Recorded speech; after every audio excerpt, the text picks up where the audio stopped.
Komið þið sæl og blessuð og velkomin í úrval vikunnar, brot af því besta sem að samstöðin bauð upp á við rauðaborðið í nýliðinni viku. Það er af ýmsu að taka, mikil kreppa innan sjálfstæðisflokksins þessa dagana. Það eru menn að leita sér að leiðtoga, nýjum, en berast líka á bana á spjótum við það að gera upp tap þessarar fyrrum stóru breiðfylkingu sem á við fjölþættan vanda og það er kannski fyrst núna sem að ýmsar meinsendir eru að verða opinberar aftur í tíman. Við ætlum að hefja leik á þættinum Synir Egils þar sem tveir þungaviktarmenn í Sjálfstæðisflokknum ræða af nokkur hreinskilni hvers vegna molnaði undan þessum flokki og það eru bræðurnir Sme og Gunnar Smári sem að stýra umræðinni. Gjörið svo vel.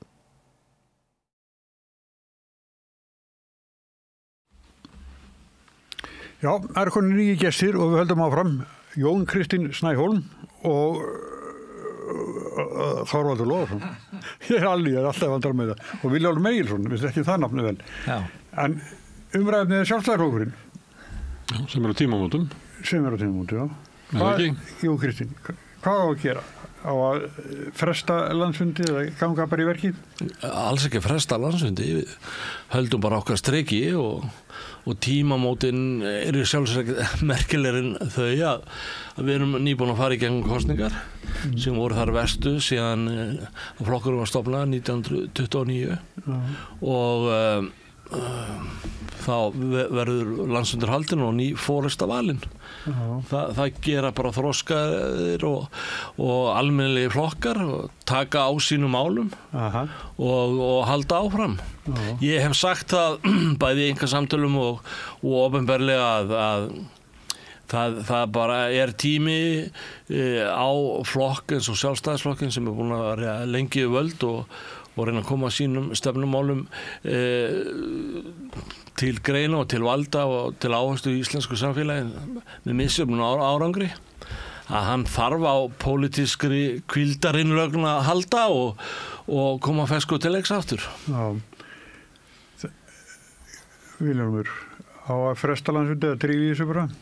Ég held að fundurinn verið haldinn á réttum tíma sko, eða fyrirfram ákveðnum tíma og ástæðan fyrir því að menn fór að tala þetta var svo að þeir sem áttu að sjá málefnavinnuna og skipuleggja hana og þeir voru bara á seinir sko, og vildu fá lengri tíma til að undirbúa ályktanir landsfundarins og þannig að það var nú ekkert annað sem bjóða baki þessari umræðu sko, akkur fór að stað en svo held ég bara núna að séu allir bara stemdir inn á það að halda fundinn. Afstaða Bjarnar kannski rekur eftir því að fundurinn verið haldið sem fyrst Afsögnin?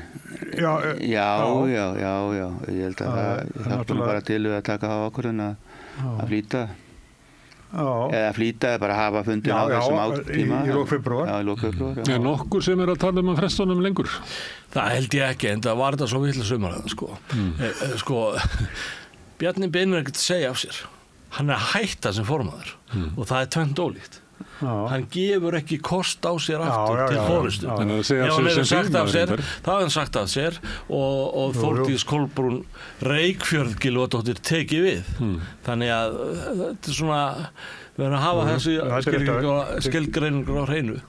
En hann býtum á að spyrja þessu, vegna þess að það hefur oft verið talað um það, að Bjarni er búin að vera svona, það er búin að vera að tala brottför hans nokkur ár. Og þá hefur oft verið talað að Þórdís Kolbrún væri svona hans óska kandidat til þess að halda áfram og að það væri líklegt að hann myndi segja af sér jafnvel að meðan að flokkur væri ríkisstjórn til þess að hún geti tekið verið svona forysturhlutverk og fengi að spreita sig svona í nokkra mánuði allavega, 1-2 misseri áður en það yrði landsfundur. Heldur að hann hafi viljað þetta eða af hverju var fólk svona mikið að tala þennan söguþráð? Vil ég hafa þetta svolítið skemmtilegan þátt? Og fræðandi líka. Nei, ekki að sprengja, sko. Ég er náttúrulega búin að vera ekki eins lengi í flokknum eins og Vilhjálmur Egilsson er búin að vera, en minn fyrsti landsfundur var 1983, þegar Þorsteinn Pálsson er kosinn formaður. Hvort fyrstu?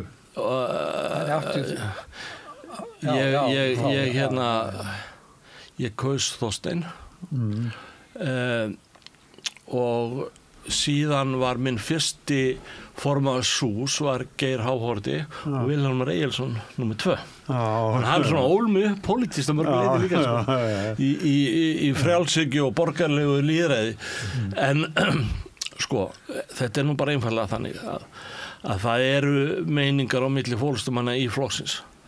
Alveg eins og voru meiningar á milli Gunnars og Geirs Hallgrímssonar og það eru sem sagt menn bara eins og ég hef sagt það hér áður að ég tel að Guðlaugur Þór Þórðarson eigi að verða næsti formaður Sjálfstæðisflokksins og ég studdi hann fyrir 2 árum síðan og mun vantar að gera það núna þegar hann gefur kost á sér og það eru bara sumir sem vakna upp á mótnana sem eru prominent sjálfstæðismenn farin og baða, bustið sér tennundar og horfa mjög djúpt í augun og sjálfum sér og segja ég ætla að gera allt til þess í dag svo að Gulli verði ekki formaður og þess vegna held ég Þetta meirihlutinn í flokknum, þú veist það?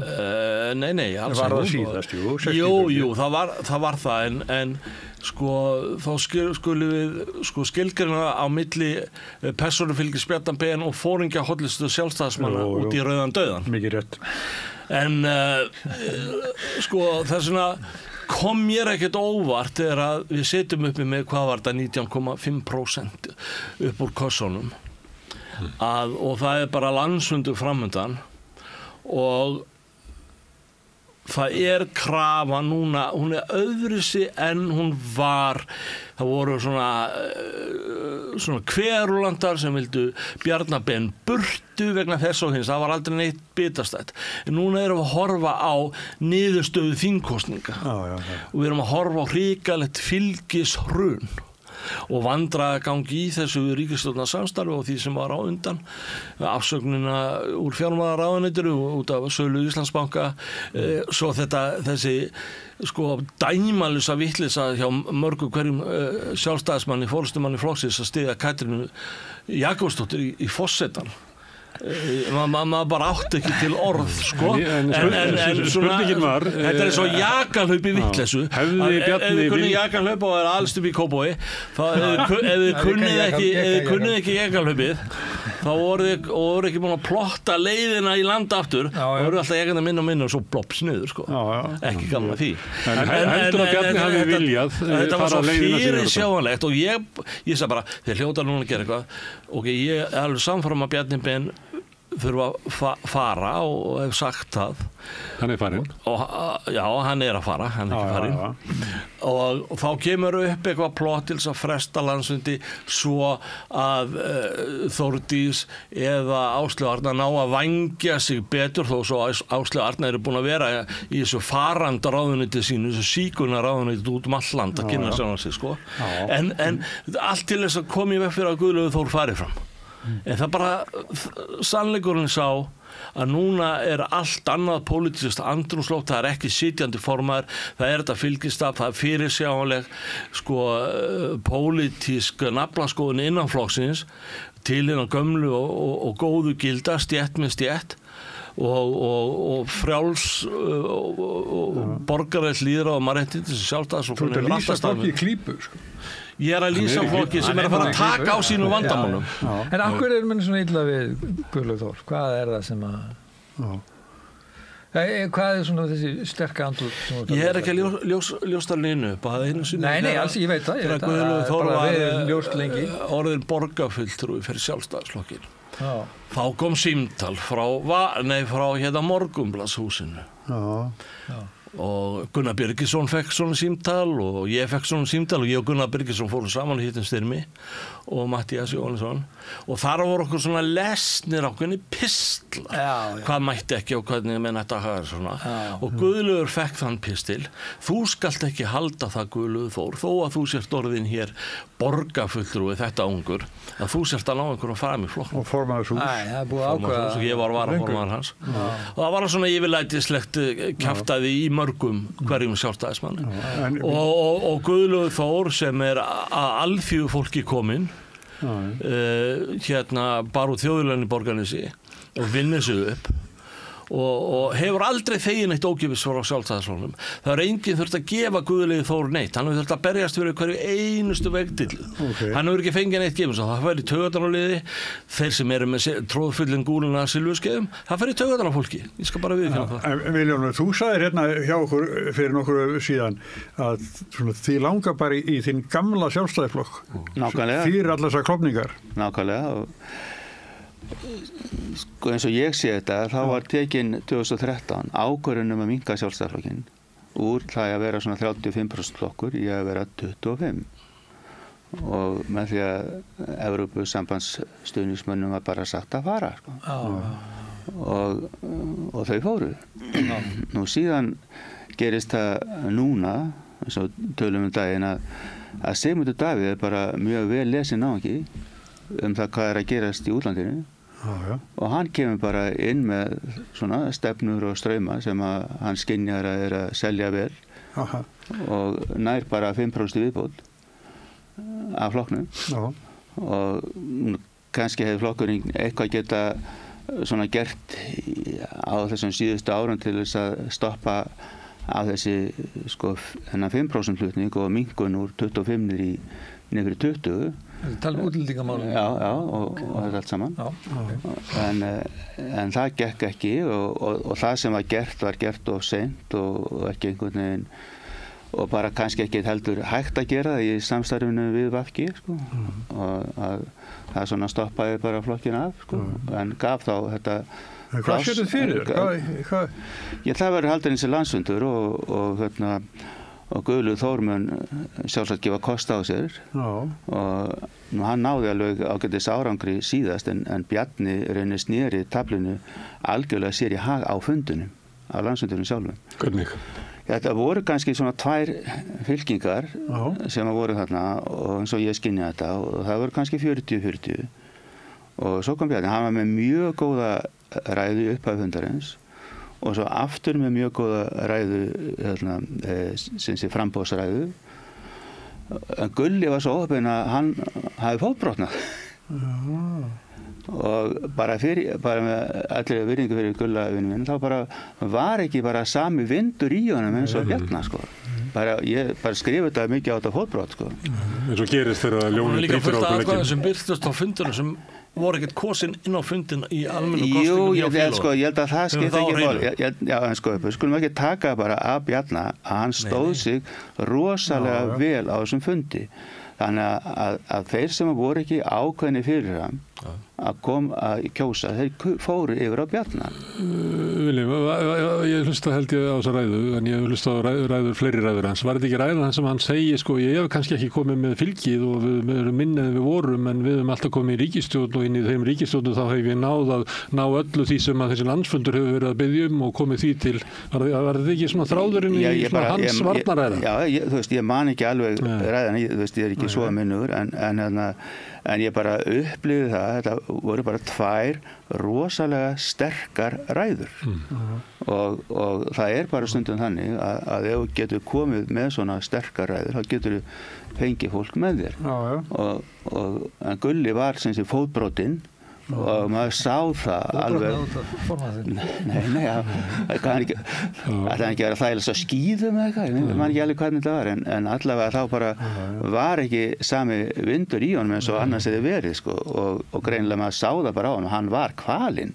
Ég hef margbrotna og ég veit að þetta tekur virkilega á að vera brotinn í Ísland. Ég spurði einu þú tala um að flokkurinn minnkaði, ég þekki nokkra sjálfstæðismenn og einn af þeim vill Sjálfstæðisflokkurinn ekki þessi 35% sem þú talaði um, heldur vill hann bara við þessi 20% flokkur en í staðinn sé hann bara mjög grjótharður frjálshyggjuflokkur. Vil ég styrja það? Ég bara segi ekki þessi catch all gamli stjætt með stjætt heldur sem bara grjótharður á sinni línu Sjálfstæðisflokkur sem bara Milton Friedman Sjálfstæðisflokkur og ekkert væl. Bara segur því, ég búinn að skrifa bók og hún kemur út í byrjun febrúar. Gamla því. Og ég svona skilgreini þar meðal annars svona mína hugmyndafræði. Og hún byggir, ég frjálslyndur, íhalds- og frjálshyggjumaður með vænum skammti af jafnamanni. Já, það þessi breiði flokkur. Þessi breiði sjálfstæðisflokkur. Þú frekar Bjarni Ben eldri en yngri? Ég held ekki að Bjarni Ben yngri hafi verið svo mjög svona á skjön við þetta Fór hann ekki á leit? Nei, það sem að gerir það að flokkurinn fer úr 35 niður í 25 það Evrópu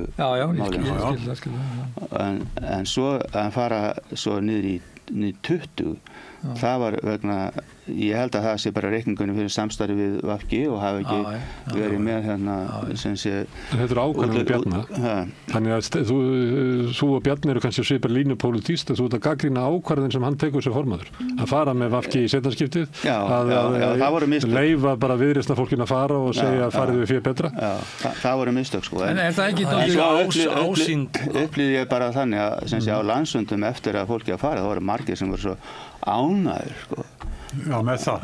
Já, bara voru svo glaðir að vera ekki með þetta fólk með sér, Fylkið. En er það ekki Davíð Sandberg sem að hendur þessu út? Er það ekki Bjarni og Davíð og Hannes Nei, það er ekki bara þeir. En fyrst og fremst kannski. Það var bara það var þannig að á landsfundunum 2013 það voru Björn Bjarnason og Friðrik Sók búin að kokka upp svona, málamiðlunar tillögu eins og alltaf hann reynt að gera á þessum fundum. Já, og Friðrik hérna inni. Og gott að vera. Til að reyna að halda fólkin inn í flokknum. Já, bara til þess að reyna að hafa og svo höfum við þráðinn réttan þetta eftir að ríkisstjórnin afturkallar umsóknina. Nei, þetta er fyrir landsfundi 2013. 2013? Já, fyrir landsfundi 2013. Og svo er þessi tillaga bara felld á landsfundinum. Já. Og samþykkt það miklu harðari afstæða en svo í kosningabarðunni fyrir kosningarnum 2013 þá segir Bjarni muni ekki eftir þessu, segir það að hann vilji láta greiða atkvæði það hvort eða sækjum eða sækja ekki og hann að byrna líka en svo þegar komið í ríkisstjórn með Sigmundur Davíð þá bara bakka algjörlega út úr þessu og bara gefin út skilaboð til fólks að þeir sem eru óánægð með þetta skuli bara fara. Heldur þessu raun eftir að viðreisna fólki snúið tilbaka?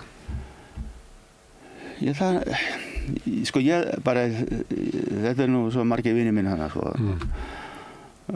gegn langa tíma og Þorsteinn náttúrulega og Þorgerður Katrín og fullt af fólki hana sem eru bara miklu vinir minn og var ég skilgrein þannig og ég að segja það ég bara við erum sammála held ég kannski einhvers bara 90% af öllum málum hvað þetta vera mikið sammála fólki til þess að geta verið með flokki en þetta getur alltaf fundið einhver mál sem að okkur kannski greinir á allt það en svona bara stórt séð og alveg eins og bara Sjálfstæðisflokkurinn var þetta var alltaf hefur alltaf verið þú veist að fólk er að rífast eða tala ekki sammála alla hluti svo bara að komast að niðurstöðu og þannig að menn væri þá allavega ekki svo hrikalega ósáttir að þeir væru flokknum 2013 eru þau vatni að skila í rauninni að sögulega séð hefur Sjálfstæðisflokkurinn það voru mikla deilir sjávarútvegskerfið fyrir 2013 þegar kvótakerfið var mikið til umræðu innan Sjálfstæðisflokksins. Sjálfstæðisflokkurinn hann klofnaði út af afstöðu sinni til Atlantshafsbandalagsins. Það voru mjög það voru 49 þá klofnaði þá meinar þú? Já, þá fóru margir úr Sjálfstæðisflokknum og fóru annað og svo náttúrulega var ekkit 100% ánægja með inngöngu í EFTA 70 þannig að en alltaf mjög þjóðernissinnaður flokkur Já, ég meina að mörgu leyti er þjóðurinn stöðu Sjálfstæðisflokkur þetta heitir hann Sjálfstæðisflokkur og grunnstefið er náttúrulega fullvalda Ísland og óháð en þarna gerist það að þarna skautum okkur pínlítið í fótinn að hafna svona frjórri og opinni Evrópu umræðu. Systurflokkar Sjálfstæðisflokksins allir farið þá leið að agitera fyrir inngöngu sinna landa inn í Evrópu bandalagið eins og hétt þá semst fyrir 2013. Þetta landsfundarsamþykkt, síðan myndar flokkurinn stjórn með Framsóknarflokknum sem aftur kallar umsóknina og ég náttúrulega ekki innvíður sjálfstæðismaður en ég menn það voru svona raddir eftir þess að landsfundarsamþykkt 2013 en Viðreisn verður eiginlega til þegar að umsóknin er afturkölluð sem er ákvörðun þá inn í ríkisstjórninni. Þeir þurftu ekki að gera þetta. Það er líka annað sem kannski hefur ekki farið mjög hátt en alltilega að koma fram að því að Þorgerður Katrín Gunnarsdóttir er mjög öflugur stjórnmálamaður og hefur þetta náðarvald, þennan karisma sem Max Weber talaði í sinni frægu bók og hún hefur verið svona límið í flokknum og hún hefur bitið frá sér, losa sig við einstaklinga sem hafa ekki alveg verið nálægt henni í ýmsum málum, sko. Er þetta að tala innan Sjálfstæðisflokksins? Nei, innan Viðreisnar. Er þetta að tala Benedikt Jóhannesson? Til dæmis. Og það er nú oft með svona sterkaleiti og að það safnast þéttur kjarni eins og við þekktum með Albert Guðmundsson og Hannibal. Og Guðlaugur Þór Þórðarson. Já, virkilega. En Guðlaugur Þór Þórðarson er ekki með klofningselement lið í kringum sig, sko. Það var sagt hérna í vikunni þegar vorum að ræða Sjálfstæðisflokk. Það var einmitt talað af hverju vill fólk er fólk í nöfn við Guðlaug og þá var því svarað að hann er óeiningarafl, hann leggur alla áherslu á það að eiga meiri hlutann í Heimdalli, í SUS og öllum stofnunum flokksins. Hann horfir á að hann er eiginlega eyðileggingarafl innan Sjálfstæðisflokksins og það er það sem að margir munu kjósa. Ég veit ekki hver var hérna og ég vinnu út allt land en þetta er ekki rétt sögurskýring. Þórhallur, hvað segir þú? Nei, ég bara bæta við það sem hann var að segja, sko, þetta var út all land inn á flokksfélagana til þess að velja, sko. Þetta var bara saga. Já, ég meina þetta er svipað bara eins og þegar Gunnar og Geir Hallgrímsson voru að berjast yfir á því flokknum þá, sko grunnurinn til þess að ná völdum innan Sjálfstæðisflokksins er í rauninni að velja inn á landsfund. Og það eru aðildafélög innan Sjálfstæðisflokksins sem velja fulltrúa inn á landsfund. Ég held að sé 1 fulltrúa landsfund fyrir hverja 20 félagsmenn. Þannig það er úrslit og orrusta í hverju kjöri. Þannig að og menn hafa til þess að reyna að ná sjálfum sér og sínum stefnumálum á framfæri, þá verða menn að hafa einhverja vikt innan þessar aðildafélaga. Eini maðurinn sem ég man eftir, er rauninni 2, svona ef ég fer rétt og þú kannski leiðir til mig, Vilhjálmur, að sem fóru ekki þessa leið að hafa þessi, sko, völd innan félagana. Það var Davíð Oddsson og Þorsteinn Pálsson. Davíð Oddsson lýsti yfir kjöri til formennsku í flokknum 91 þegar félaginu voru búin að velja inn á landsfund og þar skipti náttúrulega ræðurnar miklu máli og ég var nú í Davíðs liðinu og svona sumpart í hans kosningastjórn á þessum tíma og þetta rétt hafðist. Þetta var ekki 24 atkvæði. Nei, já, nú meira. Vilja að þú leggja áherslu á Evrópumálin. Er eitthvað munur á þessu sem er verið að tala að verði í framboði? Varðandi til dæmis þau mál. Ég var svolítið erfiðleikur með að utanfrá að sjá eitthvað svona pólitískan mun á þessu fólki. Já, í Sjálfstæðisflokknum mennur. Það held ég ekki. Ég held að svona þetta fólk allt saman sé svona frekar andsnúið, sko. Evrópusambandinu allavega myndi segja þangað til að búið að samþykkja það í þjóðaratkvæðagreiðslu að við ættum að sækja en ég á nú svona frekar vonaði það verið svona á móti megin í atkvæðagreiðslun sem slíkri og tali gegn því, sko. En það svona verið en ríkjandi stefna, sko, og allavega frá 2013. Og Guðlaugur hefur verið svona Evrópuskeptískur. Mér var sagt að þið var að spyrja af hverju fór Sjálfstæðisflokkurinn en að leiðangur að fara með breska íhaldsflokknum í eitthvað annað flokkabandalag í Evrópu heldur en svona eina klassísku íhaldsflokka og þá var mér sagt að þetta er gulli, sko. Það er mér sagt það. Nei, nú ekki alveg rétt, sko. Það eru þannig að mér minnir svona 2 hægri flokkselementin á Evrópuþinginu og jú, að við svo fórum við inn með þeim svona hægri sinnaðri elementum sem tala fyrir meira fullveldi. Það svona nær Farage línunni að mörgu leyti og hvað heitir þetta UCER flokkurinn inn í ég man ekki alveg hvað hann heitir en þetta svona afkvæmi af European Young Conservatives sem ég átti nú og Guðlaugur Þór stofnuðum hérna 93 og að því okkur þótti þó unglega samtök hægri Evrópuhreyfingar sem heitir Demic og vinstri sinnað og klöfum okkur þar út þannig að þetta er svona afsprengið þar og erum að horfa á að taka fleiri lönd inn í Evrópusambandið eins og Austur-Evrópuríkin og Tyrkland og fleiri ríki að því uppaflega var það hugmyndi með kol- og stálbandalaginu í byrjun 7. áratugsins að aukin viðskipti myndi tryggja frið í Evrópu en staðan fyrir að menn vera að loka sig af með einhverjum nýmerkantilístiskum tollamúrum eins og við teljum að Evrópusambandi sé í dag og þjóni þröngum gömlum nýlendugildum stóru ríkjana þarna innan og þar með auðvalsins svo í snerti þitt eitthvað sósíalista hérna Viltu þá stækka Evrópusambandið? Algjörlega. Ég náttúrulega einn af þeim sem öðru þengjandi varandi þetta Evrópusamband. Ég var hérna í miklu og hef verið í miklu samskipti við breska íhaldsmenn og aðra íhaldsmenn sem fóru út. Við getum alveg haldið heila þátt hvernig þeir klúðruðu Brexit, bresku íhaldskurvarnir vinnu mínu. Við getum ekki farið í það. Nei, en ég hef hort á TAFTA sem hugmynd og hugsunum margar sem Transatlantic Free Trade Area, það sem Bandaríkin Norður, Ameríku, Kanada, Grænland, Norður og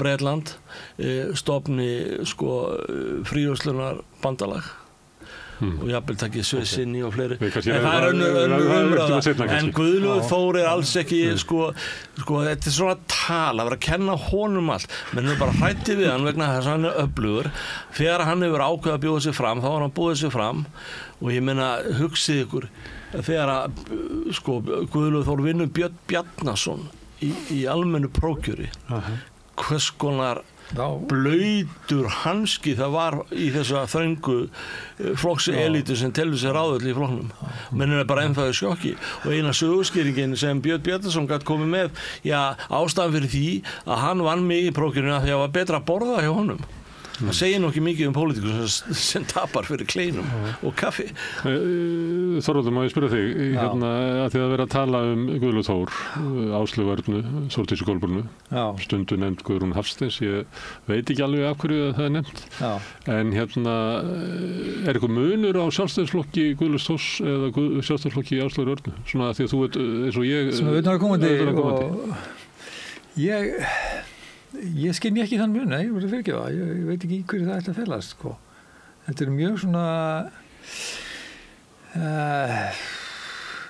ég held að Áslaug sé óbærslega óljós í sinni pólitík bara almennt Guðlaugur Þór einhverjum skýrir að hann vill þessa stétt með stétt afturkvarf hann talar oft stétt með stétt og hann er allavega þegar hann er í frambúði gegn Bjarna Ben og þá vil hann stilla sig svolítið upp þannig stilla sig upp þannig þannig að en í praxis ég er náttúrulega vinstrikantinn og við erum alltaf mjög skeptíski þegar sjálfstæðisflokkurinn talar stétt með stétt því að við sjáum það kannski ekki alltaf í framkvæmd þannig að við sjáum ekki þann en þetta jákvæðni gagnvart verkalýðshreyfingunni hvorki þegar eru verkföll á öðrum tímum eins og er núna þannig að nei, ég myndi sem bara ég átta mig og ég held líka kannski vandamál eins og þessi sjálfstæðismenn sem ég var að vitna í áðan vandamálið er hann vill bara skýra línur bara Milton Friedman fullkomin sjálfstæðisflokk og þá ertu með að reyna hvað að kjósa hver er þessi maður? Það er fullt af svona menn ég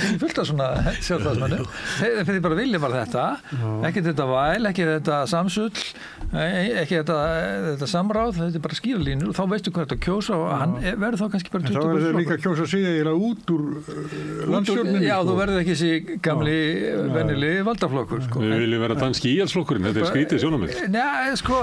Já, þetta er orðið svo margir flokkar. Pólitísk næjurhyggja. Nei, þetta er bara orðið svo margir flokkar. Þú þarf bara að hafa þessa skýru rödd og sterkur rödd. Ég sé ekki neitt mun á þessum stórkostlegan, sko. Hvernig fannst þér, sko, þetta sem var að segja að flokkur minnki bara niður í þetta og... Ég er ekki þar, sko. Nei. Tjaldbúðarmaður. Nei, ég er ekki þar. Ég tel að þessi stefna og svona sterkur sjálfstæðarflokkur verði ekkert kjölfestan í samfélaginu eins og hefur verið bara með eitthvað 1-20%. Það sé bara frá. Já, sko, sjálfstæðarflokkurinn er búin að ríkisstjórn sko í 29 ára síðustu 33. Já. Og lengi vel gátuðu myndað sem sé 2 flokka ríkisstjórn. Þegar búið að taka ákvörðunum að minnka flokkin, þá voru þetta niður í að vera 3 flokkar, sko. Og ef maður ætla að minnka vera bara þarna fyrir niður þessi 20%, þá kannski þarf að fara að mynda stjórn með einhverjum 4 flokkum. Og guð mig góður, halda menn að það sé eitthvað betur til þess fallið að breyta samfélaginu í rétt átt eða þróa það í rétt átt. Ég sé bara nei og nei, sko. En er þetta ekki bara einhver óskhyggja þessi þetta byggja sjálfstæðarflokkin aftur upp í þessu? Þú nefnir Viðreisn og Miðflokkinn og ég held að Viðflokkurinn er eiginlega frekar klofningur út úr sjálfstæðarflokknum en Framsókn sem er svona áreynir. Og það var lýðræðisflokkur var líka í boði fyrir kosningarnar og samanlagt þessi flokkar með 28,9% en sjálfstæðarflokkur var með 19,4%, þannig hann er orðið minni hluti í tjaldbúðinni sem að þú vilt vera. Þú veist, það er bara stærsti hluti tjaldbúðinni er bara í öðrum flokkum og akkur ættu að koma tilbaka? Ég koma tilbaka, akkur svo er það alltaf spurningum sko vörumerkið. Já. Og meina ef það væri með einn flokkur sem bara sjálfstæðarflokknum, Viðreisn og Miðflokknum meina þá er ekki dýst að það héti sjálfstæðisflokkur. Það geti heitið eitthvað annað. Meina, heitið á flokki er ekki aðalmáli heldur fyrir hvað hann stendur vantarlega og hverju hann ætlar að ná fram. Þú sér svona deglu fyrir þér á hægri vagnum? Ég sé bara fyrir mig það að það væri æskilegast að þessir flokkar næðu saman og helst að það væri einn flokkur og það er bara þannig. Þau Viðreisn hafði valkostum að mynda svona ríkisstjórn? Já, það sko það voru 2 svona uppákomur sem að hafa gert það að verkum að þetta var niðurstaðan. Fyrsta lagi var það þegar Viðreisn rauk út úr ríkisstjórninni 2016 og elti bjarta framtíð í staðis að þétta samstarfi við sjálfstæðarflokkinn og láta reyna það hvort að það ætti að fá einhvern annan inn í ríkisstjórninni, allavega ekki að hlaupa út með bjartir framtíð, sko. Þetta var fyrst og svo náttúrulega seinna skiptið var það að Bjarni skildi mynda þessa ríkisstjórn sem sé með VG 2021 í staðins að taka Viðreisn inn og vera með Framsókn og Viðreisn í staðin fyrir VG, sko. Var það ekki drengt? Nei, þau voru sko það var svo mikil sko della hjá þeim að vera að tala um það fyrir kosningar að það kæmi eitthvað sérstaklega til greina að halda áfram eða héldu meirhluta og svo bara var það allt í einhvern veginn búið að læsa bara öllu málinu þannig að þau byrja á því að tala saman og þeim leið ágætlega saman og allt það. Töluðu mjög lengi saman, voru bara 3 mánuði held ég að það var alveg klárt að þú veist, ef þau byrja að tala saman þá myndu þau endanum það er þannig afrið Bjarna, sko. Já, þú veist, Bjarni er ýmislegt til lista lagt, sjá ég. Það er ekki, að menna, hann er mjög öflugur maður, hann Bjarni. Sko límið í... En ég bara segja að þetta var það sem að farið svona úrskeiðs, bæði hérna sem að geti kent Viðreisnum, en síðan líka það sem geti kent sko sjálfstæðarflokknum. Sko límið... Stukku fram að bjarginu þannig. Já, sko límið í Viðreisn er Evrópa. Já. Það er ekkert annað eins og Vilhjálmur komur réttilega inn á. Það er engin málefna ágreiningur milli þessara 2 borgaraflokka nema afstöðuna til Evrópusambandsins. Það er límið og sérstaklega þegar að Kristrún Frostadóttir fór af Evrópustefnu samfylkingarinnar, hún komur kannski aftur inn á hana núna, en það hendaði Kristrúnu pólitískt að fara tímabundið af henni, en hún sagðist bara já, hún parkeraði en Viðreisn fór aldrei af Evrópustefnunni. Viðreisn hins vegar treystir bara út frá sögulegum pólitískum þáttum treysti Viðreisn samfylkingum betur að hoppa á Evrópa heldur en Sjálfstæðisflokkurinn. Og þess vegna, og þetta smitar alveg inn í borgarstjórnina. Hugsið ykkur sko, borgin hérna er sko, þetta fádæma skipulagsofbeldi og óráðsi og rugl í borgarstjórna meirihlutanum. Þetta bara svo delludraumur ofsækjumann sko, þetta bara einhver tremens, pólitísku tremens. Þú talar eins og Guðlaugur Þór sem talaði í kosningabaráttunni alltaf málefni Reykjavíkurborgar eins og við höfum í borgarstjórnarkosningar. Það var eiginlega öll hans áhersla að vara borgarstjórnina. Og ég hugsaði að alltaf hann að fara í borgarstjórnina aftur eða? Nei, Bjarni, að andstæðingur Sjálfstæðisflokksins sé meirihlutinn í Reykjavíkurborg. Nei, þetta hangir allt saman. Ekki lengur allavega. Því að flokkarnir sín oft sín réttu andlit í sveitarstjórnum.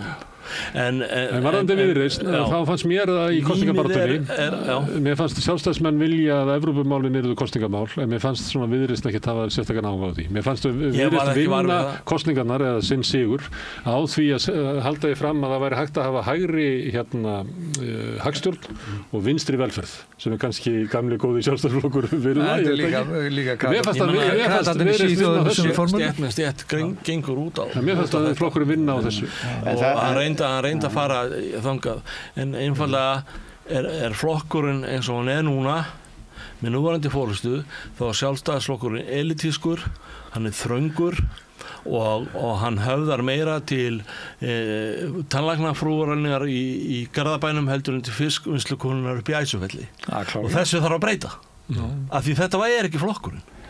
Ég veit nú ekki nákvæmlega hverjir kusu Sjálfstæðisflokkinn svo sem sko, en ég held að það sé nú sko breiður hópur í sjálfu sér og ég þekki nú svona miklu betur til þannig sé út á landi sko, þar sem ég var þingmaður sko og það var bara alls konar fólk sem að kaus Sjálfstæðisflokkinn og ég þessi frjálshyggjumaður náði kosningu endalaust í baráttusæti og þetta er mesta lágtekju kjördæmi í landinu bara fyrir ekki Sjálfstæðisflokkur er ennþá stærstur sko það sem trúverðugleiki og flokksins var miklu meiri heldur en þetta en svo er eitt líka sem við þurfum að hafa í huga sko, er það að Sjálfstæðisflokkurinn er búin að vera við völd allan tíma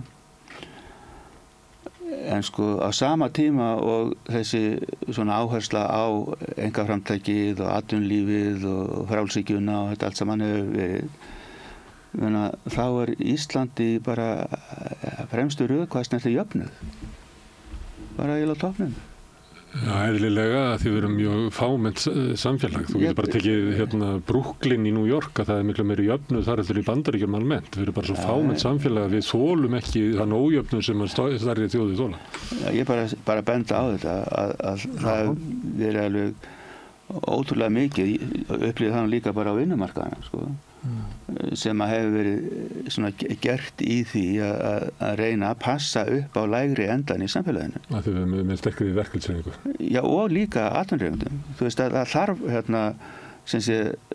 það þarf náttúrulega báða til og þessi og það er nú oft verið kvartað undan því að sko að aðilar vinnumarkaðarins sko væru alltaf mikið saman og í gamla dag talaði Davíð Oddsson alltaf Vasi það var það vinnuvillisambandið alveg samandið sko Má ég skjóta þess inn varðandi ákvörðun Viðreisnar að fara í þessa ríkisstjórn sem er núna það sem að Viðreisn fær er allt sem að Sjálfstæðisflokknum dreymir Þeir fá utanríkisráðuneytið, þeir fá dómsmálaráðuneytið, þeir fá fjármálaráðuneytið, þeir fá öll atvinnuráðuneytið. Sjálfstæðisflokkurinn hefur ekki fengið svona díl í neinni ríkisstjórn að fylgja á móti einu flokki. Jú, við vorum öll ráðuneytið sem nefndir nema atvinnuráðuneytið. Það var framsóknarmaður í fjármálaráðuneytinu þegar það var gengið til kosninga. Nei, en við erum búin að vera með fjármálaráðuneytið sko síðan 2013. Já. Og það var iðnaðurinn var hjá Vilju eða ekki? Nei, hann hefur flakkað á milli ráðuneyta. Þið voru ekki með svona stóran díl? Jú, við höfum verið með alveg fína díla í gegnum tíðina sko, sérstaklega þegar við verum í tveggjaflokka ríkisstjórn sko. Já, við samfélkingunni, ég fengur ekki svona svipa næstu í þennan díl. Jú. Ekki utanríkisráðuneytið? Nei, ekki utanríkisráðuneytið. Það vegur bara miklu meira núna heldur við getum það. Þegar flokkur í þessari stöðu að geta valið, þá getur hann eiginlega sko tekið til sín allt sem hann vill og kannski verða bara Sjálfstæðisflokkurinn hefði aldrei getað boðið Viðreisn upp á viðlíka díl og Samfylkingin gerði í þessari stjórnarmyndun. Ertu viss? Ég átta mikið á því. Nei, ég er ekkert viss. Það er eina sem ég sagði sem stendur að Sjálfstæðisflokkurinn hann er ekki trúverðugur gagnvart Viðreisn varðandi Evrópumál og það er bara stóra dæmi. Já, stóra dæmi. Jú, en ég held líka bara ef það er kosið málið, menn þá kannski fer bara sá tappi úr líka. Og fylgir tilbaka eða hvað? Það flokkurinn tilbaka samanast eftir. Þeir vilja kannski ekki klára málið nú að snemma. Það fer kannski einhvern svona dýnamík í gang í framhaldinu, skulum segja, sem að verður til þess að þetta geti nást saman í eina fylkingu aftur. Eftir samþykkt. Bara þá komin allavega niðurstaða og ég held að svo niðurstaða verði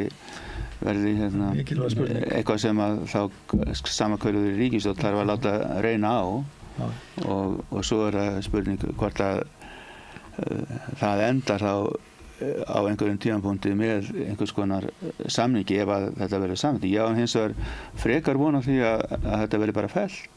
Þetta verður fellt aftur? Já, ekki aftur, það verður bara fellt.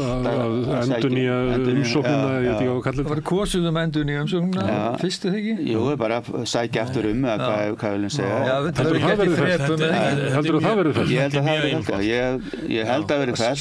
Seinni umferðin verður fellt? Nei, fyrir. Það verður bara fellt að fara inn í þessa vegferð. Nei, bara ástæðan er svo að mér finnst sko öll umræða þetta er svo rosalega þröng og menn eru alltaf að spá í sko svona allra kannski þrengstu fjárhagslegu hagsmuni eða peningamáli eða hvernig sem líta á þetta. Ég segi, en sko eins og Jón var að nefna hérna áðan að þá sko Evrópusambandið var stofnað kannski fyrst og fremst frið og lýðræði og mannréttindi. Og frelsi og viðskipti. Viðskiptafrelsið með tæki. Tæki til þess að ná henni fram. Fjórfrelsi. Og það er þjóðir sem hafa gengið í Evrópusambandið, flestar hverjar, hafa haft sem sé öryggishagsmunina eða friðarhagsmunina númer 1 eða lýðræðishagsmunina númer 1. eins og Spánn, Grikkland, Portugal, allt saman þá snerist lýðræði. Ríkin og Austur-Evrópu, Mið- og Austur-Evrópu þjóðirnar að öryggishagsmunir og friður. En ætti ekki verið að einmitt verið líklega Íslendingar að taka þá ákvarðin út frá þessu sjónarmiðum að fara inn, heldur ekki? Nei, ég held að því miður held ég að Íslendingar muni ekki hugsa það, umræðan með öll snúast efnahagslega þætti, efnahagslega hagsmunir menn alltaf spá í evruna og hvað græðum við á þessu? Hvað græðum við á þessu sko? Já, þjóðinistáttur alltaf sterkur. Nei, hann getur alveg verið sterkur. Hann verður sterkur? En ég bara segi að ef þetta á að ganga þá þurfum við að hafa einhvern æðri tilgang heldur en peninga. Já. Tópið ekki lítið. Ég bara segja það. Nei, bara takið til þess eftir Bretunum. Bretarnir töldu þess ekki heim í Evrópusambandinu lengi vel. En svo fóru þeir að sjá opsjónum yfir peningunum. Að þeir geti grætt á því að vera inni. Og þetta var fyrst og fremst á grundvelli efnahagslegra útreikninga sem þeir gengu inn. En ef gengur þannig, þá líður alltaf illa. Því að lífsbaráttan henni líkur ekkert við það að gangi í Evrópusambandið og lífsbaráttan hættir ekkert þótt við tökum upp evruna alls ekki. Það koma bara upp alltaf einhver vandamál eða mál sem það þarf að vinna í og viðfangsefni til þess að vinna með í samvættu efnahagsmál og atvinnulíf og allt þetta. En efnahagsmálir eru ekki í ferðinni síðast. Það var náttúrulega gífurlegu þjóðernishyggju áráður gegn Evrópusambandinu.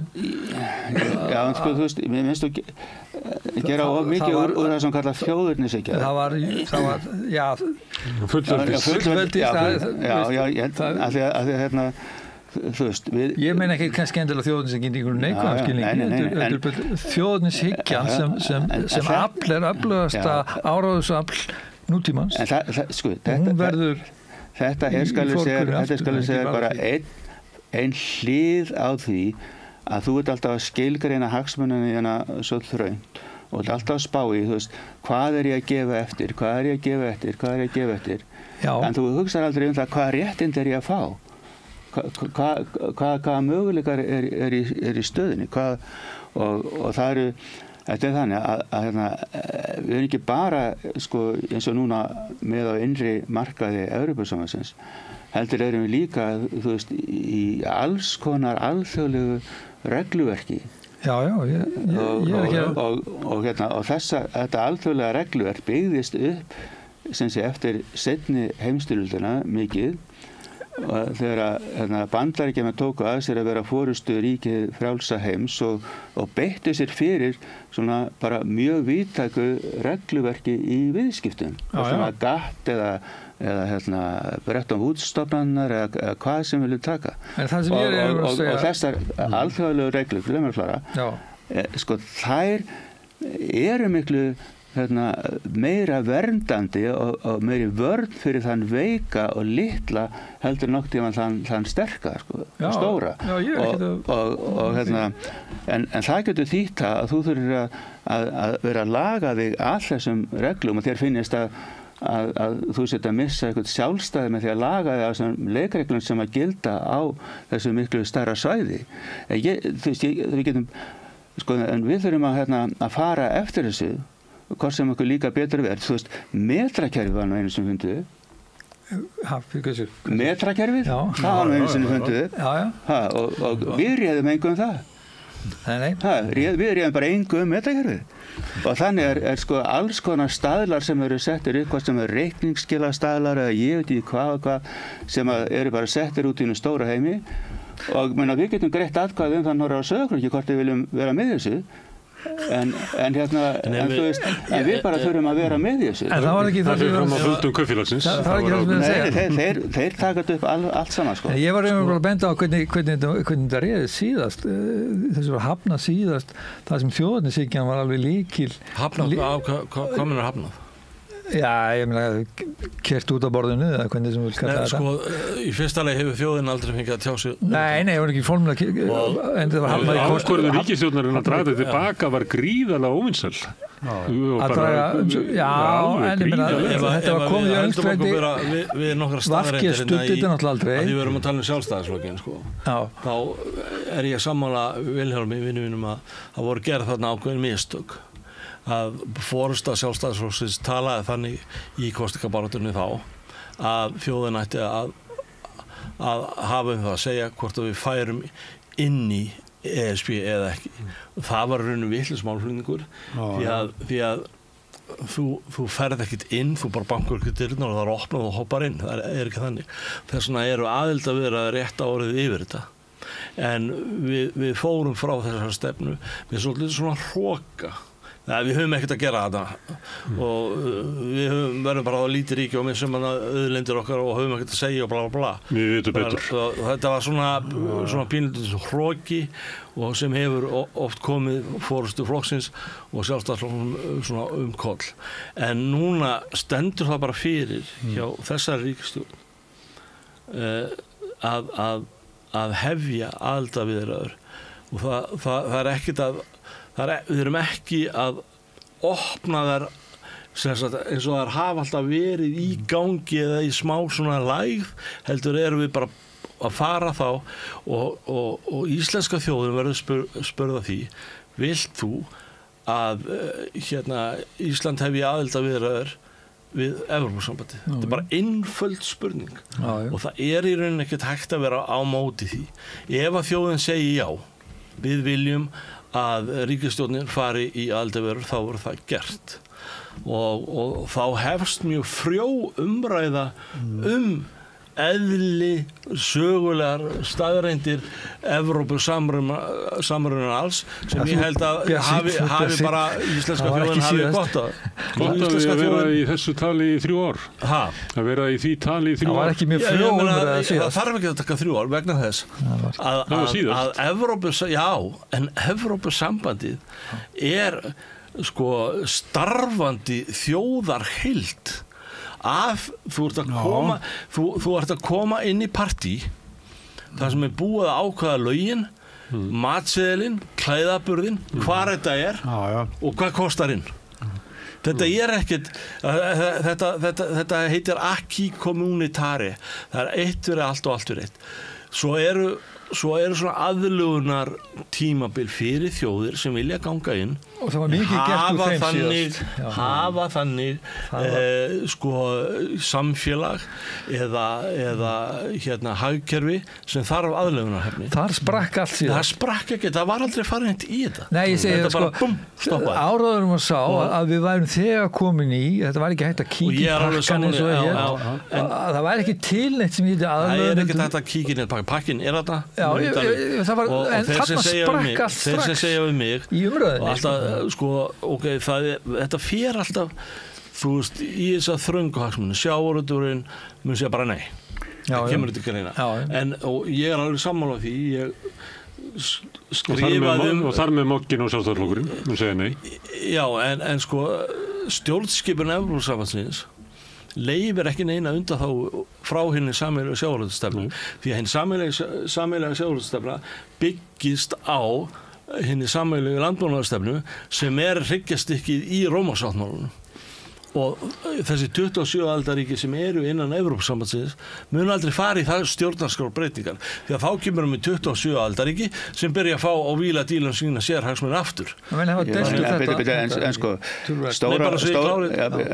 það er ómöguleiki í því að ganga í Evrópusambandið strax en ég tel að við að fara í gegnum þessa umræðu og jafnvel 3 ára það þarf ekki að vera 3 ár bara til þess að fá þetta út af borðinu en sko stóra málið í sambandi sjávarútveginn er það að það er svo breyting að sko, forræði á sameiginlegum fiskistofnum myndi færast yfir á Evrópusambandið þannig að við þurfum að byrja því að semja okkar hlutdeild innan Evrópusambandsins í hlutdeild Evrópusambandsins í sameiginlegum fiskistofnum sko. Það segja að þorskurinn er ekki sameiginlegur Nei, þorskurinn ekki, en síðan myndum við sko hafa praktískt séð sko yfir sko alveg bara sama vald á höfum yfir sko því sem er innan lögsögunnar sko og svo er hitt sem að myndi opnast það er erlenda fjárfestingar í sjávarútvegi það bara myndi gerast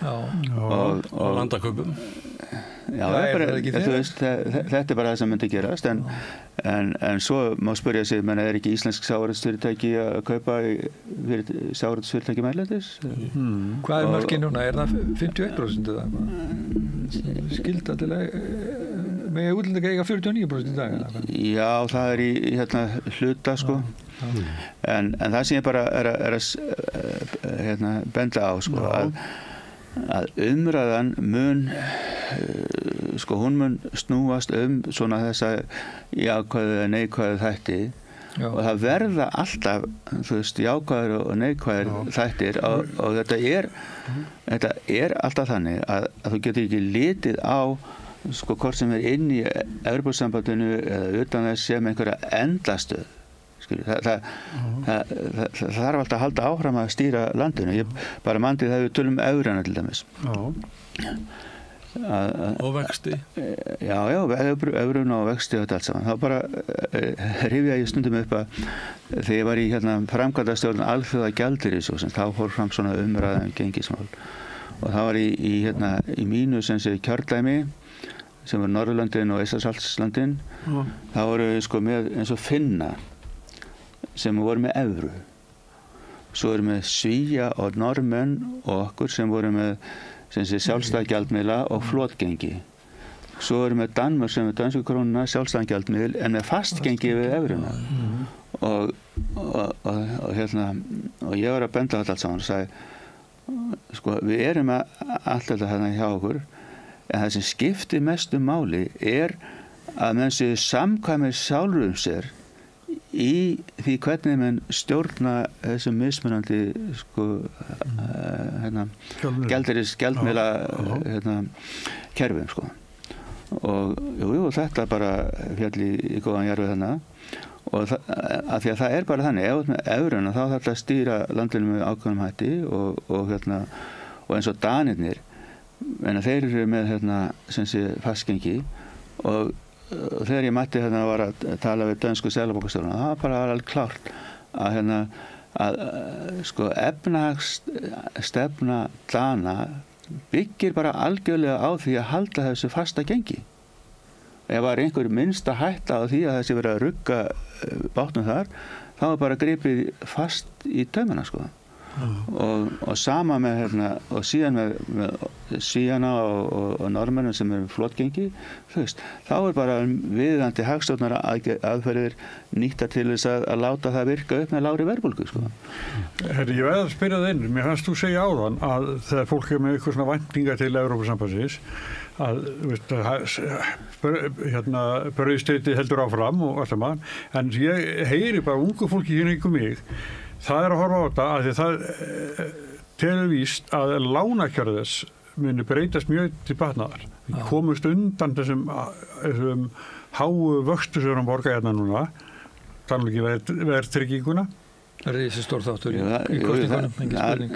Sko, efri vextirnir verða lægri heldur en krónuvextirnir og það engin spurning ef skoðar evruna annars vegar og krónuna hins vegar og segir bara það eru 3 atriði sem að þú notar til þess að spá í hvað gjaldmiðlar eru öflugir, sko. Og það vextirnir, það verðbólgan og það gengið gagnvart öðrum gjaldmiðlum. Og ég held að sé alveg sama, þú veist hvernig þú lítur á málið, að evran verður alltaf sterkari gjaldmiðl en krónan, sko. Já, og þá með betri lánakjör hingað heim. Já, en svo þegar þú ferð að vinna með evruna og ferð að taka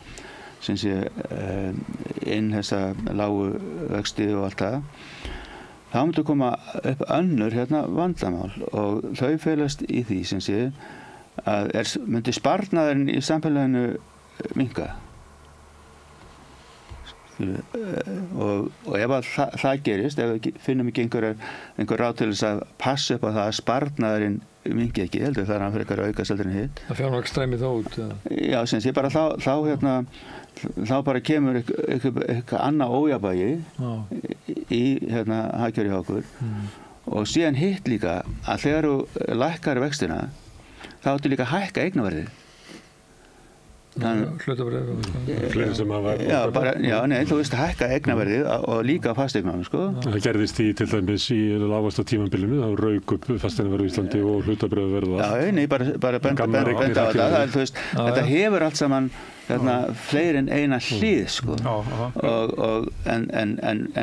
En eftir stendur viljum við hafa evruna svona harðan gjaldmiðil eða viljum við hafa mjúka íslenska gjaldmiðil, sko. Það bara Má ég fara aðeins aftur heim af því að Jón og þú ert stuðningsmaður Gulla og lýsir honum sem alþýðudrengur Borgarnesinu og þannig. Ég vil hins vegar ekki vera skilgreindur í mínu lífi sem stuðningsmaður Gulla. Nei, þú hefur hrifin á honum og þekki mannin mjög vel. En að því að þú lagðir sem áherslu að væri svona alþýðudrengur og ég fór að hugsa í hvaða flokki væri formannskjör snerist alþýðudrengi og elítur nema í Sjálfstæðisflokknum sem er svolítið svona kostulegt.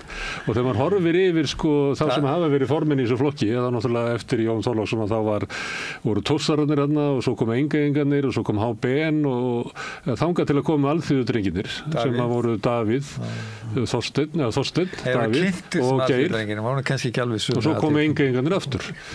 Mér er bara leikur forvitna að vita að því þú notar þetta og einhver sagði elita hér og þröngur flokkur og svo alþýð.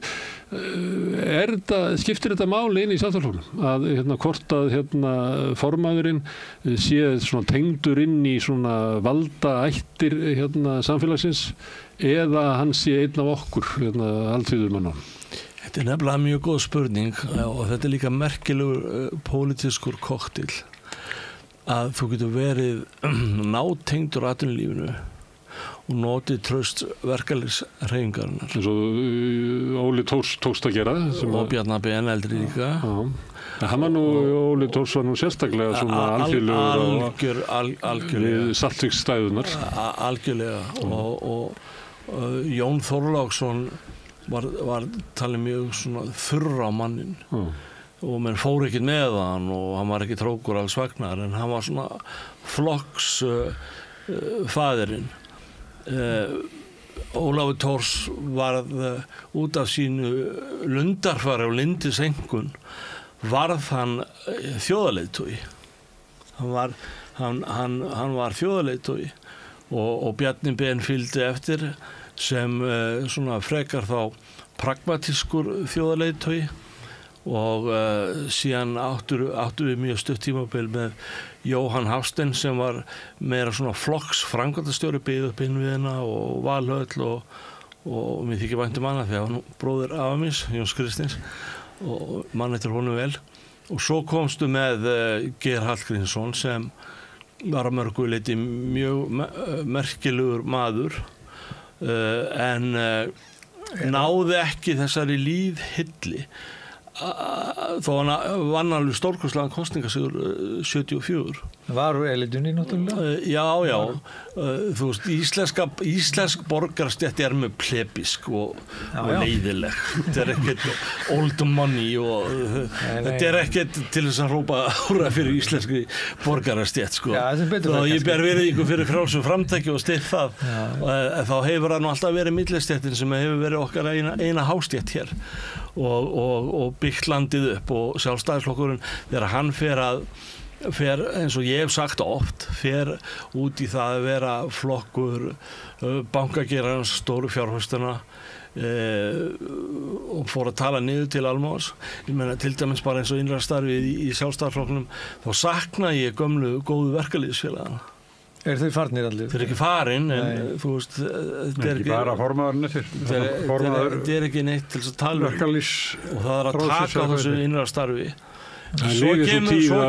Svo kemur leiðtogi sem er Davíð Oddsson sem enginn getur sagt að sé með einhverja elítu bak við sig en Davíð Oddsson sem sterkur leiðtogi byggir upp valdanett innan flokksins til þess að flokkurinn haldi völdum í landinu til þess að þetta er ekki líknafélag sko. Þetta við erum í stjórnmálaflokki til þess að halda hérna völdum og koma okkur málum í gegn og menn geta skrifa lærðaræður og bækur spillingu og öskra og æft sko en svona er bara lífið er ekki líknafélag þetta er bara þannig og til þess að koma ég meina við getum akkur skrifir einhverja bækur til dæmis spillingu innan verkalýðshreyfingarinnar hvernig lífeyrissjóðskerfið skipulagt er það ekki næsta verk fyrir þig? Það er hluti af bókinni sko. Já, bara haltu áfram með það það er margt að finna hvernig var samband íslenska samvinnufélag byggt það hefur ringt til mig menn og beðið mig að skrifa það er að mörg að taka í spillingu og þeir töluðum bækur en mannlegt samfélag strákarnans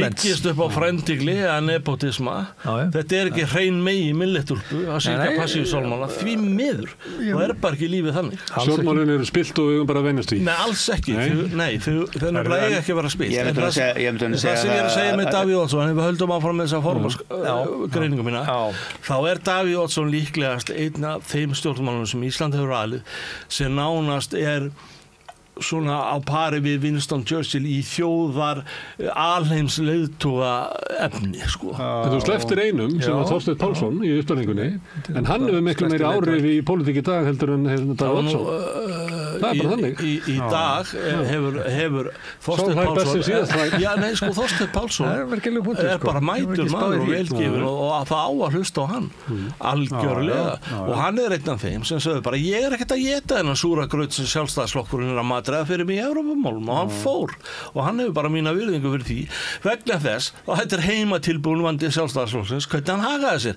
gagnvart þessu flokki og er ekki alltaf að viðurkenna það. Jú, það held ég. En það hafið báðið viðurkennt Já. Er þau ekki að fara að setja gott bróðið? Það er mjög skemmtilegt að tala sjálfstæðisflokkinn. Já, gamla helsta valdaflokk þjóðarinnar. Þetta er ekki smáræði. Það eru marga vistaverur hann inni. Þetta verður spennandi tími framöndan og það er fullt af góðu fólki sem er tilbúið til þess að leiða flokkin. En heldur þú, Vili, að því að ég veit að þú myndi vilja að flokkurinn myndi nota þetta tækifæri til þess að svona meta það hvað hann ætlaði að verða og hvernig hann ætlaði að ná því og þar sem til göttunum. Verður þetta ekki bara eitthvað ferðarsamkeppni í milli einhverja atvinnustjórnmálamanna og... Já, byrjar þannig og svo kemur einhver niðurstaða og þá ætla ég að vona að menn horfi bara til framtíðar. Það var að segja að það sá sem að sigri í kosningarnar að honum auðnist að byggja upp betri sjálfstæðisflokk. Já, algjörlega.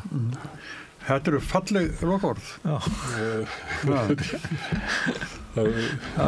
Vilhjálmur Þorvaldur og Jón Kristinn, við þakkum ykkur fyrir komuna. Gaman að koma, takk. En við sittum eftir. Já, aðeins í sport.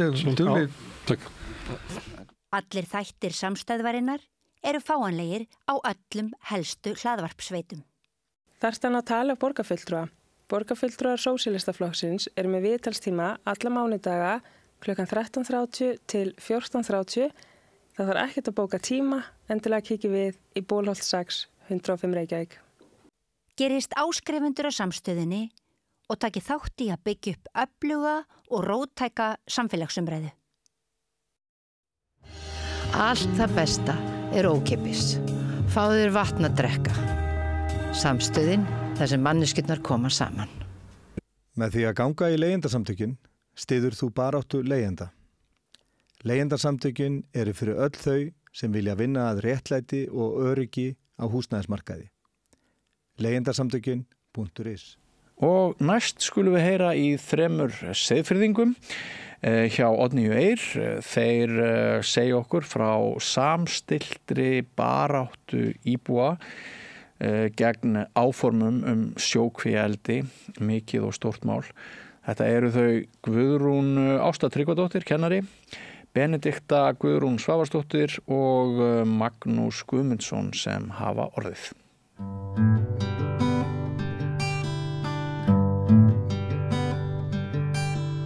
Komið sæl og verið velkomin að Rauða borðinu í samræðu eiginlega landsbyggðina og Ísland allt og framtíðina. Við erum svolítið að tala við núna íbúa sem að láta í sér heyra og eiginlega svona taka málin í sínar hendur og hjá mér eru sko íbúar og fyrrverandi íbúar Seyðisfjarðar.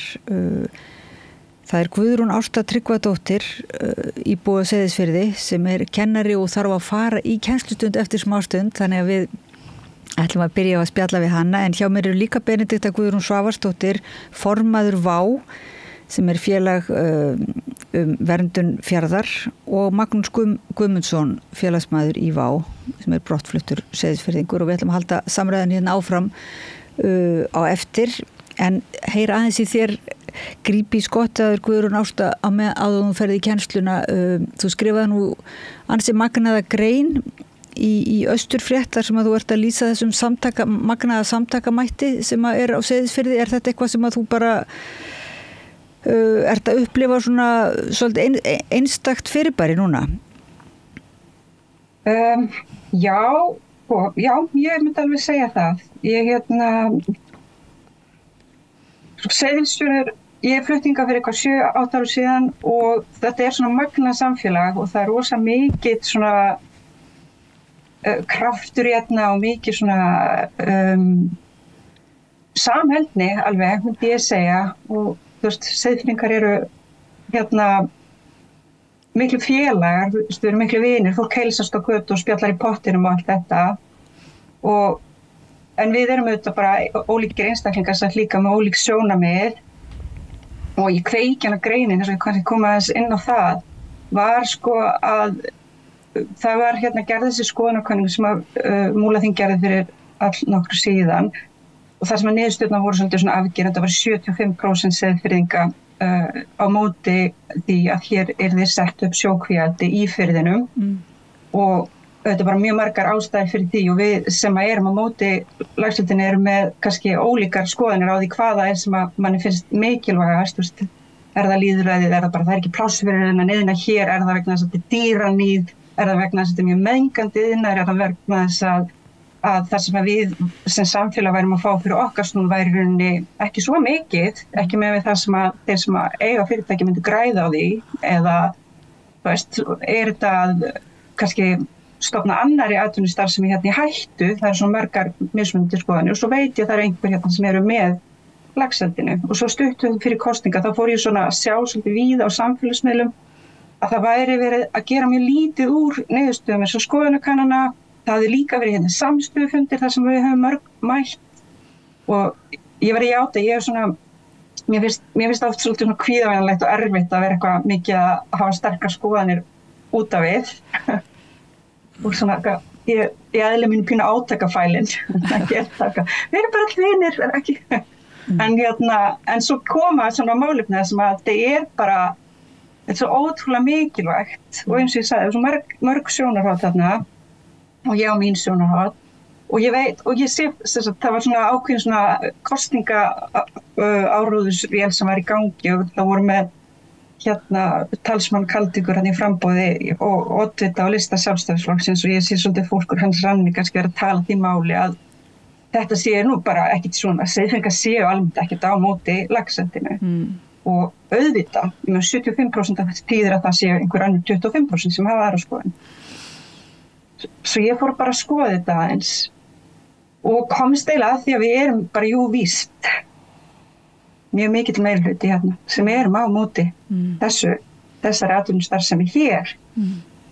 Mér finnst samt líka mikilvægt að bara við hlustum á aðra og við heyrum önnur sjónarhorn og ég er ekki að segja og við erum ekki með því að ráðast gegn þeim sem að hafa kosið þessa leið fyrir sitt samfélagsskilur. Þannig að geta kannski allavega lítur að vera mjög fáheyrt að það sé 100% samstaða í einu bæjarfélagi eða sveitarfélagi einhverja aðgerð en 75% samstaða er sko örugglega geti bara farið í heimsmetabók Guinness eða það er svo mikið þannig að þá er það spurning af hverju það þá einhver yfirgangur við hinn 25% í þessu máli á meðan að það hefur náttúrulega oft verið meirihluti ýmislegt sem að sveitarfélög eru ekkert margir sveitarfélögum er ekki ánægðir með. Þetta verður eitthvað svona hitamál og þetta er svona fer í þann flokk hitamál á Íslandi að því þetta snertir eins og þú segir svo mörg svið. Þetta er íbúalýðræði, þetta er umhverfisverndin,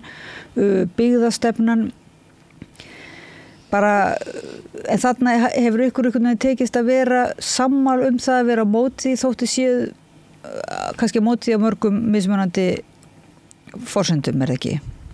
Já, jú.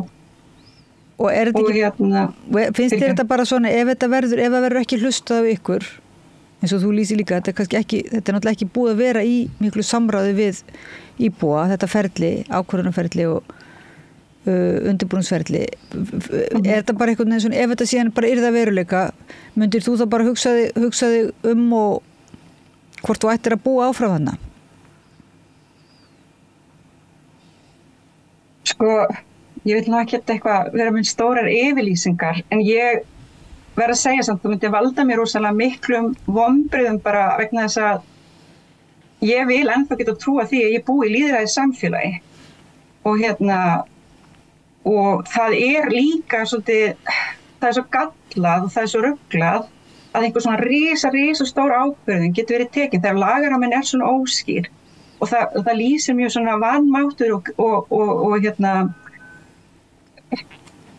já, bara ekki góðri stjórnsýslu, að það sé hvergi ferlinu hægt að segja, herri, já, hér erum við með svona mikla andstöðu íbúana, við þurfum að skoða þetta betur, við þurfum að skýra lagarma, við þurfum að skýra ferlin áður en að eitthvað svona fyrirtæki getur bara komið og sett sína starfsemi í bakgarðin okkar, þið veitir, eða bara, já, já. Þú náttúrulega vinnur ég veit sem ekki hvort ég kennari myndi flytja, þú veist, en ég meina mér þætti það mjög leitt og mjög miður.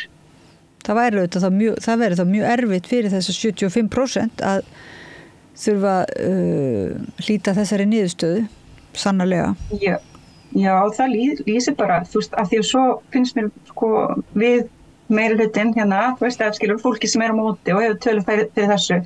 Mér finnst við regla að vera hérna, vændum að vera með yfirgang og hroka. Það lýsir líka yfirgangi og hroka að segja í fyrsta lagi, þið eru ekkert svo mörg, þetta er ekki 75%, við tökum ekki mark á þessum skoðanakönnunum, við tökum ekki mark á þessum samstöðufundum, við tökum ekki mark á greinunum sem þið skrifið eða greinunum sem þið skrifið undir, af því það var alveg 140-150 mann sem eru íbúar á Seyðisfirði sem að hérna, skrifa undir grein sem birtist á vísi fyrir daginn fyrir kosningar og hérna þið eru kannski að móta en þið eru bara að móta því einhver annar sagði ykkur það af því að við séum ekki færum að taka sjálfstæðar ákvarðanir heldur þetta er svona en þetta, þú talar í greininni þetta setja fleiri samfélagir já, þetta er svona, þú talar þessar dylgjur hvað er erfitt að upplifa það og bara hugsa sér sem kennari ef að kennari myndi koma svona fram við börnin sko, að trúa þeim ekki og hérna og gera lítið úr því þegar þeir eru að segja frá sínum skoðunum og upplifunum. Það er náttúrulega, þetta er vond upplifun virðist vera að lendi því að mótmæla einhverju og vera gerður ómarktækur eða svoleiðis. Er þá ekki svolítið pressandi að fá svona hvað gengur vel með undirskriftasöfnun? Nú er undirskriftasöfnun í gangi og bara alveg hrúast inn öfnin. Er það ekki stuðningur, er það ekki bara fólk all land sem er að skrifa undir? Jú, það er fólk all land og það er fullt að Seyðfirðingum auðvitað. Jú, það er gott að finna samstöðuna og hérna, og það var það líka þegar greinin birtist þarna daginn fyrir kosningar. Og það var það líka svolítið skýrt að ég sá að voru svo mörg nafn á þessu lista bara fólk hérna í bænum að því að bara íbúar bæjarins. Það er rosalega gott og auðvitað þó að ég sé að tala hér Seyðisfjörð þá er þetta samt líka, þetta er stórt mál, þú veist, fyrir bara Ísland og Íslendinga því þessi starf sem er að komin og er að koma á svo marga staði og við erum kannski ekki að ná að staldra við og pæla í hvað er þetta og hvað áhrif hefur þetta til lengri tíma fyrir okkur og auðvitað þurfum við atvinnutækifæri og auðvitað þurfum við einhvern eðnað og mörg atvinnustar sem hefur einhver neikvæð umhverfisáhrif auðvitað, það er þannig, en við erum bara ekki búin að ná að staldra við og vega og meta og það er það sem við þurfum að gera. Hvað er þess virði? Einhverju verður fórnað, en hvað erum við þá að fá í staðinn? Mér finnst þetta bara mjög stór fórn fyrir mjög lítinn hag okkar að ég sjá. En ég verð að fara því að það var hringinn. Kæra þakkir fyrir að koma, samþykkja að koma hérna. Það var svo gott að fá að heyra í þér frá Seyðisfirði, Guðrún Ásta Tryggvadóttir félagi í Vá og vernd fjarðar. Kæra þakkir fyrir að koma að rauðaborðinu og hérna, já, við sleppum þér og höldum áfram spjallinu hérna félagum þínum, bless. Og við hvöttum Guðrún Ástu Tryggvadóttir sem er á Seyðisfirði og í stúdíónu hérna við rauðaborði hjá okkur eru áfram 2 Seyðfirðingar. Það er Magnús Guðmundsson félagsmaður í þessu sem heitir Vá, svolítið flott nafn, Vá sem er félag vernd fjarðar, verndun eða vernd fjarðar, já. Og Benedikta Guðrún Svavarsdóttir, formaður, hvernig beður þetta, Vás. Bara Vá. Félags vernd fjarðar. Akkurat. En Váið er svolítið flott að því að það er bæði þessi Vá sem er þá hætta og svo Váið sem er upprópunin sem Guðbjörg Jóhannesdóttir heimsbyggingur hefur talað þetta mikilvæga gagnvart náttúrunni þegar að fólk sem sagt á engin orð yfir fegurðinni heldur en orðið vá. Akkurat, þetta kom til okkar, alveg, var negla. Og þið hafið stofnað þetta svona bara eiginlega í kringum þessa vá sem þið upplifðu að sjókvíaldið sé. Já, þetta var þannig að við bara leið og þessi frummatsskýrsla fyrirtækisins kom út 2020, í nóvember 2020. Þá bara kom saman á einum stað fullt af seiðfirðingum og við byrjuðum að skipta okkur á götur og fara út allt og skrifa undir undirskriftarlista sem var mjög bara afgerandi. Hann sagði bara við frábýðum okkur allt sjókvíaelda í Seyðisfirði og það var strax svona greinilegt að fólki leist ekki á blikuna. Og við sáum auðvitað að þetta mældist, við fórum yfir listan í gegnum þjóðskrá, þetta voru allt fólk með lögheimili á Seyðisfirði og sáum að þarna var bara meiri hluti Seyðfirðinga sem voru gegn þessum áformum. Þannig að við ákveðum að það yrði að stofna félag, við getum ekki farið í það verkefni sem persónur, heldur yrðum við að vera með eitthvað félagskap, við sáum auðvitað hvernig þetta hafði svona farið í gegn á fjörðunum í kringum okkur.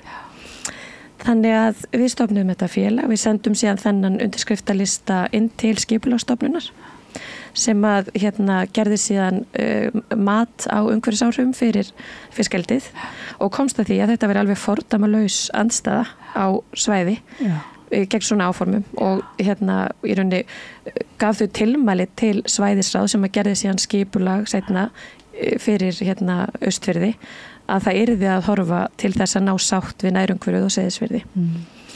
Og svo kannski komum við að því seinna í viðtalinu að það var sannarlega ekki gert og við erum hér enn einhvern veginn á þessu stigi málsins komin á ögurstundu. Já, þannig að maður eiginlega hugsaði með sér þegar að þetta náðist, þessi mikla samstæða, að þá væri eiginlega bara málið dautt en það er svo sannarlega ekki og kannski einmitt var einhverstaðar í að því þetta væri svona bara einhver hópstemning, jafnvel bara svona eins og einhver, heilaþvottur og hystería í íbúum og þannig að það náttúrulega koma mótrökin eins og Guðrún Ásta nefndi og svona kemur þessi svona sannfæringarkraftur að þessi 75% hafi rangt fyrir sér. Já, þessi skoðanakönnun sem kemur síðan seinna, hún kemur 2023 og er framkvæmd af sveitafélaginu og bara þetta svæðisráð vann tillögu fyrir svæðið og skipulagði og léti rauninni sjókvíaeldisfyrirtækin fá öll þau svæði sem við vildu óskuðu. Þetta strandsvæðisskipulag átti að vinna í bara miklu samráði við alla hagaðila, svo sem íbúa og var ekki gert og viku áður en að þetta strandsvæðisskipulag er síðan staðfest af innviðaráðherra þá lá þessi skoðanakönnun fyrir að 75% íbúa væru á móti þessum áformum en við hittum innviðaráðherra, við Maggi fórum og hittum Sigurð Inga og horfðum í augun á honum og sögðum að þetta hlyti náttúrulega bara, það voru það margir ágallar og svo náttúrulega lægi fyrir þessi mikla andstæða íbúa nú bara væri ekkert annað í stöðunni en að klára þetta mál og samþykja ekki þetta skipulag.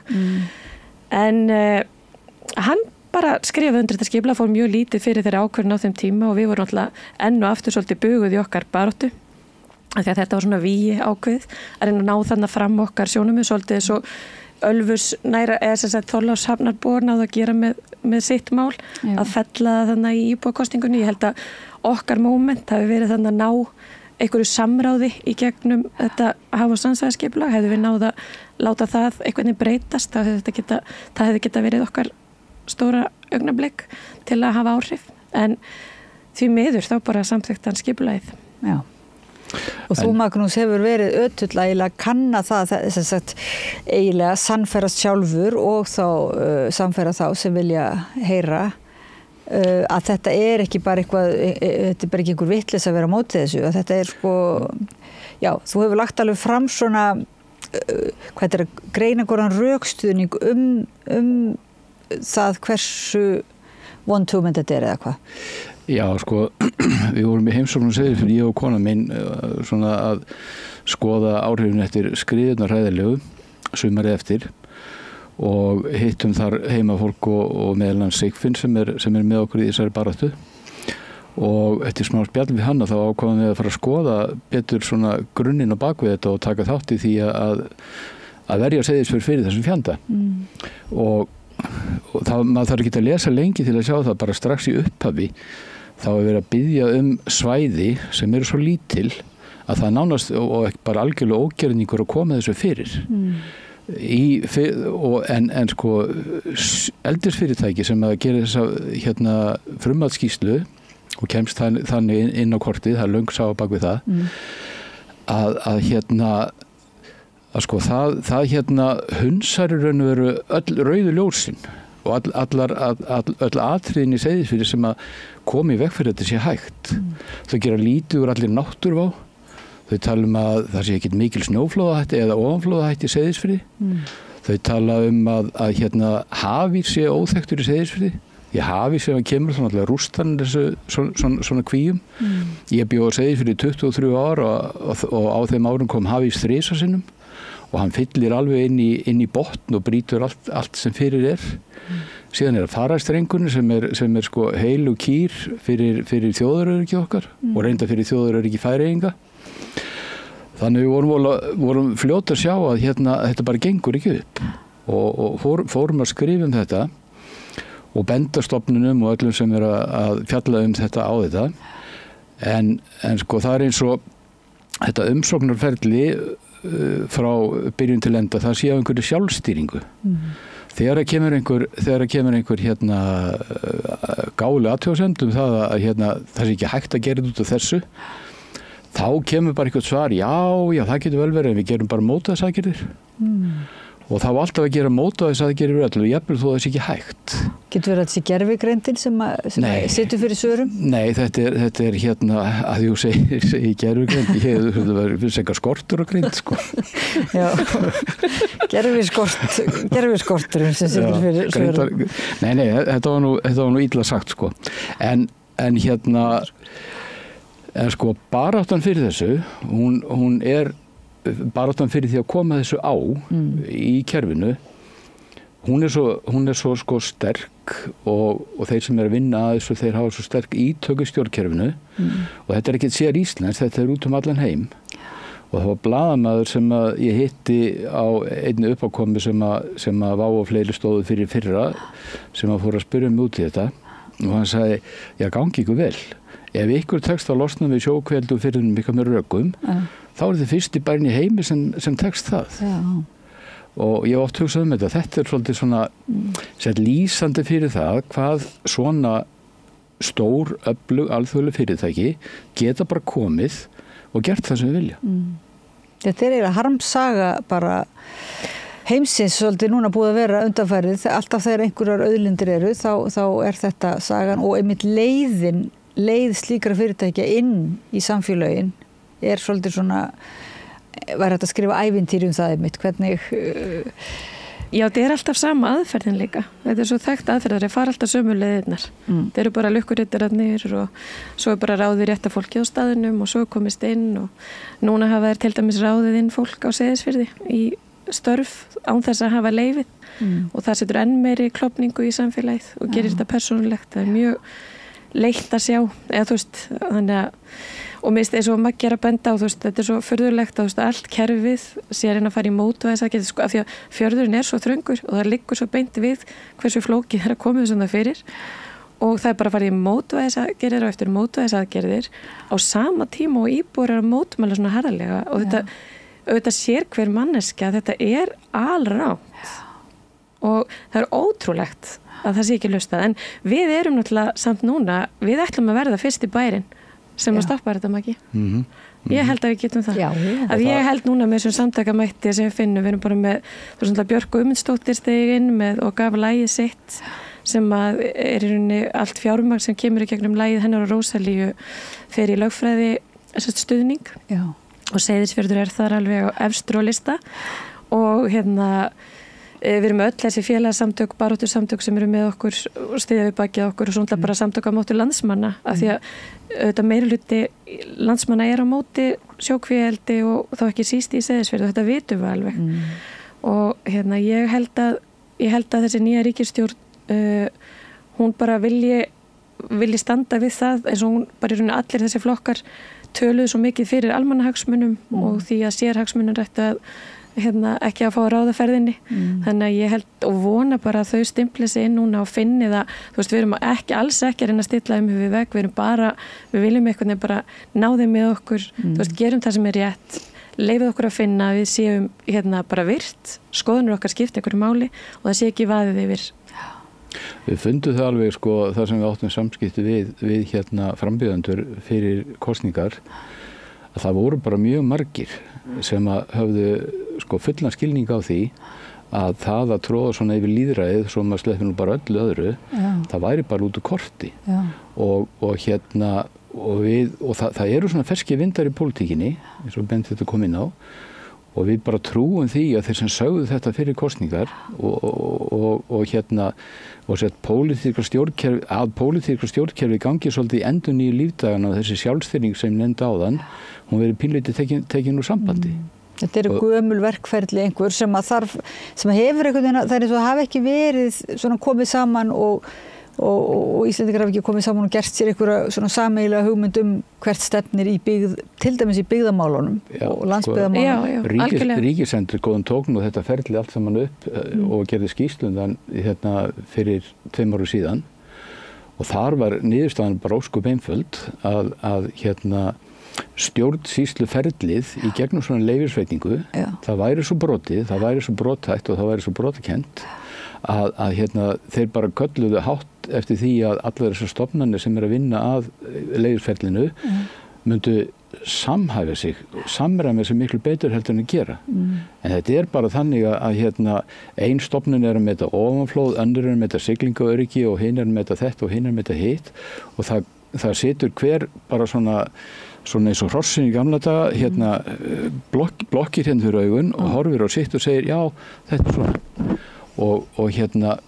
og ef það rangt gert að þá tekur næsta stofnun sem má taka við þessu hún tekur við þessu án þess að leggja mínútu í það reyna að krítisera hverjar voru forsendurnar fyrir því og af hverju þetta svona. En hvernig upplifir þú, nú ert þú brottfluttur Seyðfirðingur og gætir bara ég veit ekki verið bara að hugsa eitthvað annað en ert í þessu þetta hlýtur að vera svolítið tíma að afla upplýsinga og fylgja málunum eftir til dæmis að þú einhvern veginn ert að koma þér eitthvað inn í þetta ferli og enginn að biðja það sem sagt hvernig gengur það? Ertu á ég ekki að svara þessu bara?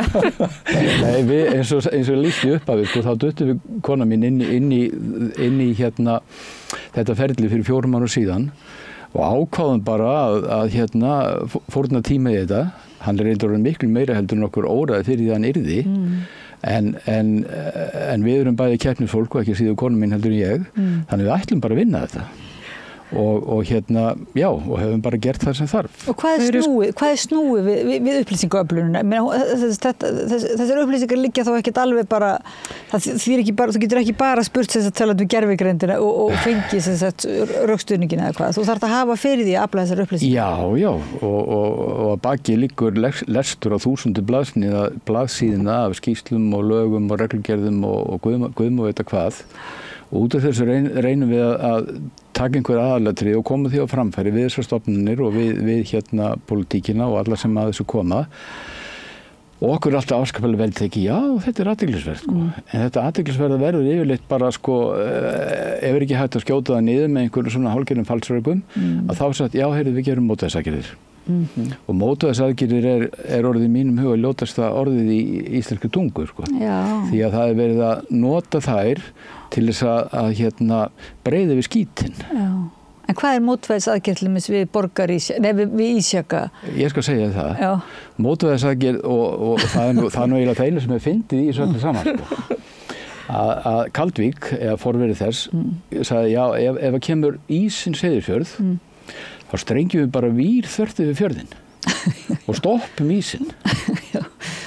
Nú, ef þetta eru hafís þök, þar er bara, ef hafís kemur og fyllir fjörðinn, eins og hann hefur oft gert, þá ætlum við að losa kvíarnar og sigla með þær og draga þeirra drösla þeim inn í fjarðarbotn vegna þess að þar eru öryggi fyrir hafísnum. Já, ég sé að þú tissa, en þetta er staðreynd að þetta stendur í þessari skýrslu og stofnun eins og skipulagsstofnun gerði ekki annað en að þegar hún er að fara yfir þessi ummæli og þessar innan gæðislega mótvæðisaðgerðir, þá segir hún, já, við erum ekki alveg við sem þetta sé hægt, fyrir að segja bara að þetta helvís rugl í ykkur. Já. Þannig að það er þetta hálfkák í viðbröðum. Eru það stofnanendar á vegum sem að sveita stjórnin leitar til eða svona íslensku batteríir sem að koma með þessar mótvæðisaðgerðir eða hvað, það er ekki fyrirtæki sjálft? Bæði, já. Það vill nú oft brenna við á Íslandi að spurja hagsmunaaðilar sem verið að semja við svona mál sko. Sem sagt ásóknin mjög mikil að vendi þessara... Já, að þú nefnir hagsmunaaðila að þá er náttúrulega grundvallar atriði þarna í þessu dæmi eins og ég nefndi með snjóflóðun áðan að það sé til marktækt snjóflóða hættumat þar sem á að setja þessar kvíar. Já. Og í lögum segir að skipulagsstofnun eigi að biðja slíkt áhættumat þegar skipulagið er gert. Nú það var ekki gert en í staðinn þá fikk Kaldvík, sem er hagsmunaaðilinn, að biðja Veðurstofan sitt eigið áhættumat. Og það var gert, og það er akkurat þetta sko, það er hagsmunaaðilinn sem fær að stússast í þessu en ekki hið opinbera. Kaupir einhvers konar álit. En af hverju veitir Veðurstofan slíkt? Sko, það er svolítið skrítið, er ekki? Já, sko, hérna, í fyrsta lagi að þá á að gera ofanflóðahættumat fyrir alla eldi stöðina. Það sé ekki bara kvíarnar, þetta prammana sem er þarna, hætt á því að akkeriferstingarnar losni, hætt á því að fóðurlagnir sem liggja á yfirborðinu tætið til sundur og allt fær í klessu. En Kaldvík sá ekki sóma sinni í öðru en að biðja áhættumat fyrir mannslíf sem væru að vinna við sem sagt bara kvíarnar. Og Veðurstofan hún gerði þetta áhættumat, tók það framreyndar að það var ekki gert fyrir annað heldur en bara mannslíf sem væru að stússa við þessar kvíar. Svo er þetta áhættumat lagt fram og það er lagt fram eins og þetta sé bara fullkomið. Og ég hef ekki séð það að stofnanirnar sem er að sýsla með þetta geri gagnrýna athugasemd við þetta. Annað er það að áhættumat siglinga það er líka gert sko í umboði Kaldvíkur. Kaldvík fær að ráða sér verkfræðsskrifstofu sem að gera áhættumat siglinga. Reyndar eftir einhverjum reglum og leiðbeiningum frá opinberum stofnunum en þú getur bara ímyndað þér sko þegar Kaldvík er kaupandinn og er yfir öxlin á þeim sem er að gera áhættumatið þá hlýtur það að taka mið af því hvað kaupandinn vill. Það er bara mannlegt eðli. Og gleymum því ekki að áhættumat siglinga var unnið af sömu ráðgjafa skrifstofu fyrir vegagerðina meðan að haf- og strandsvæðisskipulagsgerðin var en það fór bara ofan í skúfu og síðan fekk Kaldvík að keypti frá sömu stofu áhættumat siglinga en það var bara eitthvað allt annað áhættumat siglinga. Þannig að við skiljum ekki ennþá hvernig fjörðurinn náði að breytast svona mikið. Nei. Og meir en það að það búið að gera svona áhættumat fyrir í djúpinu líka og við vorum svolítið hrifin á niðurstöðu þess áhættumat vegna þess að það var svo varfærið gagvat siglinguöryggi og ýmsir fleiri og bara bundum vonum við það að sambærilegt áhættumat að segja fyrir myndum bara drepa hugmyndin endanlega en þegar það kemur út þá er bara búið að þrengja allar viðmiðanir. Þar sem áður var talað vestur í djúpi að skip mætti ekki sigla nær kvíum eða sjókveldistöðum heldur en 200 metra munum datt til hugar að lækka þannig í 50 metri Seyðisfirði. Hafa útskipt fyrir okkur með einhverju rökum að það sé bara eðlilegt, það sé búið að endurmeta þetta og þeir sé ekki eins varfærnir þessu voru en spurningi vagnar var þetta ekki bara gert vegna þess að þetta þurfti að vera svona lítið Seyðisfirði til að koma kvíunum fyrir sko, eða eldistöðunum fyrir. En sko, þegar þú og konaðin eru að brasa í þessu og vinna bara eða miklum tími þetta og sko vaknar ekki þú spurning af hverju er ekki einhver á vegum sveitafélagana eða ríkisins sem er í vinnu við það að gæta hagsmuna eða þess að leyfa íbúunum og náttúrunum þá væntanlega dýrunum að njóta vafans. Jú. Við spyrjum okkur aftur því af hverju þurfum við að vera að gera þetta? Af hverju er bara ekki löngu búið að setja stopp? Þetta er alveg fáránlegt og í rauninni var ríkisstjórnin á að bara gera eitthvað annað þá þegar að vonandi þau ná að koma þessu máli réttan farveg, þá held ég að það verður þetta að tryggja það að íbúar þurfi ekki að leggja svona rosalega mikið að mörkum í aðhaldi. Það verður líka náttúrulega bara svo erfitt innan, eins og þeir að segja, þegar það er ósætti og þá er ábyrgðin svolítið skellt á íbúana sem að kannski leiðir til meiri ágreinings setna meira eða hvað. Auðvitað. Þetta er bara alls ekki ákjósanlegt. En þetta sjáum við auðvitað bara út allt þegar þetta er auðvitað gerast í svo mörgum málum er snerta bara verðmættar þjóðarauðlindir sem að græðgisöfl vilja komast yfir. En nú þegar einhverju segja hvað voru er þið eitthvað neikvæð að vera að finna allt þetta til og vera að mæla einhverjar tína til einhverja sentimetra meðan þetta er virkilegt tækifæri, þetta uppbyggingar tækifæri og hvað hafið þið svo sem annað að bjóða þetta á Seyðisfirði ef að þið sleppið þessu fína það er nefnilega stóra máli, þú veist, hugsið ykkur 10.000 tonn af eldiskvíum, þú veist brjálæðislegt inngrip í náttúru og lífríki sko rosalegt, við vitum það alveg, við þurfum ekki bara að hætta að tala þann skaða fyrir náttúrun og lífríki sem þetta veldur og að alltaf fórna því fyrir einhver fáein störf er svo galið, þú veist, þannig ég á svo bátt með að skilja okkur í rauninni fólk vill rétta þessum stórfyrirtækjum þessa auðlind. En er það ekki líka þannig að þið eruð ekkert eitthvað deyjandi samfélag, Seyðisfirði? Jú, svo er náttúrulega, þú veist, ég veit að þetta, þú veist, og þegar fiskvinnslan lokaði 2023 þá þetta var það mikið högg og það munar svo sannarlega þá er samfélagið í sárum nei, þú veist, það bara í rauninni gerir samfélagið brottæktar en áður, en samt sem áður þá fannst mér nú, þú veist, það rétta sig ótrúlega vel af en þetta var ótrúlega erfið tíðindi, ég vildi að Síldarvinnslan hefði bara sýnt samfélagslega ábyrgð og eitt sínu mikla fjármagn í að, þú veist, við erum með þessa frábæru höfn og ferju til staðar við austurströndina, það hefur verið svo borðliggjandi að bara byggja þar upp hátækni fiskvinnslu sem að hefði ekki getað eld svæði og maður á svo stundur skilur ekki okkur að þau fá aldrei þá hugmynd að einhvern veginn vilja setja fjármagnið í raunverulega að byggja upp samfélag því að þau vita náttúrulega alveg hvað gerist þegar svona stór biti tekin á samfélagi og maður auðvitað hugsaði, þú veist, er verið að plæja jörðina fyrir sjókvíeldið að það er núna að koma inn og núna verðum við ennþá örvæntingra fullri gagvart í að fá störf en ég held að, þú veist, alveg svo Guðrún Ásta kom svo vel inn á, þú veist, það er svo ótrúlega flott samfélag og það er svo mikil uppbygging og það er ungt fólk að flytja þannig að síðustu 3 hús sem voru keypt á Seyðisfirði var bara fólk milli 25 og 35 sem maður vill setjast þarna að því að þetta er, sko, samfélagið hefur aðdráttarafl og ég held að það sé það sem að mörgum minni bæjarfélögum hefur ekki tekist að skapa af því að, þú veist, segjum að þú vilji færa sérfræðistörf eða, þú veist, búa eitthvað staðar annar staðar og vera í fjarvinnu eða hvað sem er, þá þarf fyrsta lagi bærin að hafa aðdráttarafl og búa yfir einhverju menningu og einhverju, þú veist, langi að vera þar og það er Seyðisfirði með og þess vegna eru svo mörg tæki frá Seyðisfirði og við megum ekki hugsa svona smátt, verðum að hugsa lengra og ég held einhvern veginn, ég hugsa oft þú veist, gömlu húsin sem að Seyðfirðingum tókst að vernda með kjafti og klóm og það þurfti sannarlega mikið til einmitt aftur frá íbúum að vernda húsin og vernda menningar verðmætin og það verður auðvitað margir á móti því á sínum tíma en ég held að, þú veist, einhver er bara burt með þetta eru bara, skiptir einhver máli og nú ætlum við að byggja nýtísku hús og gera flottan bæ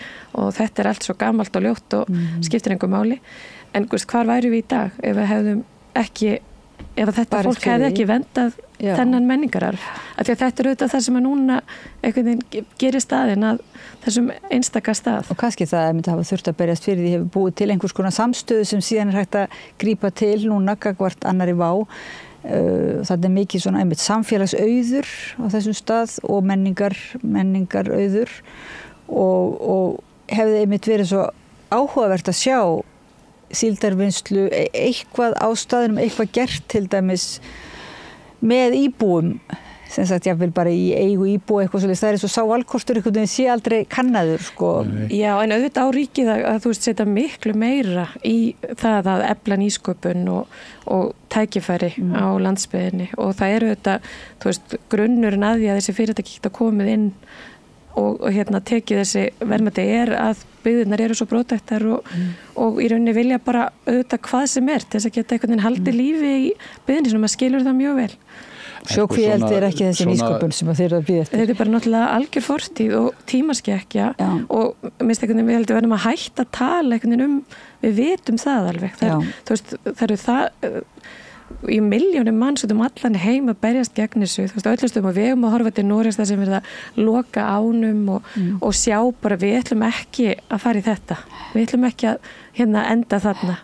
Seyðisfjörður sem alltaf verið framsækin og opin fyrir straum og stefnum til annar landa og verið svona, í framfara sveit svolítið, það svolítið leiðilegt að þið þurfa að vera svona tímaskekkja okkur gamaldags. Við ætlum ekki að verða það heldur. Seyðisfjörður núna er allt annar samfélag heldur en það var þegar ég fluttið þaðan síðustu aldamót og að ég tala nú ekki þegar ég fluttið þangað í lok 8. áratugarins. Þá var Seyðisfjörður svona, á þeim tíma var Seyðisfjörður svona hefðbundin með mikla útgerð, óhefðbundin að því leyti til að það var mjög mikil járniðnaðar.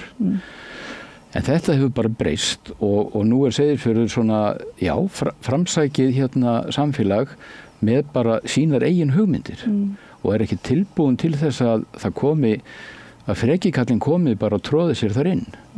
Og þetta er ekkert að gerast á einni nóttu, þetta er búið bara að þróast núna í gegnum síðustu áratugina. Og ég er stundur spurður að af hverju vilja Seyðfirðingar hafna þessari atvinnuuppbyggingu og eru Seyðfirðingar á móti því að það komi atvinnuuppbygging og svarið bara nei. Og Seyðisfjörður er alls ekki deyjandi samfélag, það er bara samfélag sem er að byggja sig sjálft upp á allt öðrum forsendum heldur náður. Og svona fyrirtæki eins og Síldarvinnslan sem að starfaði á Seyðisfirði í eitthvað cirka 10 ár og er með svona stefnu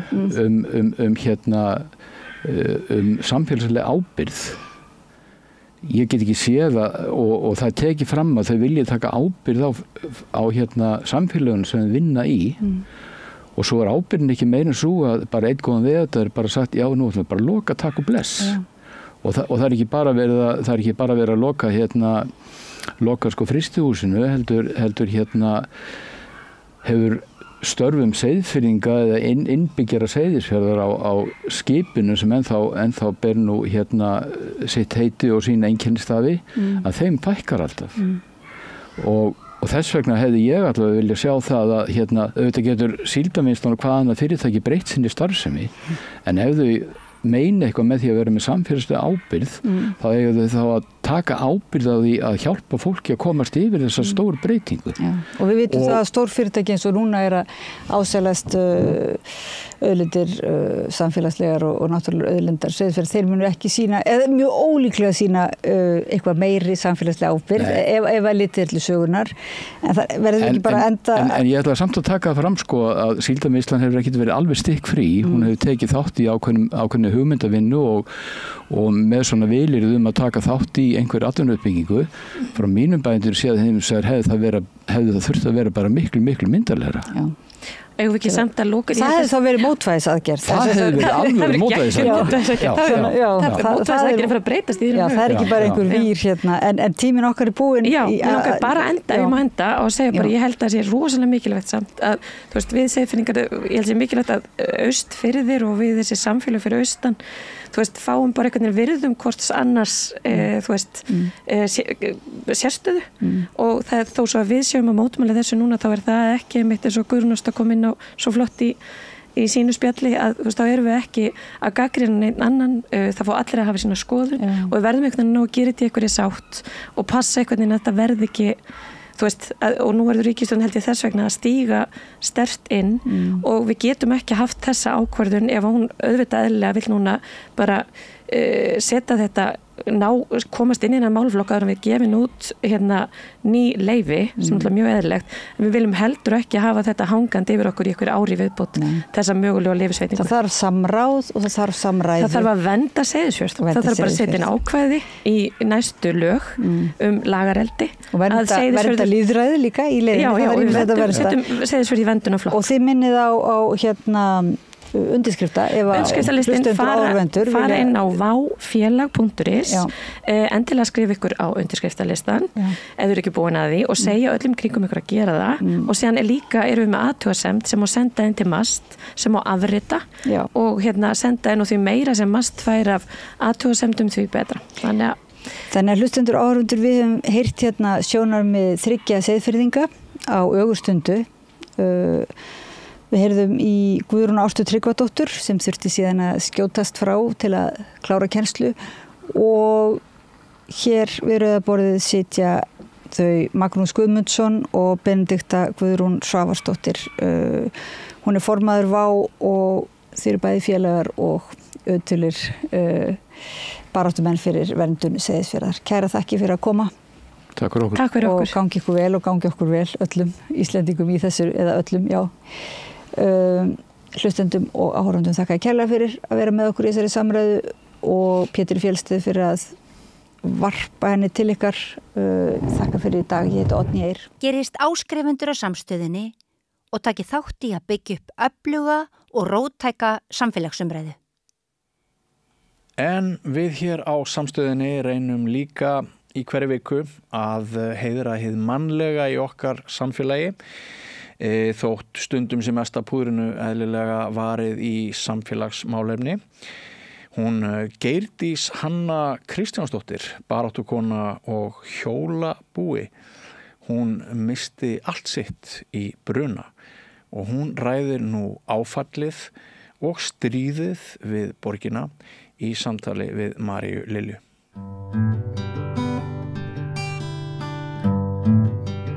Já, komið sæl aftur og velkomin að Rauðaborðinu. Hjá mér er Geirdís Hanna, hjólhýsabúi og öryrki, sósíalisti og mannvinnur, hundavinnur og fleira. Það eru margir titlar. Geirdís, þú lentir nú í ansi óskemmtilegu atviki hér á dögunum sem hefur aðeins verið fjallað í fréttum, en það kom upp eldur í hjólhýsi í hjólhýsabyggðinni þinni hér upp á Höfða, og það skemmtist mikið þitt heimili. Já, það gerði það. Hitinn frá hjólhýsinu, þar sem eldsupptök voru, að hann var það mikill að hann bræddi gluggana þeim megin á hýsinu, og í slökkustörfum að þá yrðist sót og vatn inn heima hjá mér og skemmtirnar urðu töluverðar.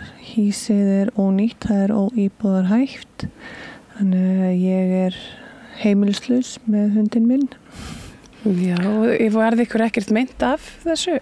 Nei, vegna þess að við vorum báðar komnar út áður en að eldur varð það mikill, og þegar hann kom og vakti mig, eða reyndar hann bankaði og Tinna vakti mig, og ég náttúrulega bara rauka fætur, og svo þegar að sá í hvað stemdi, að þá náttúrulega bara ringdi ég á 112 og hljóp út á náttfötunum í inniskónum, og Tinna mín, hún var náttúrulega bara í reiðileysi, skítrætt við þessi læti, og svo þegar að nágrannarnir fóru að tínast út, þá einmitt vinkona mín sem að býr við hliðin á mér, og hún bara tók hana og bjargaði henni inn í hýsi sitt, þannig að hún hefði allavega örgan stað að vera á. Já, það er svona samhugur hérna í þessari byggð. Já, við nefnilega erum ofboðslega þétt samfélag, og meiri parturinn af okkur er búin að fylgja stað síðan í Laugardal. Og það eru komin nokkur ár. Já, þau sem að voru lengst niður í Laugardal byrjuði að vera þar 2017. Ég bætist í hópinn 2019. Þannig að já, þetta er búið að vera einmitt mjög góður kjarni sem að hefur fylgst að. Og við vorum 4 sem að urðum mjög illa úti í þessum harmleik. Það voru 2 sem að mistu algjörlega allt sitt, og 2 hýsi sem stóðu sikkur megin við það, að þau skemmtust mikið. Þannig að nú er þetta kannski hópur sem að ég á ekki mikið svona miðað við marga aðra. En þegar þú segir að missa allt, þá er það hreinlega allt. Já, algjörlega. Ég var þó sé náttúrulega bara erfitt að segja það, þá var ég mjög heppin vegna þess að ég náði að bjarga til dæmis meiri hlutanum af fatnaðunum mínum og er búin að fá að vera þvó hann hjá vinum og vandamönnum og ég var að kynna mér hvað það kostar hjá Efnalaug. Já. Þetta hleypur á 20.000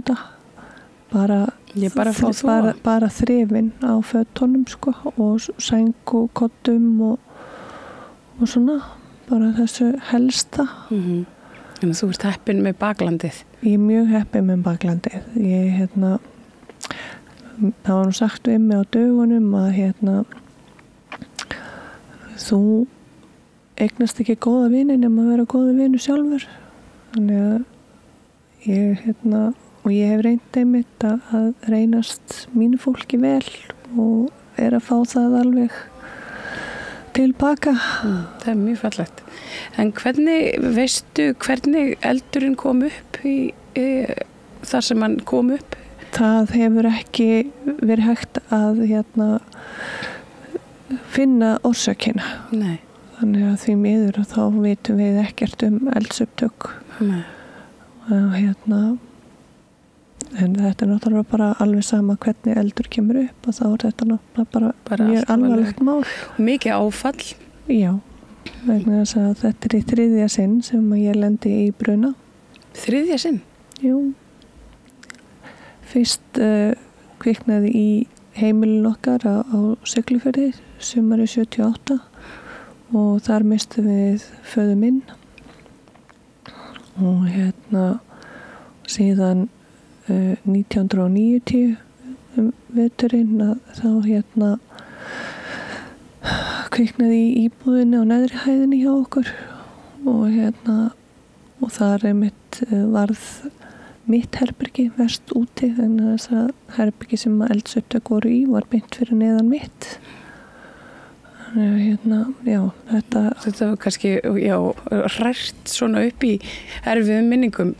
Algjörlega og eins og segja að ég er bara búin að vera á öllu tilfinningarófinu og áfallastreitan náttúrulega bara kom bara af krafti tilbaka. Svona eðlilega kannski. Já. Og ég það hefur komið fyrir að ég hef bara hugsað til hvers að halda áfram. En sem betur fer þá stoppaði það í hugsun. Já, sem betur fer segja með þér.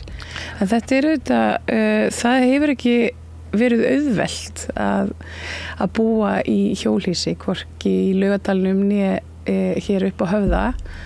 Nei, vegna þess að það hefur ríkt svo mikil óvissa. Og þrátt fyrir að Reykjavíkurborg hafi einmitt fullviss okkur það að þarna ættu við bara að vera til bráðabirgða og þá erum við samt búin að vera þarna síðan 16. júní 2023. Já. Og var okkur lofað því að þetta yrði bara tímabundið í 8 til 12 vikur. Ég veit ekki hvaða mælikvarða þau nota en 8 til 12 vikur hjá mér eru lönguleinar. Og oft mér sé. Mjög oft, já. Og ég vil meina það að ef þeir hefur bara staðið við stóru orðin og farið strax í framkvæmdir við að finna fyrir okkur svæði. Við erum búin að benda á örugglega 15-20 svæði sem að kemur til greina. Þar sem að við gætum einmitt haft rýmra bil á milli okkar en þess að 4 metrar sem að eldvarnar eftirliti sett okkur niður í Laugardal.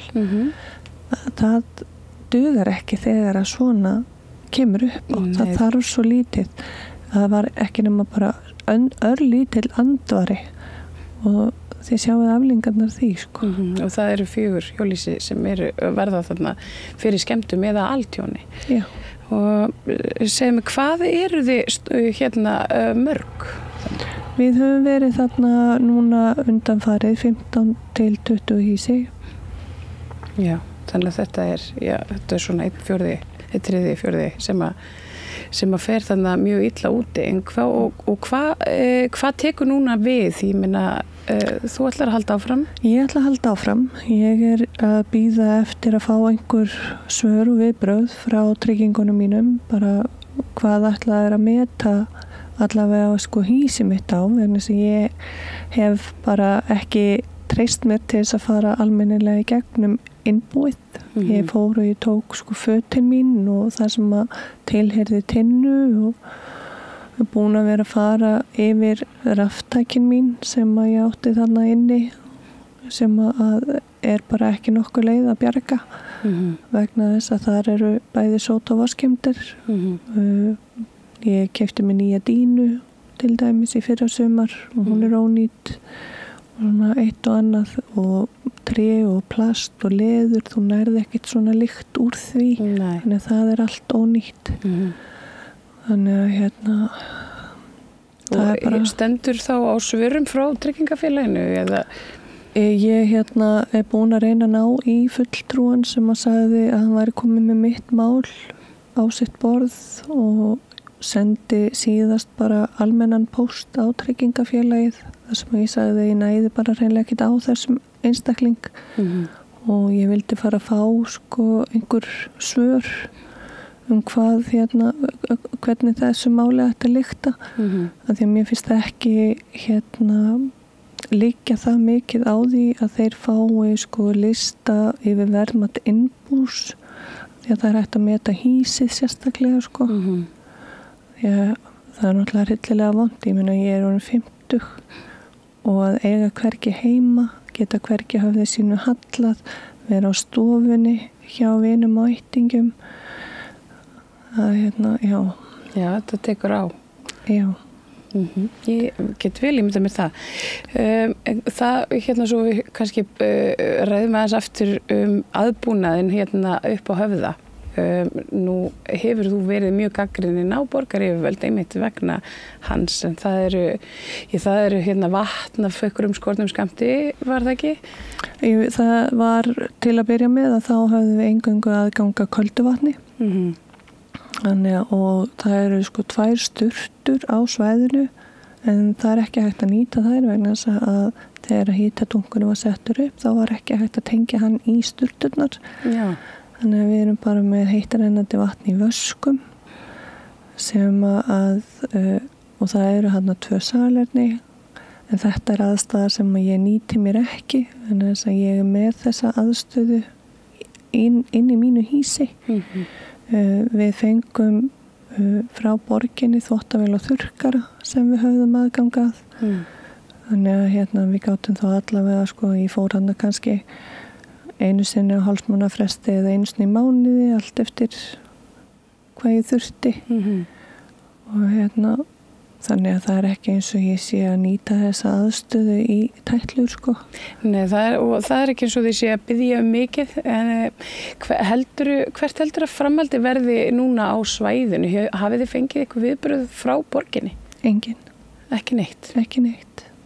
Mér finnst það skammalegt en mér hefði náttúrulega bara fundist eðlilegast að borgarstjóri sjálfur hefði séð sóma sinn í því að setja sig í samband við okkur vegna þess að það er einmitt hans tregða sem að hefur orðið þess valdandi að hann bara lokaði lás gagnvart okkar málaflokki og sagði að sko svona byggð væri ekki vel séð og einmitt sko teiknaði okkur upp eins og sko þessi gamla ímynd af trailerpark út í Bandaríkjunum en svona byggð er til allstaðar í heiminum þar sem býr bara venjulegt fólk allt frá láglaunafólki og upp í millistéttar og jafnvel hátekjufólk vegna þess að þetta fólk kýs þennan lífstíl, minimalískan lífstíl þar sem það getur leyft sér meira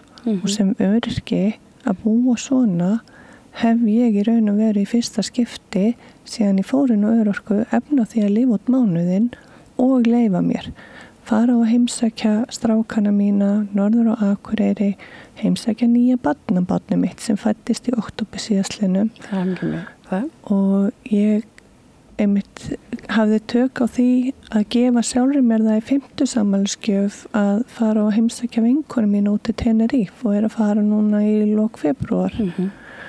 Ég get stundað íþróttina mína, keilu, án þess að þurfa einmitt að nurla og sko neita mér mat eða líf til þess að einmitt stunda þetta.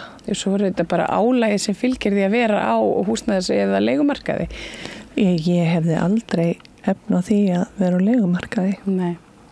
Það bara segir sér sjálft. Ég meina, ég er á nánast strípum bótum og það er alltaf verið að skerða því að ef ég átti rétt í lífeyrissjóði og þá var það skert og svo hef ég verið að sinna formensku hjá kjarahóp ÖBÍ og fæ örlítið greitt fyrir það og þá skertist ég enn meira, skilurðu.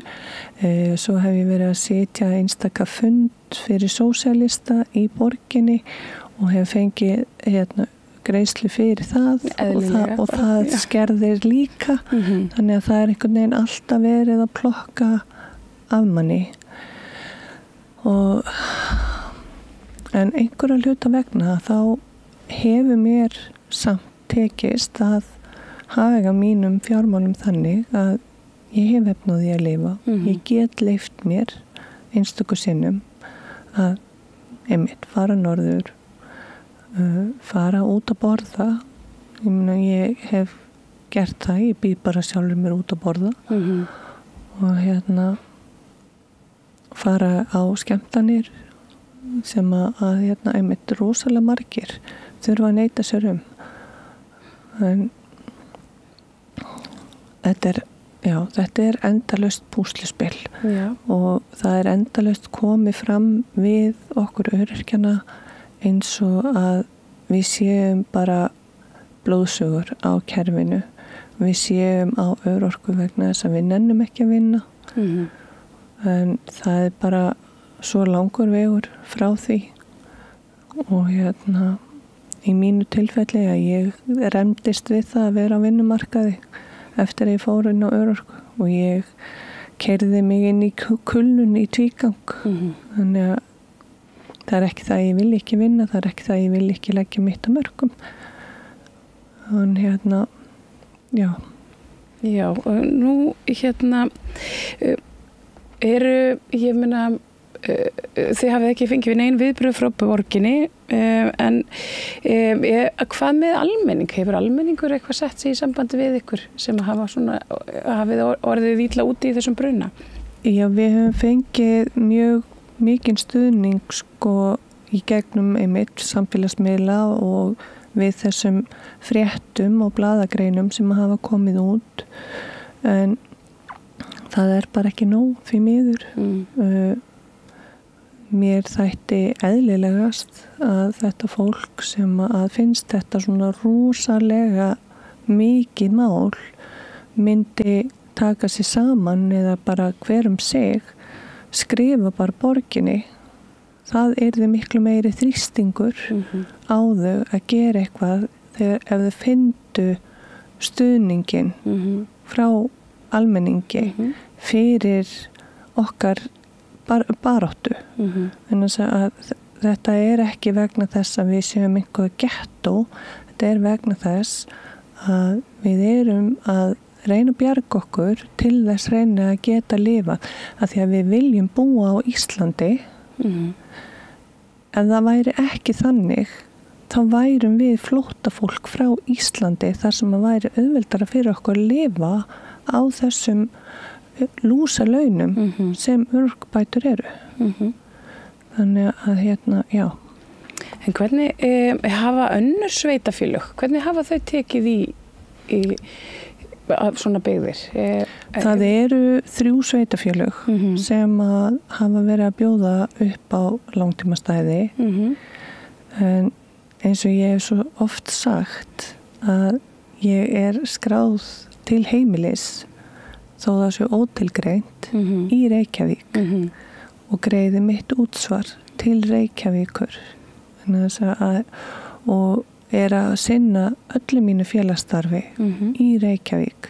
Ég er að spila og æfa og keppa keilu með IR. Ég er formaður keiludeildar IR, ég er formaður kjarahóps ÖBÍ, ég er formaður okkar í samtökum hjólabúa. Ég er að sinna alls konar starfi sem er í Reykjavík. Þannig að mér finnst mjög óeðlilegt að ætlast til þess að ég búi í öðru sveitafélagi þegar að það myndi einmitt kosta mig mikið meira bara upp á akstur fram og tilbaka og þar að leiðandi að þá myndi kjör mín verða lakari sem á annara sem að búa á svæðinu og við gætum þar að leiðandi leyft okkur minna. Og þú fékkst hjól hjá Vinnum og vandamönnum og hefur verið þar. Sérðu einhvern veginn svona fyrir þér svona hvert framhaldið verður og hvenær þú kemst í þitt eigið hús aftur? Ég náttúrulega bara vonast til þess að ég fara að fá einhver viðbrögð frá tryggingunum. Það voru 2 dásamlegar konur, önnur þeirra gömul skólasystir mín og vinkona og svo vinkona hennar að það er sett að stað söfnun fyrir mig og það var dásamleg blaðakona hjá DVF sem að skrifaði grein þess efnis og ég er að finna einmitt mikinn stuðning frá einmitt fólki sem ég er búin að þekkja í 20 ára og einmitt bara margir alveg bara þetta er náttúrulega ekkert sem ég get lagt inn á því að bara dropa í hafið en sendir mér einmitt skilurðu styrk og hugsa til mín og ég finn það mjög vel að það ber alveg sko haugur af fólki mikla góðvild til mín en það er ekki bara ég sem varð fyrir tjóni. Nei.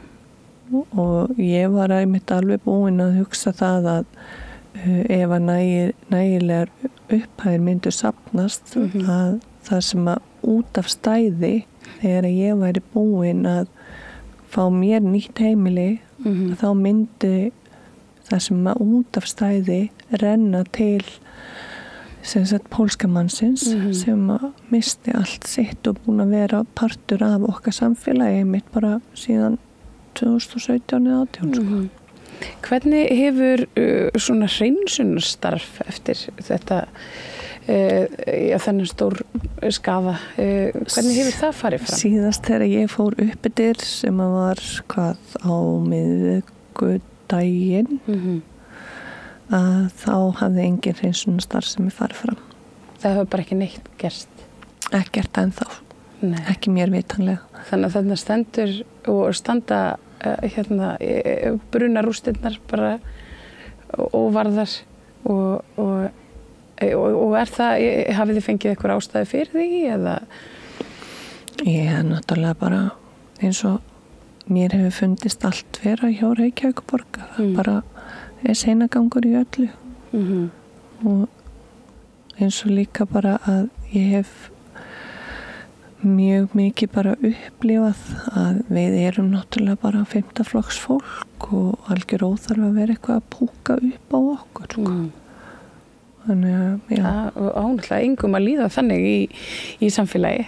Nei. Í samfélagi sem kennir sig við velferð og svona manngæsku bara alveg ótrúlegt. En hvernig er með rannsókn á bara tildrögum slys og svo einni þetta sem þú nefndir með metrana á milli hísana og hvort það hefði verið hægt að koma í veg fyrir brunan. Ég meina heldur til dæmis að borgin gæti verið bótaskyld? Já, ég veit það ekki en mér finnst bara allt í lagi að kanna það og Hefur það eitthvað verið skoðað? Nei, það hefur enginn gengið í það enn og ég hef bara verið upptekinn við annað. Ég er bara búin að vera að reyna svolítið að hlúa að mér og bara reyna að halda sönsum. Og heilsunni. Já, sem að einmitt er ekkert búin að vera neitt rosalega góð. Ég steyptist öll út í herpes af álagi og ég bara þakka fyrir að meðan ég man að taka lífin mín á hverjum degi og já. Akkurat. Þetta er mikið álag. En við fáum að fylgjast með framvindunni hjá þér, Girdís Hanna Kristjánsdóttir, hjólabúi og baráttukona fyrir betri heimi. Það er gott að sjá þig. og bara því þakka kærlega fyrir að vera hérna með okkur og deila þessu með okkur. Takk kærlega fyrir að hafa mig. Já, allt það besta ókeypis. Hrósaðu náunganum. Það betra. Samstöðin, þar sem manneskjurnar koma saman. Og við fjölluðum fleiri rimmur. Guðmundur Hrafn Arngrímsson, formaður leyendasamtakana, segir sínar farir og umbjóðanda hans ekki sléttar, mikill óréttur sé í gangi og kannski ekki svo mikið sem ný ríkisstjórn að gera til þess að lagfæra þann órétt. Við skulum næst kíkja á það. Allir þættir samstæðvarinnar eru fáanlegir á öllum helstu hlaðvarpsveitum.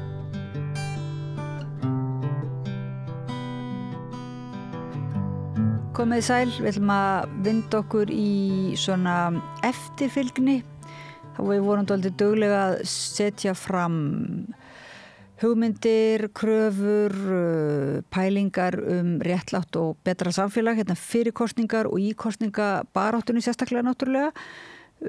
Svo núna komin ný ríkisstjórn og mörgum þykir svona ekki við hæfi hef ég tekið eftir að vera eitthvað að gagnrýna valkyrjurnar eða bara nýja ríkisstjórn ekki að vera komin eina neikvæðni, en ég held að það sé mjög mikilvægt hérna við Rauðaborðið að við byrjum bara strax að kalla til svona þá hagsmuna aðila sem eða ekki hagsmuna aðila heldur þá sem eiginlega hafa barist fyrir ákveðnum hópum og hingaði komin Guðmundur Hrafn Arngrímsson, formaður leyendasamtakana. Takk fyrir að koma og taka stöðuna svona. Mér langaði bara að biðja að vera með einhvers konar stöðumat, svona hvernig horfir fyrir leyendum núna fyrst á nýju ári og minni ríkisstjórn? Nú, eins og segir réttilega, þá virðist eins og almenningur sér svolítið ragu við það að gagnrýna stjórnvöld og gefa séns, og sem ég tel alveg rétt, en hins vegar það bara þannig í svona hagsmunabaráttu, þá geta svona einhver virðing eða tengsl, vinskapur eða einhvers konar svona samherja vensl, þau mega bara ekki skipta neinu máli vegna þess að þú ert með ákveðin málstað, þú ert að berjast fyrir ákveðin skjólstæðinga og þú þarft alltaf að horfa bara blákalt á hvernig staða þeirra hvernig hún hefur verið og hvað þessar hópar eiga inni og það má þá ekki undir neinum kringumstæðum vera þannig að þú vera ragu við að gagnrýna stjórnvöld vegna þess að hugsanlega að einhver leyti standaðu þín megin á hinn pólitíska ási. Ég bara hafna því algjörlega. Þannig að ég ætla að leyfa mér að gagnrýna þessa ríkisstjórn ef að hún fer út á sporinu, ef hún ætlar ekki að uppfylla þau loforð sem að hún kom fram með. Og ég kannski strax komið með ákveðna efasemdir. Við erum með því að nú horfi ég svolítið mikið á hagsmuni leyenda að við erum með 2 þingmenn hann inni þungavíkta þingmenn, annar þeirra komin orðið núna formaður fjárlaganefndar Alþingis og hinn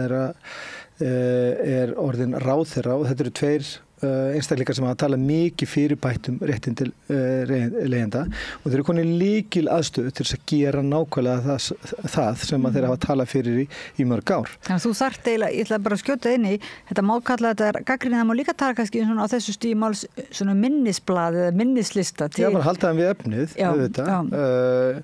en það má ekki vera þannig að það menni að vera rægir við að gagnrýna stjórnvöld eða ráðandi öfl þó að þau séu á einhver leiti, einhver staðar í einhverju samhengi, einhver samherjar.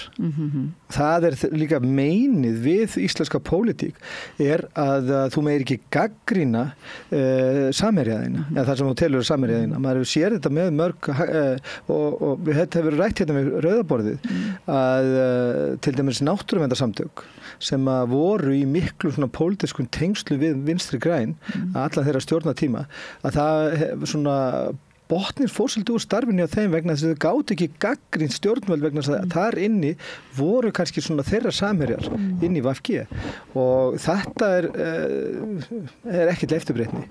En eins og segi, ég las stjórnarsáttmálann og sérstaklega sem að varðaði húsnæðismálin Og það sem að leigjendur hafa verið að kalla eftir alla tíð að það verið komið böndum á sjálftöku og okur og leigumarkaði og það ekkert að finna í stjórnarsáttmálunum og það gagnrýni ég og það finnst mér óásættanlegt með öllu að í upphafi þessa ferðalags ríkisstjórnarinnar sé ekkert minnst á það að leigjendur á Íslandi hafi í áratug, 1,5 áratug búið við viðbjóðslega sjálftöku og mannskemmandi okur sem að veldur langvölum og alvarlegum áföllum hjá tugum þúsunda fjölskylda. Það skal ekkert vera minnst á það í stjórnmálasáttmálunum og sérstaklega þegar við erum með 2 flokka sem að segjast og sögðust fyrir kosningar ætla að laga stöðu leigjenda.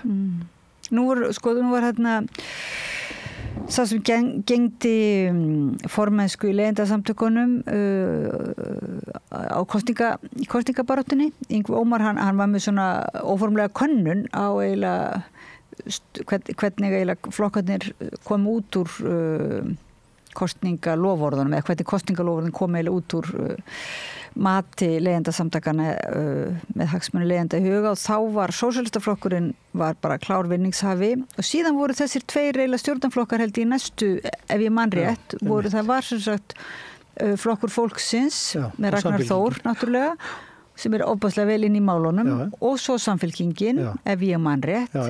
Það var þannig. Þannig að þetta ætti að vera svona þannig að þú ert núna náttúrulega mjög heppilegt að þú ert á í stjórnarandstöðu raunverulega. Já. Og ert ekki það raunverulega eins og þú segir með Vinstri græn og náttúruverndar þá kannski bara ágætt að þú ert ekki á þingi og getur haldið áfram þá að minna á að veri þessi svona þrýstihópur. Já, þetta líka eitt þar sem að svona ákveðin hugsanavilla kannski í framhjálpi, ákveðin hugsanavilla að góðir aktivistar þurfi að enda inn á Alþingi. Góðir aktivistar geta bara fengið laun og lifa sem mannsamandi lífi sem aktivistar fyrir sína skjólstæðinga. En ekki að endilega allir endin á Alþingi þar sem að, eins og við sjáum svo oft verður lítið úr starfskröftum þeirra, sérstaklega varðandi það málstað sem að þeir kannski fara helst fyrir. En þeir náttúrulega fá kannski engin laun ef þeir fara ekki á Alþingi eða hvað. Það er ekki sjálfgefið að hagsmunasamtök fái í raunverulega hafi burði til að berjast fyrir skjólstæðingum? Nei, það eru mörg dæmi það að hagsmunasamtök geta ekki haldið út í almennilegu starfi. Oft á tíðum mætti eiginlega segja svona að það eru ákveðni hagsmunir sem að verða tímabundnir, verða mjög staðbundnir og það er kannski ekki hægt að réttlæta það að hagsmunarsamtök að þeirri því kaliberi í að geta borgað starfsfólki sínu laun. Það koma upp alls konar svona aðstæður þar sem að hagsmunarsamtök verða til og þau verða til eins og segir staðbundin og jafnvel tímabundin eða mjög afmörkuð. En með tilliti til leigjendasamtakana þá eru við náttúrulega samtök sem eru að berjast fyrir réttindum rúmlega 40.000 fjölskyldna allt land. Þetta einn stærsti einstaki þjóðfélagshópurinn. Þannig að við erum ekki með eitthvað tímabundina takmörkuð eða afmörkuð hagsmunamál sem við berjast fyrir. Þetta eru mjög brýn og stærstu hagsmunir leigjenda. Leigjendur eiginlega enga stærri hagsmuni en þá náttúrulega að búa vel fjölskyldur sína. En það snýst náttúrulega að því að staða þeirra sem leigjendur, hún litar allt annað í þeirra lífi. Þannig að þetta eru stærstu hagsmunni þessara 40.000 fjölskyldna og gríðarlega stórhópur og að auðvitað ættu samtök eins og hagsmunarsamtök leigjenda að geta haldið út í starfi þar sem að þetta borga fólki laun vegna þess að starfið við að berjast fyrir réttundum og hagsmunum þessara hóps gríðarlega umfangsmikið, gríðarlega flókin og margþátta og þú þarft að viðhafa stöðug andmæli í einu opinberu umræðu vegna þess að við erum með gríðarlega sterk hagsmunasamtök á hinum endanum, hagsmunasamtök fjárfesta og fjármagnsins sem eru með tugi vellaunara starfsmanna við einmitt að viðhalda ákveðnu orðræði, ákveðnu sín, ákveðnu sjónarhorni á stöðuna á húsnæðismarkaði og við þurfum að vera andlagi þar og jafnvel andlagi við stjórnvöld og þannig ef þú ert með stjórnvöld og fjármagnið með ákveði sjónarhótt og reyna að viðhalda uppi ákveðinu orðræðu húsnæðismarkaðinn, þá ertu með andlag á vegum sjálfboðasamtaka í gríðarlega flóknu málefni og það náttúrulega bara á engan veginn sangjart eins og nauðsynlegt og þetta En einhver fordæmi fyrir því að slík samtök fái einhver fyrirgreiðslu svona frá hinu opinbera? Já, það náttúrulega fullt af samtökum sem að fá fjármuni frá hinu opinbera. Það eru nokkur 100 félagasamtök og það var nú birtur listi hérna fyrir einhverjum vikur síðan þar sem að var farið yfir svona,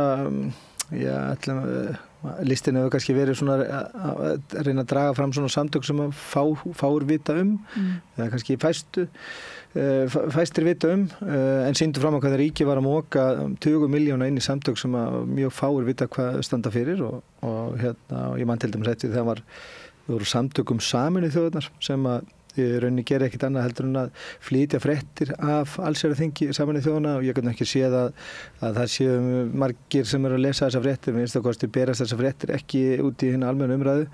Þetta eru samtök sem fengu samt tæplega 20 milljónir frá ríkinu á síðast ári. Leyendasamtökin fengu 0 krónur.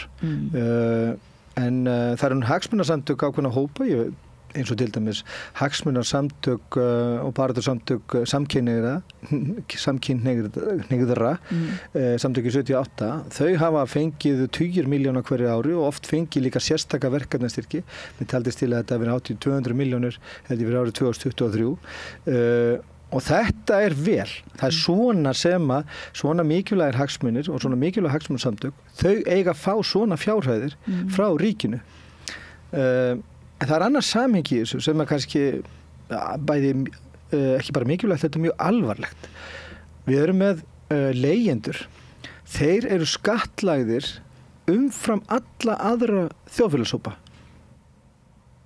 Þeir þurfa að borga, eru rukkaðir af leigusölunum annars vegar 11% skatt ofan á leigugreiðslurnar sínar eða 22%. Það fyrir til hvort leigi hjá einstaklingum eða fyrirtækjum. Það er lagður á 11% skattur ef þú leigir hjá einstaklingi, 22% skattur ef þú leigir hjá fyrirtæki. Þessum skatti skila leigusalarnir til ríkissjóðs. En leigjendur greiðan. Það er leigjendur sem greiðan skatt og það er engin annar þjóðfélagshópur sem er skattlagður umfram aðra hópa. Það er þetta að segja kannski bifreiðeigendur, en þeir eru skattlagðir sérstaklega vegna þeir nota göturnar og eru að nota þau innvið og slíta þeim. En leigjendur, þeir eru ekkert með athafnasemi umfram aðra sem að skadar samfélagið einhvern veginn, en þeir eru samt skattlagðir og miðað við útreikninga okkar, þá eru þessar upphæðir á milli svona 10 og 15 miljardar sem að fara inn í ríkissjóð miðað við stærð leigumarkaðarins í dag á hverju ári. Það segir okkur líka það að leigjendur sjálfur hafa staðið undir húsnæðisbótakerfinu alla tíð. Húsnæðisbætur til leigjenda hafa verið bylunum svona 7 til 8 upp undir 9 milljarða á hverju ári og þar hafa varla náð því að vera heilmingurinn af því sem að leigjendur eru að skila inn í ríkissjóð. Þannig að þegar verið að segja að ríkið sé að borga húsnæðisbætur til leigjenda, þá er það bara alls ekki þannig. Það eru leigjendurnir sjálfur sem hafa staðið undir þessu kerfi og vel það. Og þessi fjármuni kannski enda þá hjá leigusalanum á endanum, er það ekki vegna þess að vegna leigubótana þá sjá menn sér fært, þá viljum menn kannski hækka leiguna, er það ekki? Já, það er leigusalinn, hann innheimtir þennan skatt af leigjendunum og hann skilur honum inn í ríkissjóð og hann er ekki sérstaklega mertur, hann fer bara inn í ríkissjóð eins og hver annar skattur, en hluti af þessum peningum fer í það að halda upp í húsnæðisbótakerfinu sem að er aftur einmitt það kerfi sem að leigusalarnir vilja að verði styrt vegna þess að þeir vilja geta hækka húsaleguna. Því að húsalegan hefur alltaf hækkað í takti við hækkun húsnæðisbótum og alltaf vel umfram það. Við sýndum nú fram á þetta núna fyrir einmitt síðustu kjarasamninga þegar var samið aukna hækkun húsnæðisbótum sem vel að merkja hækkuna á húsnæðisbótum sem var samið hún hvarf á meðan að samningstímanum stóð. Það er að segja ávinningurinn af því þess að krónutölu hækkuninni. Þannig að, en auðvitað vilja leigusalarnir fá þennan pening allan aftur tilbaka sem þeir eiga ekki í á uppruna sinn hjá leigjendunum. En það er náttúrulega stórmerkilegt að þú ert með leigjendasamtök sem eru hagsmunasamtök og baráttusamtök rúmlega 40.000 fjölskyldna á Íslandi með þeirra ríkustu og stærstu og alvarlegustu og mikilvægustu hagsmuni. Þeir eru skatlaðir milli 10 og 15 miljardar sem að fara inn í ríkissjóð, en leigjendasamtökin eru samt sem áður einu svona hagsmunasamtök almennings sem fá ekki eina einustu krónu fyrir ríkinu. Við erum að tala 0 krónur, actually 0 krónur, þrátt fyrir að ríkið og ríkisstjórnin þáverandi 2019 hafði samið sérstaklega það við Alþýðusambandið og Eflingu og VR að styrkja fjárhagslegan rekstur leigjendasamtakanna. Við erum búin að skrifa mörgum ráðurum ítrykkubréf í gegnum tíðina og þeim hefur ekki einu sinni verið svarað. Og maður spyr sig af hverju. Hugsanlega hefur verið einmitt út af þessu einkennilega samengi þar sem að þú talar ekki við óviniðina og gagnrýnir ekki viniðina. Við höfum verið álitin róttæk hagsmunasamtök sem við erum sjálfsögðu vegna þess að svona barátta fer aldrei öðruvísi fram heldur en róttæk eða minnst að kosti með ákveðni ástríðu. Þannig að við hefum verið afgreitt svona sem öfgafólk og róttæk og þáverandi innviðaráðherra Sigurður Ingi Jóhannsson, hann skautaði bara hreinlega fram hjá leigjendasamtökunum og talaði í einu ummæli hans voru þar sem hann nefndi réttmætt samtök leigjenda. Hann vildi meina það leigjendasamtökin sem voru stofnuð 2013 og voru tímabili þau samtök á Íslandi sem að uxu hraðast, að hann gaf það í skyn að hann féllst ekki á lögmæti þeirra. Þrátt fyrir að við séum með hátt í 3.000 skráða félagsmenn og værum með höfðatölu stærstu leigjendasamtöku í Evrópu. En hann gaf það í skyn að hann ætlaði sér ekki að sættast á það að leigjendasamtökin hefði eitthvað ákveð lögmæti gagnvart honum. Og þetta hefur maður tekið eftir, að þetta hefur verið ákveðin afstæði hjá stjórnvöldum og ég vona að það breytist og ég gerir bara kröfu það breytist og þessi félagi mínir tveir, Jóhann Páll og Ragnar Þór, sem að ég vunni mikið með í gegnum tíðina og ég treysti fyrir góðum verkum, að ég treysti því bara að eitt þeirra fyrsta verk verði að tryggja það að leigjendasamtökin fái góða hlutdeild í þeim skattpenningum sem leigjendur eru að borga inn í ríkissjóð. Og við gerum bara kröfu það að annarkvort, eins og við lögðum til, að annarkvort skilið þessum penningum að fullu leyti eða byggi fyrir þá. Já, því það kom nú Ragnar Þór og Jóhann Páll komu nú báðir í spjalli mitt í aðdragandanum, man ekki hvort það var í þættinu sem þú varst, svona sem voru að tala sýnina fram á við og þeir voru mjög vel inn í málunum, báðir, voru með aðgerðar áætlun, minni mig en maður hefur ekki neitt heyrt, er það rétt hjá mér, maður hefur ekkert heyrt í, nú er Jóhann Páll komin í umhverfismálin, en hver er húsnæðismálaráðherra? Er það ekki hún ég bara maður ekki í svipan, ég veit að Ásta Lóa, hún er yfir velferðarmálunum, held ég, félagsmálum og velferðarmálum, innviðaráðherra. Ég bara man það ekki akkurat í augnablikinu. Nei, maður ekki heldur smá blackout en hins vegar er það þannig að þessi málefni eiga jafnt heima hjá velferðaráðherra eins og hjá innviðaráðherra. Þetta er velferðarmál. Staða leigjenda er velferðarmál. Þetta er ekki innviða auðvitað að hluta til innviðamál, en þetta er velferðarmál. Það kom náttúrulega ljós þetta með græna bákninu, græna kastalanum. Bara umræðin í kringum hann, að þá koma svo ýmsir fletir upp í umræðinu eins og bara akkurat þetta, það er velferðar og bara eins og lýðheilsulegt mál að vera með útsýni Já. Og kom sögum byggjum eins og í opna skjöldu greinlega verktökunum eða Þetta er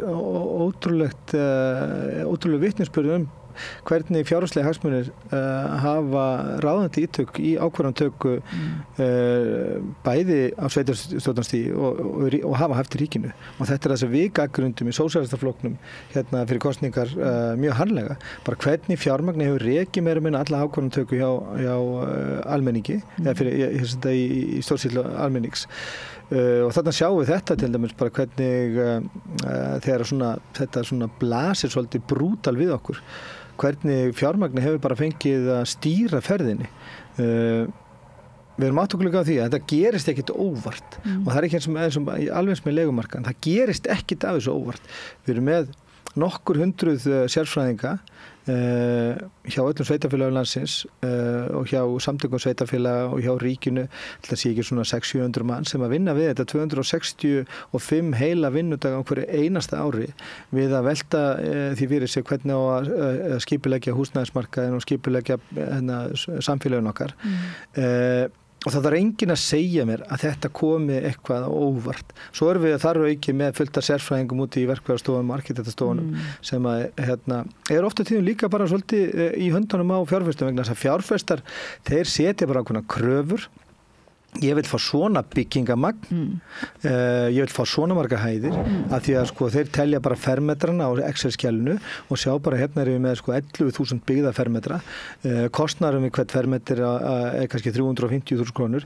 Ég get selt hvern einasta fermetr á minnst kosti 850 til milljón og þetta er það sem að fjárfestirinn að horfi. Hann er bara með Excel-skjal og svo er arkitektinn, honum er bara gert að leysa þetta að maksa byggingamagni á þessum ákveðnum stöðum og svo er þetta selt og okkur verði sem að minnst að kosti leigjendur flestir á ekki efna að komast í en þarna sjáum við bara hvernig fjármagni stýrir þessu saman. En það sem ég var einmitt að hugsa áðan var þau voru með aðgerðaáætlun flokkarnir einhverjar en að þú talaði hversu róttækar breytingar þarf að gera eða róttækar kröfur umverulega að þá fannst manni svona eins og þessi flokkar, sem eru núna stjórnarflokkar, væru mjög vel inn í málum og í svona með alls konar útreikning á hreinu og allir sammálum að þyrfti að byggja meira til dæmis, en það var allavega ég var ekki alveg samfærið það hvar ætti að byrja aðgerðirnar vegna þess að manni fannst eins og þyrfti svolítið að það þyrfti raunverulega svolítið hugafarsbreytingu og kannski þá kerfisbreytingu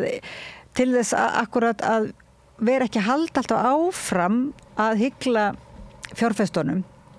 Það er kannski hægt að það er ekki nóg að fara bara að byggja eða byggja meira og byggja þá bara einhver græn skrimsli ef að það er einhvern veginn á röngum forsendum. Þannig að ég hugsaði bara sitjandi það þarf greinilega svona doka við og það þarf greinilega einhver svona aðeins djúptakari breytingu þannig að það sé ekki bara verið að gera einhver svona smá einmitt bæta húsana það voru svona nokkur góð atriði en það var eins og það einhvern veginn fannst mér að sósíalistar sýndu fram á að það var eins og það myndi ekki duga nema mjög skamt ef það væri ekki leið eða á undan farið í það að bara vinda ofan af þessari öfgamarkaðshyggju á húsnæðismarkaði. Það er það sem að þarf og mér finnst mjög varlega stigið til jarðar hjá núverandi stjórnvöldum, minnst að kosti ef að marka má stjórnarsáttmálunum. Það á ekki að taka á þessari öfgamarkaðshyggju á húsnæðismarkaði. Við vorum átt okkur á því að uppbyggingaferli ef á að breyta taktinum í uppbyggingu húsnæði það mun taka tölvöld langan tíma. Við erum með ákveðna getu í byggingarinnanum og hún er kannski þegar best lætur rétt rúmlega 3.000 íbúður á ári og okkur vantar milli 8 og 10.000 núna bara vantar. Við erum að sjá fram á samdrátt á þessu ári í framleiðslu með að við útgefum byggingaleyfi fyrra. Þannig að við verum að tala að kannski ekki fyrir árið 2026 verður þetta að koma byggingamarkaðnum aftur á stað og þá verður þetta væntanlega allt eins og áður, bara á forsendum hans. Ég talaði við fjármálastjóra hjá stórum byggingaraðila og hann sagði við mér fyrirætlanir stjórnvalda og óskir skipta okkur engu máli. Við horfum bara á rekstrarumhverfið. Það er eina sem við horfum í. Þannig að sko að þó að stjórnvöld séu búin að skipuleggja lóðir og þess áttar, ef að rekstrar umhverfi verktakana þannig að agnast þeim að hingra aðeins og byggja bara á dýrulóðunum eða þar fram eftir göttunum, þá munið þau bara einfaldlega að gera það. Og það því að markaðurinn ræður. Það algjör markaðshyggja eða markaðurinn bara ræður þannig ferðinni.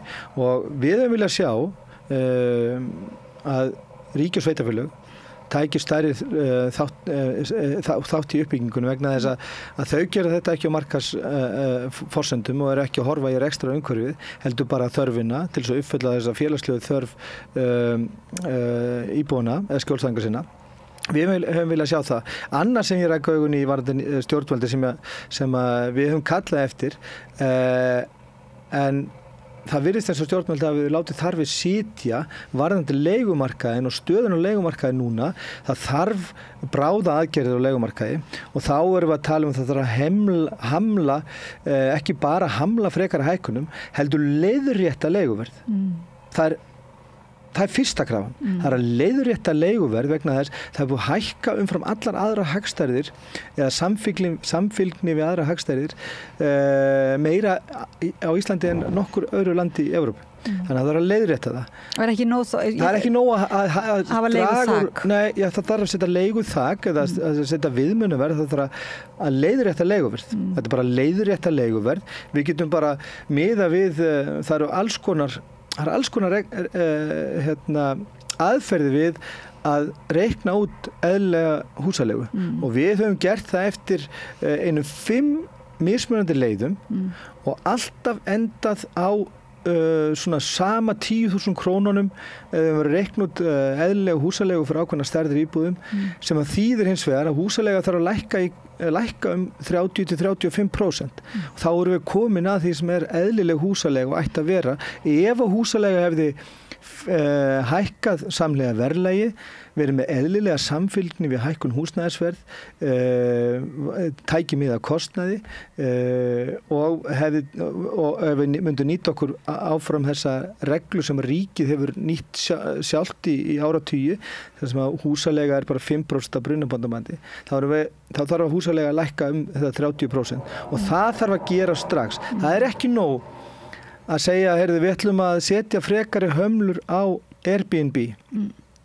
Það bara alls ekki nóg. Þörfin það mikil. Ég hins vegar fullur sem að það mun hafa áhrif þegar að kemur til gags. Ég veit ekki hvernig það verður. Ég ekki búin að sjá neinn frumvörp þetta og ég sé það ekki hendi mér að þetta verði á vorþinginu. Hugsanlega kemur þetta ekki fram fyrir næsta haust, sem þýðir það að þá kemur þetta til framkvæmda einhvern tímann vorið sumarið 2026, sem þýðir þá að leigjendur eru þá aftur látnir bíða í hátt í 2 ár, búandi við þessar mannskemmbarna aðstæður. Við vitum það bara að fólk sem býr við til dæmis húsnæðis óöryggi, þegar maður fjórfalt líklega til þess að falla fyrir einn hendi. Þetta hefur gríðarlega alvarlegar afleiðingar í för með sér og það ætti að vera fyrsti forgangur stjórnvalda að það að draga úr sjálftöku, eða stöðva sjálftökuna og stöðva þetta okkurlegumarkaði og tryggja húsnæðisöryggi leigjenda og það þarf að gera strax og ég segi bara fyrir leigjendur, það verður engin afsláttur gefin á því, ekki nokkur, ekki í 1 mínútu, aldrei. Og við munum berjast fyrir þessu alveg sama hverjir eru í ríkisstjórn og hverjir fara fyrir þessu málaflokki. Kristrún náttúrulega talaði þetta í áramóta ávarpinu, þá ef mann rétt lagður mikla áherslu á húsnæðismálin. Og þarna eru einmitt þeir sem bara sátu hérna og lofuðu bara virkilega ef að þeir kemur til valda myndu taka þetta föstutökum, þannig að það svo sem alveg kannski meiri von núna en oft áður að þetta verði einhvern veginn tekið alvarlega, en þá kemur þess að þú segir bara, hversu lengi samt, hvar lendir það á einhverjum svona einhverju áætlana gerð, þú veist, hversu þetta tekur allt tíma, það tekur tíma að koma fram með frumvarp sem þarf að fara í samráðsgátt og það þarf til að byrja með fara í gegnum flokk eins og Viðreisn sem hefur hingað til hafnað öllum inngripum á leigumarkaði. Það var bara að tala fyrir óheftri öfgamarkashyggju á húsnæðismarkaði, alltaf. Og þarna hefur við bara mætt þessu viðhorfi bæði á Alþingi og í borgarstjórn Reykjavíkur. Það þarf að koma svona frumvarp í gegnum þann flokk. Og svo þarf að fara með þetta inn í þingið. Það er að afgreiða þar og svo þarf að setja ykkur dagsetningu á það hvenær það getur framkvæmda varðandi, þá erum við að tala um þetta frumvarp sem hugsanlega kemur varðandi það að draga úr fjölda íbúða á skammtímalega markaði.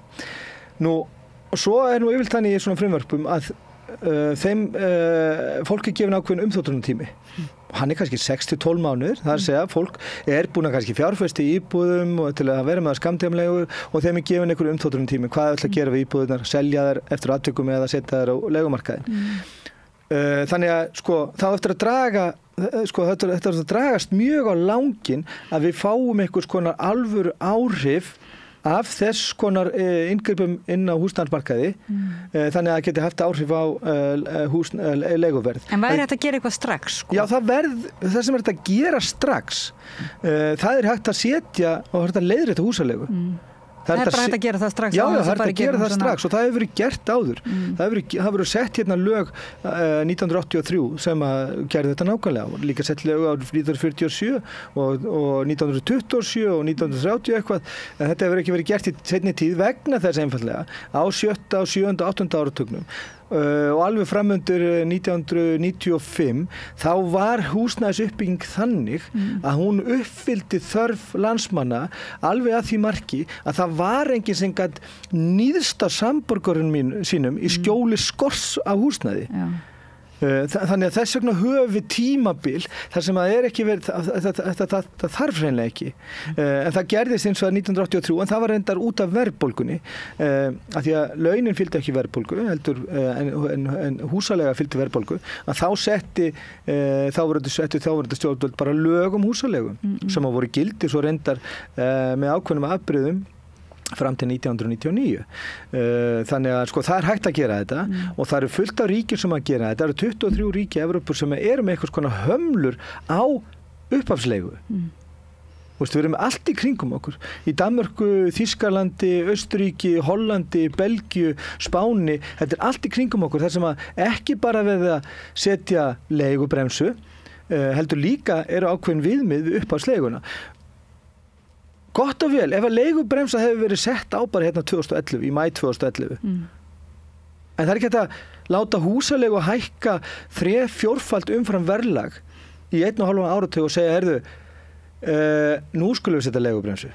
Þegar að leigan er allt og há vegna þess að það hjálpar leigjendum ekki neitt að vera að borga 70-80% af ráðstöfunartekjum sínum, vitandi það að húsalega mun ekki hækka nema 1.500 krónur í næsta mánuði í staðinn fyrir 1.800 krónur. Já, þegar ójafnvægið er orðið svona gríðarlegt. Já, það er þetta sem þurfum að laga og þetta þurfa stjórnvöld núverandi að setja í algjöran forgang vegna þess að þarna eru undir líf og heilsa og framtíð og atgerfi yfir 40.000 fjölskyldna á Íslandi. Og jafnvel fleiri núna, svona eins og áhorfir væntanlega, en þá er svolítið merkilegt Guðmundur Hrafn að það voru hlustendur sem að skoruðu á okkur hérna við Rauðaborða að kalla þig til núna vegna þess að það er svolítið misræmi milli þessarar ofboðslega áherslu sem var í kosningabaráttun á húsnæðismálin. Það voru eiginlega allir flokkar sammála eiginlega bara allir hægri og vinstri að húsnæðismálin væru aðalatrið og svo bara hversu langan tíma, horfa allir núna á klukkuna og svona hversu langan tíma ég var gefa nýri ríkisstjórn áður en þetta er þá byrjað einmitt sett á oddinn kannski maður getur kannski ekki sett neitt rosalega nákvæman tíma á þetta. Ég myndi segja að eftir svona 2 vikum eftir að þingið komið saman ef við erum ekki farin að sjá þá ekki bara einhverja fyrirætlanir vegna þess að fyrirætlanir hafa enga þýðingu. Tja, eru ekki góðar eða eru góðar fyrirætlanir? Nei, þær hafa enga þýðingu. Þær gera ekki neitt. Það eru verkin sem að tala. Þú getur alveg sett fram eins og Sigurður Ingi hann svona hálfgerður spunameistari með fyrirætlanir. Það rauninni sko konungur fyrirætlana. Hann gerði ekkert annað og ég held að það hafi sko losað þessa þörf á að gera eitthvað. Það var að koma fram endalaust með fyrirætlanir. Leið viðkomandi væntanlega örlítið betur eftir að hafa myndgert og sagt frá og baða sig í ákveðnu fyrirætlunum ákveðin tíma, þá losar svona knýjandi þörf já við verðum að gera eitthvað. En fyrirætlanir geta hreinlega bara skemmt fyrir líka vegna þess að gefa ákveðna falsvon og það kaupa ákveðin tíma að vissu leyti að fríða fjölmiðla, fríða jafnvel hagsmunahópana líka. Þannig að fyrirætlanir einar og sér sem að eru oft verið svona leikri stjórnvalda. Ég gef lítið fyrir þær.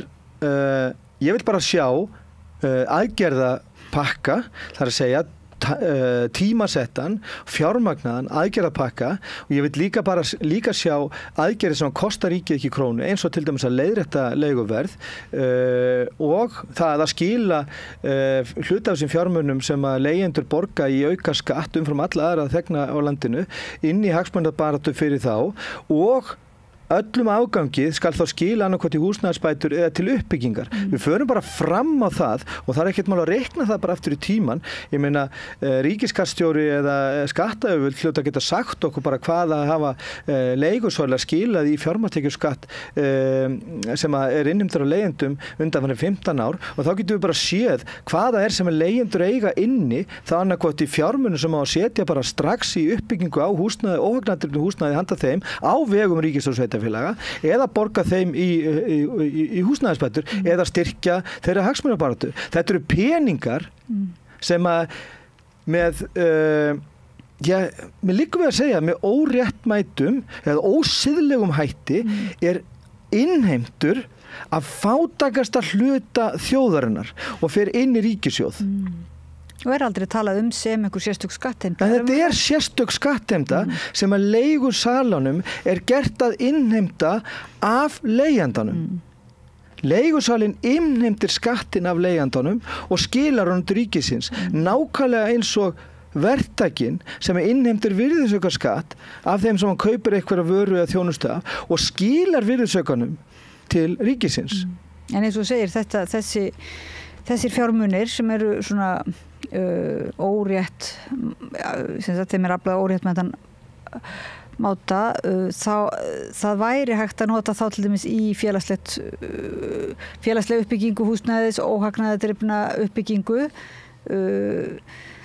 það væri bara einhvern veginn lógist mörguleiti það væri ein leiðin en það var einmitt svo sláandi að hvað menn höfðu svona hálfgerða fóbíu fyrir bara orðinu félagslegt húsnæði eða óhagnaðardrifið. Það var svona eins og þetta væri bara orðin einhver mantra að það væri alveg síðasta sort og hitt væri eiginlega sjálfsagt að hafa það markaðsdrifið, svo væri bara spurning svona hvað væri hægt að gera innan þessa markaðskerfis, hvaða lausnum var hægt að finna þar. En mér fannst þetta svona það eins og þessi búið að tella okkur þá trúum það að eina lausnin sé óheftu markaðsöfl á húsnæðismarkaði. Við verum átt okkur á því að alla síðustu öld og rétt framundir bara undir aldamótin, þá eru henni 3 kerfi í gangi inn á húsnæðismarkaði.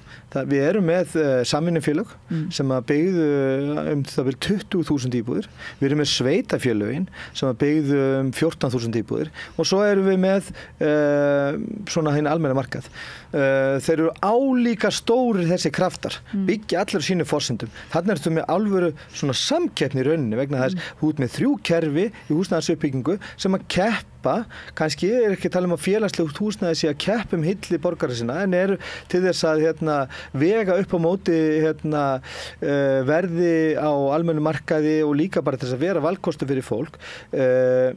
En í dag erum við með 98% af húsnæðismarkaðunum óheftan markaðsdrifið. Við erum bara rétt 98? Já, við erum með tæplega 3% af húsnæðismarkaðunum sem svona félagslegt húsnæði, svona almennu húsnæði. Þannig að við erum með algjörða yfirburðastöðu eins kerfis og við erum eina landi sem erum með svoleiðis. Meira svo að til dæmis í Englandi Margaret Thatcher, hún sló nú svolítið tónin í niðurrifi á félagslegu húsnæðiskerfi víð í Evrópu, minnst okkur í þau löndum sem að tóku upp þessa stefnu. Í Englandi var félagslegt húsnæði rétt rúmlega 30% af öllu húsnæði. Þrátt fyrir að Margaret Thatcher hafi verið við völd í 10 ár og verið rauninni þessi stóru hugmyndasmiður þessara eyðileggingarstefnu, að þá tókst henni ekki að færa hlutfall félagslegt húsnæði í Englandi nema niður undir 20%. Á Íslandi fórum við með niður í 2,4%.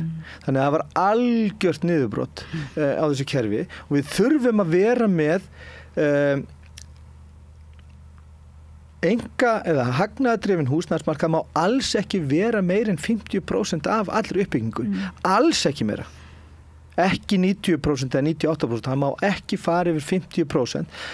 Hinn 50% þurfa að vera húsnæði og þá erum við að tala gæða húsnæði á vegum samvinnufélaga, sjálfseignarstofnana og sveitafélaga. Það þarf að vera alvöru valkostur. Og þar sem að húsnæðismarkaðurinn í jafnvægi, þá er það víða svona vegna þess að það er nú bara verið sýnt fram á það með rannsóknum að þegar að þú ert með umhverfi sem að í rauninni gagnast ekki spákaupmennsku, þá verður allt umhverfi betra. Ástralía gerur rannsóknir á þessu og þeir tóku eftir því að við þrengja að regluverki á leigumarkaði í ákveðnum skrefum, þá sáur þennan tendens að það voru braskarnir sem hörfuðu, ekki alvöru fjárfestar eða alvöru uppbyggingaraðilar og þeir sem urðu eftir sem að voru inn á húsnæðismarkaði með einhverjum ákveðnum metnaði og til langstíma, þeir sögðu allir að umhverfið hefði orðið betra þegar að braskarnir fóru.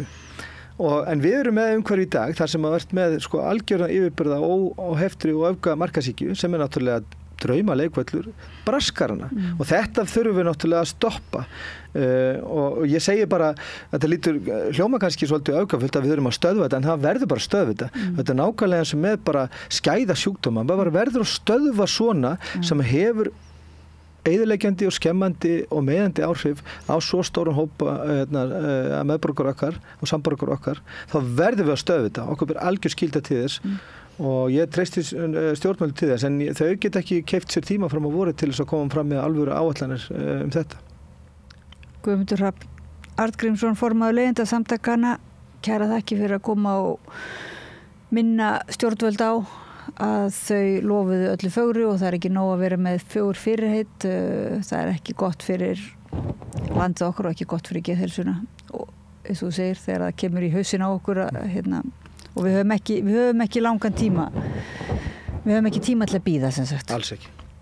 Takk fyrir og hlustendum og áhorfendum þakka ég fyrir og Laufey Líndal Ólafsdóttir þakka ég fyrir að sitja hérna hjá okkur og með okkur og senda spjallið yfir til ykkar. Ég þakka líka góðum hlustendum fyrir að skora á okkur að tala við formann Leigjendasamtakanna núna og ekki síðar en núna af því að það þarf að halda þessari gagnrýnu samræðu áfram. Ég heiti Oddný Eir og biður hún fari ekki langt. Við höldum áfram samræðun hérna við Rauðaborðið eftir smá stund. Takk. Allt það besta er ókeypis. Hrósaðu náunganum. Það er betra. Samstöðin, þar sem manneskjurnar koma saman. Nú umræða blaða- og fréttamennsku hefur verið töluverð þessa viku. Það var málþing síðustu helgi stöðu fréttamennskunar og blaðamenn hafa verið að tjá sig það að þeim finnist vegið að stéttinni þegar rætt er dauða blaðamennskunar á Íslandi. Við þurfum að ræða blaðamennsku, hún er hnignandi hornsteinn lýðræðis hér á landi. Hvar væri við stödd án samstöðvarinnar, heyri ég oft þegar ég fer í sund. Margir þakklátir fyrir þó þann sprota sem hér er að störfum alla daga vikunar. En við skulum athuga hvað Jóhannes K.R. Kristjánsson, sá frumkvöðull í rannsóknarblaðamennsku hér á landi, hefur að segja hans eigin vinnu undanfarið og stöðu blaðamennskunar í samfélaginu.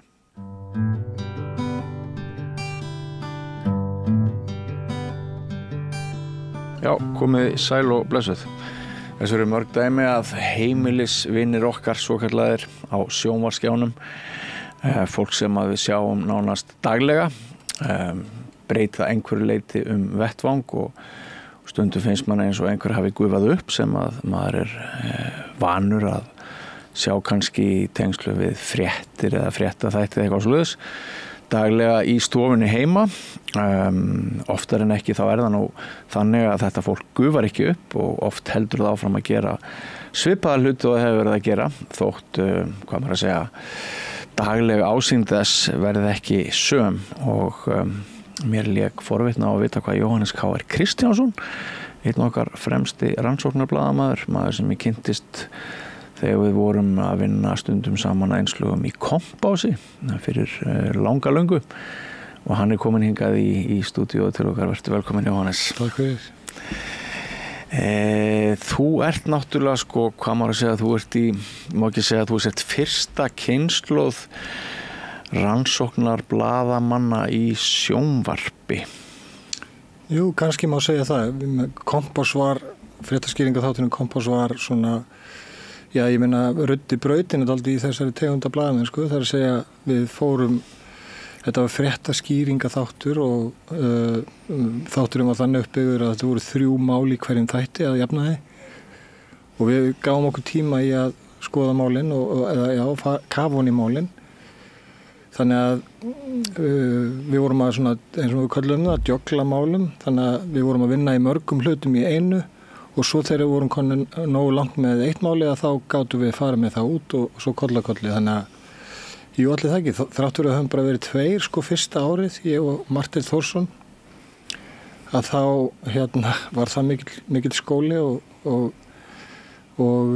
við lærðum mjög mikið af því og við þurftum líka að henda okkur út í djúpu launa vegna þess að við höfum kannski enga fyrirmyndir svona íslenskar Jú, fréttaaukinn hafi verið á RÚV einhverju áður. Já.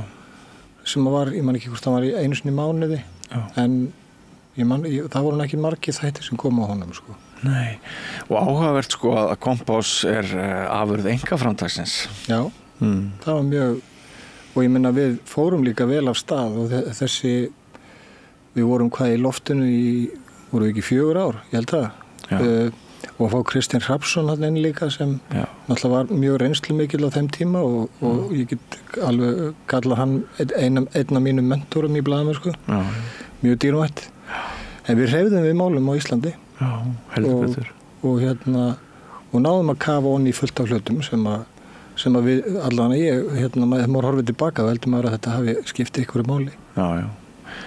Við ramman reypa draga því að við vorum svolítið svona íhaldsum held ég í viðþórum okkar gagvart blaðamennsku og fréttamennsku og ég man að maður þótt ég væri nú sjálfur stundum í því að hjálpa ykkur með einslög í Kompási þar sem ég var fyrir norðan á Akureyri. Þá man ég að ég spurði mig svona stundum þegar ég sá til ykkar, býtum á þetta? Já. Það var ekki alveg. Við fórum alveg... Má villausar heimildir var eina af þessum spurningum. Já. Og þetta var gert að mjög ígrundu máli. Það að við að nota falda myndavél, við gerðum það ekki nema það væri engin önnur leið til þess að upplýsa það sem væri að gerast. Og það svona viðmiðið, en ég man að við fórum í heimsókn á bara allt Kompás gengið, við fórum í heimsókn á til Danmerkur og heimsóknum þar fjölmiðla og við fórum á, ég ætla ekki að nefna hvaða fjölmiðl það var, en þar áttu við fund með yfirmönnum eins fjölmiðilsins þar sem að það var hugmyndin að setja á fót þáttar sem eru bara notaðar faldar myndavélir. Það var eini tilgangurinn. En það fannst okkur rangt vegna þess að þú notar ekki faldar myndavél nema að það sé eitthvað markmið með því. Það að segja að þú ert búin að reyna allt annað til þess að fá viðbröð, að sýna fram á það sem að gerast, það sem á erindi við almenning og ef það engin önnur leið þá það réttlætanlegt en þar samt að gæta sín í því vegna þess að oft getur bara það að nota faldar myndavél umræðan í kringum það verður oft meiri heldur en fréttina sjálfa. Já. Síðasta dæmi sem við höfum það hér úr íslensku stjórnmálalandslagi var að þínum að þetta réttlætanlegt að birta þessi myndskeið af syni Jóns Gunnars. Já, mér fannst það eiga erindi við almenning þrátt fyrir að nú veit ég ekkert hver tók þetta eða hver gerði þetta eða hvernig það var. Nei, enn eru ekki með neins svör um það. Mér finnst það alveg að því að þetta var náttúrulega fjölmiðli sem birti þetta og þetta hafði verið skoðað og við þekkjum samhengi í því. Þannig að, já, mér fannst það. Þú hefur, ég nefndi það í inngangi að það voru skeið í þínu lífi þar sem að þú ert á kompási, það varst nú reyndar ekki daglega í sjónvarpinu en þú varst nú ansi oft hérna þegar þú starfaðir hjá Kastljósi árum saman með ansi svona bitastætt efni. Þú lendir náttúrulega svo í áfalli þegar dóttir þín deyr og vegna ofneyslu fíkniefna, ekki satt? Já. Og þú helgar svona, já, það má segja að þú fari mjög aktíft í að reyna að varpa ljósi á þann heim, ekki satt? Jú, mér fannst það bara, hún deyr 2010 og 2011 fer ég af stað í Kastljósinu með sérstaka umfjöllun þennan heim ungra fíkla. Það sé bara í rauninni krakka sem eru að nota morfínefni. Og ég hafði verið í kompási 2005 og 2006 og 2007. Þá hafði ég verið að fjalla þennan læknadóps heim eins og við kölluðum hann þá. Einmitt. Og þá á þessum tíma voru bara, ég man eftir að fyrsta umfjöllunum mín morfín á götunni, það voru 3 til 5 að degi á ári. Það var 2006. Og hvað þótti það nú heldur betur mikið þá? Það þótti mjög mikið þá, sko. Og þá var aðgengi að þessum efnum auðvitað minna, en það var aðgengi og já, það þótti mikið að væri 3 til 5 að degi á ári á þeim tíma en svo jókst þetta svona hægt og rólega. Og þegar að dóttir mín deyr að þá ég man ekki hver tala var þá, hver margir létust, en eftir að ég hafði svona komist yfir áfallið eins og maður gat, sko, að þá fann ég mjög sterkt hjá mér að ég vildi kafa onni innan heim til þess að sýna fram á það hvað aðgengi væri mikið og hvaða væri ungi krakkar í þessum heimi. Já. Og þá fór ég bara ég fann að það skipti mála, ég var pappina Sissu sem hafði dáið. Já. Og ég fekk svona aðgang að þessum krakkum og þessum heimi bara, að því að ég held að krakkarnir hafa bara viljað að sína hvernig þessi heimur er. Já. Og þetta voru 5 þættir í Kastljósi, þetta var heil vika. Já. Þannig að mér fannst það, og þetta var svona líka ákveð uppgjör mitt við það að uppgjör og bæði það mér langaði til þess að saga Sissu yrði bara ódauðleg, sko, til að það væri ykkur tilgangur með þessu. Já. Staðan í dag, hún er ekki svo að 3 til 5 degi á ári og við erum að tala hræðilegan veruleika. Já, það eru svo margir að deyja vegna óneyslu og ég bara man nú ekki alveg, þú veist, það fennu oft að fenna yfir það sem maður hefur gert í blaðamennsku, sko. En ég man allavega eftir í þessum fréttaskýringum sem við gerðum í kompási og í Kastljósinu, að þá talaði ég við landlækni á þessum tíma og einmitt þá var verið að reyna að finna lausnir á því hvað væri hægt að gera og það, þú veist, það vantaði ekki viljan. Nei. En einhvern veginn það var bara, ég veit ekki hvort það hafa verið að senda stöða þetta eða hvað, sko, þetta gekk einhvern veginn stjórnlaust áfram, sko. Já. Og hvort það sé líka verið það var verið á þessum tíma allavega svona var grunur það að það væri svona að hefjast að smygla inn þessum efnum líka, sko, eða þessum pillum. Já.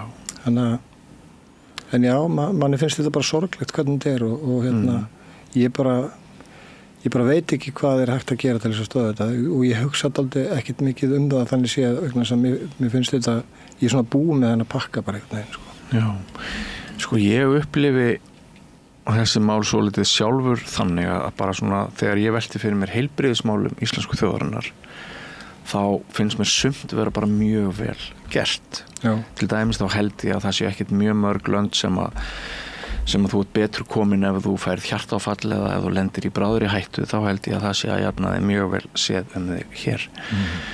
En það sko þetta sem við erum að tala það í rauninni þetta þessi skortur á viðbrögðum að tækla þennan hrikalega vanda sem ofneysla á lyfjum hjá ungu fólki, sjálfsvíg, hlutir sem tengjast depurð og vanlíðan að þarna maður alltaf svolítið bara býtu við hvernig getum við liðið þetta? Akkur erum við ekki að ræða þetta á hverjum degi? Akkur erum við ekki að gera eitthvað meira í þessu? Já. Og svo einmitt hefur nú verið annar þáttur íslenskara heilbrigðisþjónustu sem að var nú síðast fjallað í Skaupinu, að sumir vilja nú gera allt frekar en að fara á bráðaþjónustuna. Jafnvel þóttu missir fingur þá ætlar að fela það fyrir fjölskyldunni því að þú vilt allt annað en að fara á bráðamóttökuna, en þar hefur þú verið að leita fanga núna undanfari líka. Já, ég búin að vera þar. Ég byrjaði að þessi þættir, ég ákvaði að sögla dálítið og ég hafði ekki unni mikið með hljóð, þannig að mig langaði að fara að gera hlaðvarpsþætti og fann þetta stórgóða nafn sem að þátturinn heitir Á vettvangi. Og fyrsta serían fjallaði þá fékk ég leyfi til þess að vera inn á kynferðisbrotadeild lögreglunnar á höfuðborgarsvæðinu. Og ég var með þeim alveg í 3 mánuði og fekk að fylgjast með þeirra daglegu störfum og fara með þeim í handtökur og þessi mál sem að komu, bakvaktarmálin og allt þetta. Og ég fekk mjög góða innsýn inn í starf lögreglunnar á þar að segja kynferðisbrotadeildarinnar og gerði þá 5 þáttar seríu sem ég vinn í samstarfi við Heimildina. Já. Og síðan fór ég að hugsa hvað langar maður að gera næst og þá kom náttúrulega bráðamóttakan upp strax og það erfitt að fá leyfi til þess að komast inn í þessar deildir, en ég fekk leyfi og þar var ég frá því í september og nánast fram að jólum. 3 þættir komnir út og það fyrir mig að vera þarna var mjög mikil upplifun og að sjá bara hvernig ástandi getur orðið þarna, hvernig það þarna, hvernig starfsfólkið og hvaða verkefni koma inn. Þetta er ótrúlegt. Já, sem sagt, það aðstæður sem að við flest okkar hinna forðumst að stíga inn í og viljum helst vera sem fjærst, þar kemur þú og breytir þér flug á vegg stundum. Já, því að mér finnst að ég svo heppinn að ég nýt ákveðins trausts og þetta var fyrsta skipti sem einhver blaðamaður fengið að vera með kynferðisbrotadeildinni og svo líka á bráðamóttökunni og mér finnst það traust mjög mikilsverði og vil vanda til verka þetta. Og mér finnst þetta að vera svona heimur sem að við vitum að þarna en við vitum ekki hvað gerist á baku tjöldin. Það er að segja þessi alvöru stóru verkefni sem koma þarna inn. Og meðan að það býður fólk á beðstofunni og svo sannarlega þarf að sinna því fólki og það kannski fólk sem statt á sínum versta stað og líður illa virkilega en kannski ekki lífshættulega veikt en líður illa. Vegna þá líkamlegra eða jafnvel andlegra einkenna en á sumum tímum það sem að gerast inn á neyðarstæðanum á bráðamóttökunni eru svo stórar aðgerðir stundum oft á dag þar sem bara hreinlega allum mannskapurum fyrir það að bjarga lífum og stundum á 2 eða 3 neyðarstæðum í einu á sama tíman og sjúklingarnir samankortis á biðstofunni veit ekkert hvað að gerast þarna og meira sé að þeir sem á göngunum hafa kannski verða var við einhvern smá asa en fólk kannski ekki átt að sjá því það hjartunhóð í gangi eða eitthvað verið að sinna sjúklingi sem kemur alvarlega slasaður sko. Þannig að þú ert að segja okkur að ósýnilegar hetjudáðir séu þarna framdar frá allan sólarhringinn bara. Já, það bara við ómanniskulegar aðstæður. Aðstæðarnir eru svo erfiðar vegna þess að allir þeir sem vinna þarna hafa mjög mikið metnaði því það að sinna öllum sem að koma þarna. En þegar að það ekki hægt að losa fólk af deildinu vegna þess að legudeildinir eru fullar af eldra fólki sem ætti að komast inn á hjúkrunarheimili eða fá þjónustu heim, að þá ekki hægt að losa deildina. og við þessar aðstæður skapast þær aðstæður að það ekki hægt að skoða sjúklinga á sómasamlegan hátt og ég sagði nú frá því hérna í einu þættinum að það var hjúkrunarfræðingur að lýsa því að hún hafði þurft að setja þvagleggi mann fram á gangi og bara setja svona þil á milli eða þil fyrir og það er náttúrulega eitthvað sem að bæði starfsmaðurinn, hjúkrunarfræðingurinn vill ekki þurfa að gera og þetta er bara eitthvað sem en það þarf að gera þetta og þetta er eini staðurinn og auðvitað er það verst fyrir sjúklingin. Þannig að þetta er mjög snúnar aðstæður en allir og ég fullyri það bara því ég er búin að vera svo mikið þarna var hérna í einhverja 460 klukkutíma á vaktinni Já. Og það er allir að gera sitt besta þarna Já.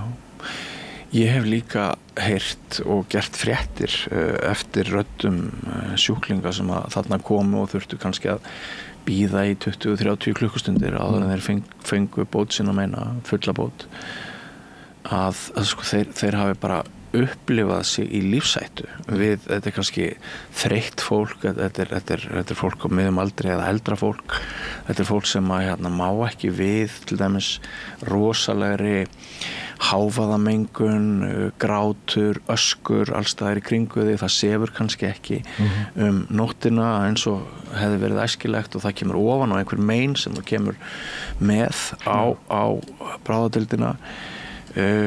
Getur komið eitthvað inn í þetta? Ég meina lætin þannig að geta verið mjög mikil og það eru bæði náttúrulega bara það koma upp atvikarna það sem er til dæmis andlega veikt fólk eða bara fólk undir áhrifum áfengis eða vímuefna sem að verða ósátt eða vilja fara út eða vilja ekki þú veist það verða stundum læti þarna og svo fer þessi neyðar bjalla í gang sem er notuð og þá hlaupa allir til að því að ég upplifði það þarna að það var maður sjúklingur sem að fekk hjartaáfall bara fór í hjartastopp á deildinni og þá þarf að bregðast við og það eru mikið læti þegar þetta gerist. Ég átta mig á því að það eru í þessum látum og þegar svona hlutir komu upp þar sem að sjúklingur verður ósáttur og það verða mikið læti þá eru sjúklingar, oft aldrei sjúklingar á göngunum og ég bara veit að þetta er mjög erfitt og sumir verða bara mjög hræddir og þetta er og vera þarna í svona á flóðlýstum gangi í staðan fyrir að geta verið inn á stofu en það er ekki hægt að því að deildirnar uppi eru fullar legudeildirnar. Þannig að þín reynsla segir okkur að í sömu tilvikum þá má kannski færa rök fyrir því að heilsa fólks hún versni við þessa dvöl þarna. Já, þú veist, það var gerð rannsókn í Frakklandi og minnir að það hafi verið 1700 sjúklingar sem var rannsóknin náðu til. Þar kemur í ljós að það fyrir manneskju sem er eldri en 75 ára að dvelja eina nótt yfir eina nótt á bráðamóttöku að það bara minnka lífslíkur fólk Já. Og auðvitað, ég segi söguna því þegar mamma mín sem er 91 árs þegar hún lendir inn á bráðamóttökuna því hún semst að það kom sprunga í mjamagrindin á henni og hún lá á miðjunni svo kallu á bráðamóttökunni í 100 klukkutíma áður hún komst upp á deild en þá var ég ekki byrjað að vinna hennar þátt en þarna fann ég að starfsfólki var að reyna komin upp og það kom til mín og sagði þetta á ekki að vera svona, við erum að reyna allt sem við getum, við erum miður okkar yfir þessu og það er þannig alla daga. Fólki þarna vill koma sínum sjúklingum inn í, sem búa að leggja inn notabenni, koma því inn á deildvögnast að þar það er allt miklu rólegra og það fær betri þjónustu. Er ekki eina lausnin út úr þessum vanda bara fleiri fermetrar, stærra athafnarými og hellingur af starfsfólki? Ég held að allan það sem að starfsfólki þarna frá segir að ef að það bara svo einfalda lausn myndi bara gerast á morgun að það væri hjúkrunarheimili sem geti rutt út öllum sjúklingum af legudeildunum til þess að tæma bráðamóttökuna þá er nægt pláss þar. Það er nægt starfsfólk vegna þess að það sem svo skrítið við þetta, það sem svo kannski ankannalegt það að þegar að það allt fullt uppi á deildum og það ekki hægt að útskrifa sjúklingana frá bráðamóttökunni upp á legudeild. Það sem við kalla því ljótanafni fráflæðisvanda. Að þá sjúklingurinn innlagður á þá legudeild sem hann ætti að fara á. En hann liggur samt á bráðamóttökunni. Og hjúkrunarfræðingurinn á bráðamóttökunni þarf að sinna þeim sjúklingi þrátt fyrir að hann sé innlagður á aðra deild. Þannig að hjúkrunarfræðingar á bráðamóttökunni stundum í þeirri stöðu að þau eru kannski með 12 sjúklinga, 1 hjúkrunarfræðingur og meirihlutin af þeim sjúklingum eru innlagðir á aðra deildir, legudeildir. En hjúkrunarfræðingurinn þarf að sinna þeim. Þannig að álagið á starfsfólkið bara vegna þessa vanda svo mikið, en leið og þetta yrði leyst, þá hefur hver hjúkrunarfræðingur færri sjúklinga og þá auðvitað álagið minna. Ef við værum með þessi rými fyrir þessa öldruðu einstaklinga, hvað erum við að tala um? 10, 100? Já, ég hef einhvers staðar heyrt töluna í kringum 100-120 rými, bæði fyrir Reykjavík og Akureyri. Og það myndi bara leysa vanda? Já, eða þú veist, allavega bráðavanda, en svo þá náttúrulega bara huga að þjóðin náttúrulega eldist og þegar að næstu kynslóðu fara dett í það að þurfa á hjúkrunarheimili að halda að því við erum bara að tala um fortíðavanda núna, við erum að tala um þessa kynslóð sem að byggðu upp Ísland eftir seinni heimsstyrjöldina, þetta fólk sem að þekkir skortinn og þekkir fátæktina en byggði landið upp eftir seinni heimsstyrjöldina eins og mamma. Þetta svona fortíðavandinn sem við erum ennþá að berjast við, en þegar að kynslóðin sem fæddist 1945 til 50 þegar hún fer að banka og hún byrjað að banka upp á, þegar hún dettur inn, þetta svona baby boom kynslóð, bara mjög stór kynslóð. Við lifum lengur að því við fáum betri lyf og betri læknisþjónustu. Þannig að, já, ég held að samfélagið þurfa að fara að huga því hvað gerist þegar þessar kynslóð að fara að detta inn, og þurfa á hjúkrunarheimili að halda eða aukinni læknisþjónustu og aðhlynningu að halda. Já. Ég tók einu sinni sjónvarpsviðtal við konu mannfræðing sem fór til Afríku að loknu námi og starfaði þar í milli 40 og 50 ár, kom svo aftur til Íslands og ég spurði hana hvert var stærsta menningarsjokkið við að fara til Afríku og starfa þar. Hún sagði, ég man ekki eftir neinu sem við getum kallað alvarlegt menningarsjokk þegar ég fór til Afríku, en langstærsta sjokkið á minni ævi var að koma aftur til Íslands og sjá hvað Íslendingar eru orðnir kaldir og fjarlægir gamla fólkinu, hvað eru margir einangraðir og hvað á sér fá að málsvara af því að hún hafði verið að starfa í þessum þorpum þar sem mikið svona fjölskyldu samheldni að þá gat hún þess að sá sem elstur, hann nýtur mestrar virðingar, hann hefur mesta vitið, hann hefur mestu reynsluna og þannig að mér dettur nú bara þetta í hugsunna í tengslum við þetta sem hún nefnir. Ég held að hluta vandanum sá að þessi kynslóðin hennar mömmu, hún fædd 1933 og þessar, kynslóðir þar og eftir, að þetta fólk, það biður ekki neitt og það þakklátt fyrir það að fá vasklast þegar það liggur á ganginum og því finnst alltaf að það sé haft svo mikið fyrir því.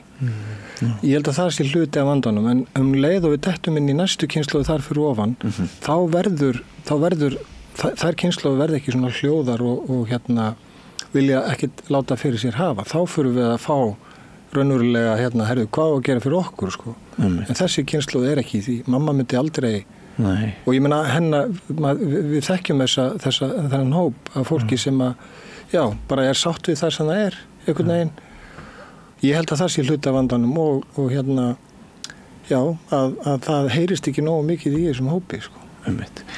En þessi bráðamóttöku þættir þínir, hvar nálgast fólk þá eða vill horfa á þessa þætti? Inn á Spotify, þar eru þeir bara í fríu streymi og síðan inn á heimildinni og síðan svona auka efni sem kemur inn á vef heimildarinnar fyrir áskrifendur.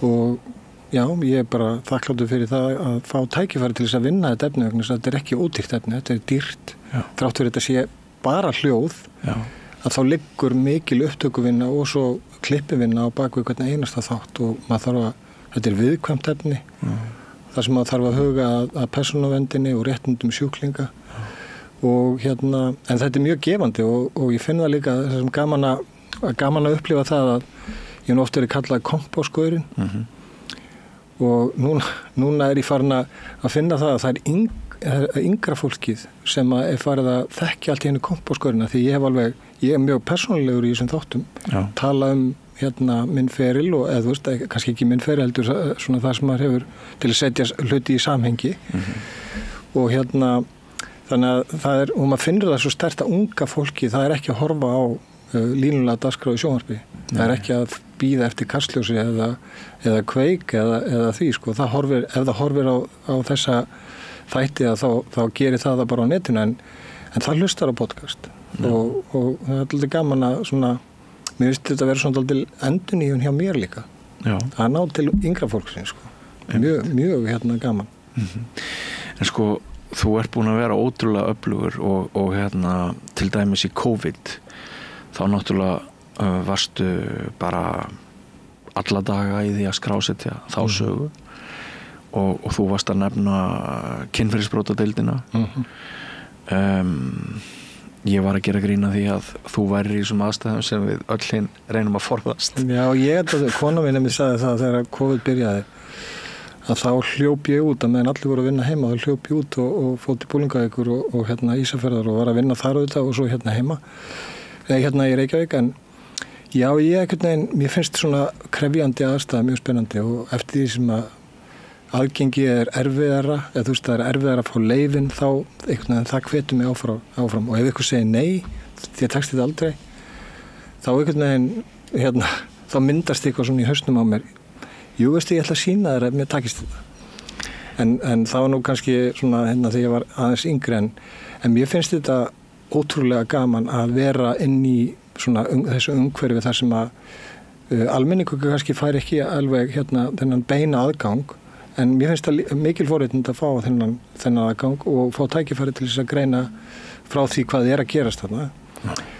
og svo gaman að kynnast þessu fólki og ég náttúrulega mjög áhugasamur sem blaðamaður náttúrulega ég bara forvitin og en það sem að mér finnst skemmtilegast að gera náttúrulega að tala við fólk og hlusta það það skemmtilegasta sem ég geri og það það mikilvægasta sem ég geri, það að hlusta og mín ráð oft til ungra blaðamenn eða nema sem að biðja mig stundum ráð að þá ég vilja fyrsta ráðið mitt að þú skalt alltaf reyna að vera með þín eigin mál á fréttafundi ekki láta fréttastjóran segja hvaða máli þú átt að fara í því að þá gætur þú lent í því að fara á við fullri virðingu fyrir fundum stýrivaxtahækkun Seðlabankans að þá erum við komandi sendur í það þú að finna málinu sjálfur og þá gerur þau hérna frá hjartanu sko.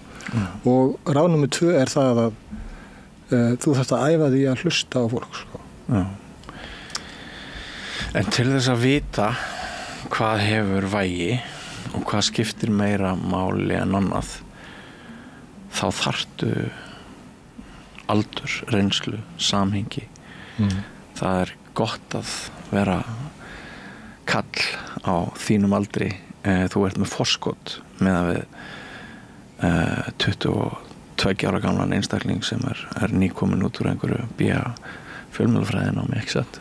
Jú, ég minna reynsla náttúrulega það að vinna á gólfinu og að fá leiðsögn frá reyndum blaðamönnum í byrjun og svo áfram út ferilinu eitthvað sem er alltaf að læra það það sem skiptir öllu máli og mestu máli og ég minna að það þú veist, maður hefur oft séð það að manneskja sem að útskjáðast úr blaðamannanámi fær starfa á fjölmiðli og svo kemur annar starfsmaður sem hefur verið útskjáður úr ykkur allt öðru námi en svo kemur bara ljós að starfsmaður miklu betri blaðamaður heldur en sá sem útskjáður úr fjölmiðlanáminu sko. Þannig ég held þessi líka bara þú þarft að hafa mikinn áhuga á starfinu og samfélaginu og fólki til þess að svona hanga í þessu starfi og það nú eina ástæðan fyrir því að maður hefur hangið svona lengi í þessu því að ég hef bara svo mikið áhuga á fólki sko.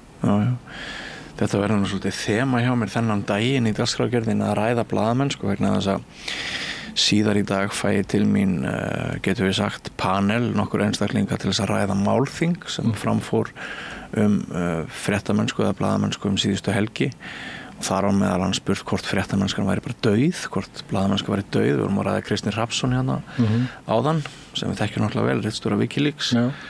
Hann væga sagt hefur mjög miklar áhyggjur af og við náttúrulega höfum séð ótrúlega slæma þróun í sko á okkar gullaldar árum í fréttamennskunni þá eru, ég veit ekki, það eru margfalt fleiri blaðamenn starfandi og það er alltaf þessi dýnamík í bransanum fyrir einhverjum áratugum á gullaldarskeiði í blaðamennskunnar sem að sumir kalla heldurinn í dag.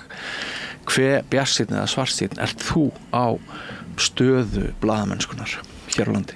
Ég leyfi mér að vera bjartsýnn. Ég held að við þurfum að fara í gegnum eitthvað ákveði ferli núna. Já.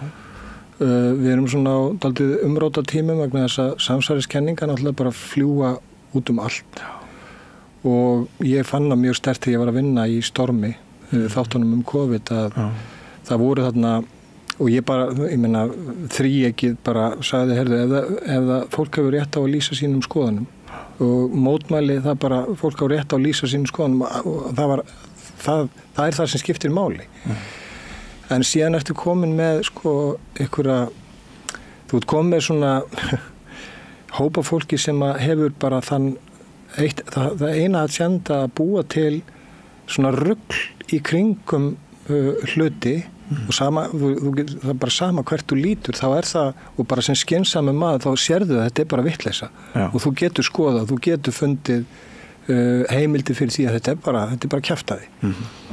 Og við þurfum, þú veist, ég hef þá trú að við munum komast í gegnum þennan tíma að blaðamennska skipti mjög miklu máli og ég vona að hún skipti máli í dag og ég vona að það sé bara einhver ákveðin svona, já, ég minna að við séum svona á einhverjum stað þar sem við þurfum að finna okkur aftur, ég veit það ekki.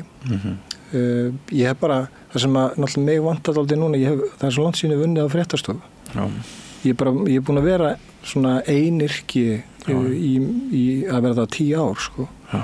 Þannig að ég hef alltaf, og ég auðvitað fylgist mjög vel með fréttum. Mér er sumir miðlar betri en aðrir, sumir blaðamenn betri en aðrir og en já, ég einhvern veginn svona ætla að leiða mig bara að vera bjartsýnn sko. Já, sko þetta er svolítið sérstakur fasi að líka þessar áskoranir, tæknilegu áskoranir og líka sko þessi hugmynd sem er nú sannlega ranghugmynd að sko markaðurinn eigi bara að geta borið upp í blaðamennsku, sennilega þarf fréttamennska að kosta okkur eitthvað, það svona, erum við ekki sammála um það að það er ekki eðlilegt að sko fréttir og fréttamennska þetta sé ókeypis, við þurfum að næra fjárhagslega umhverfi blaðamennskunar betur en gert hefur verið.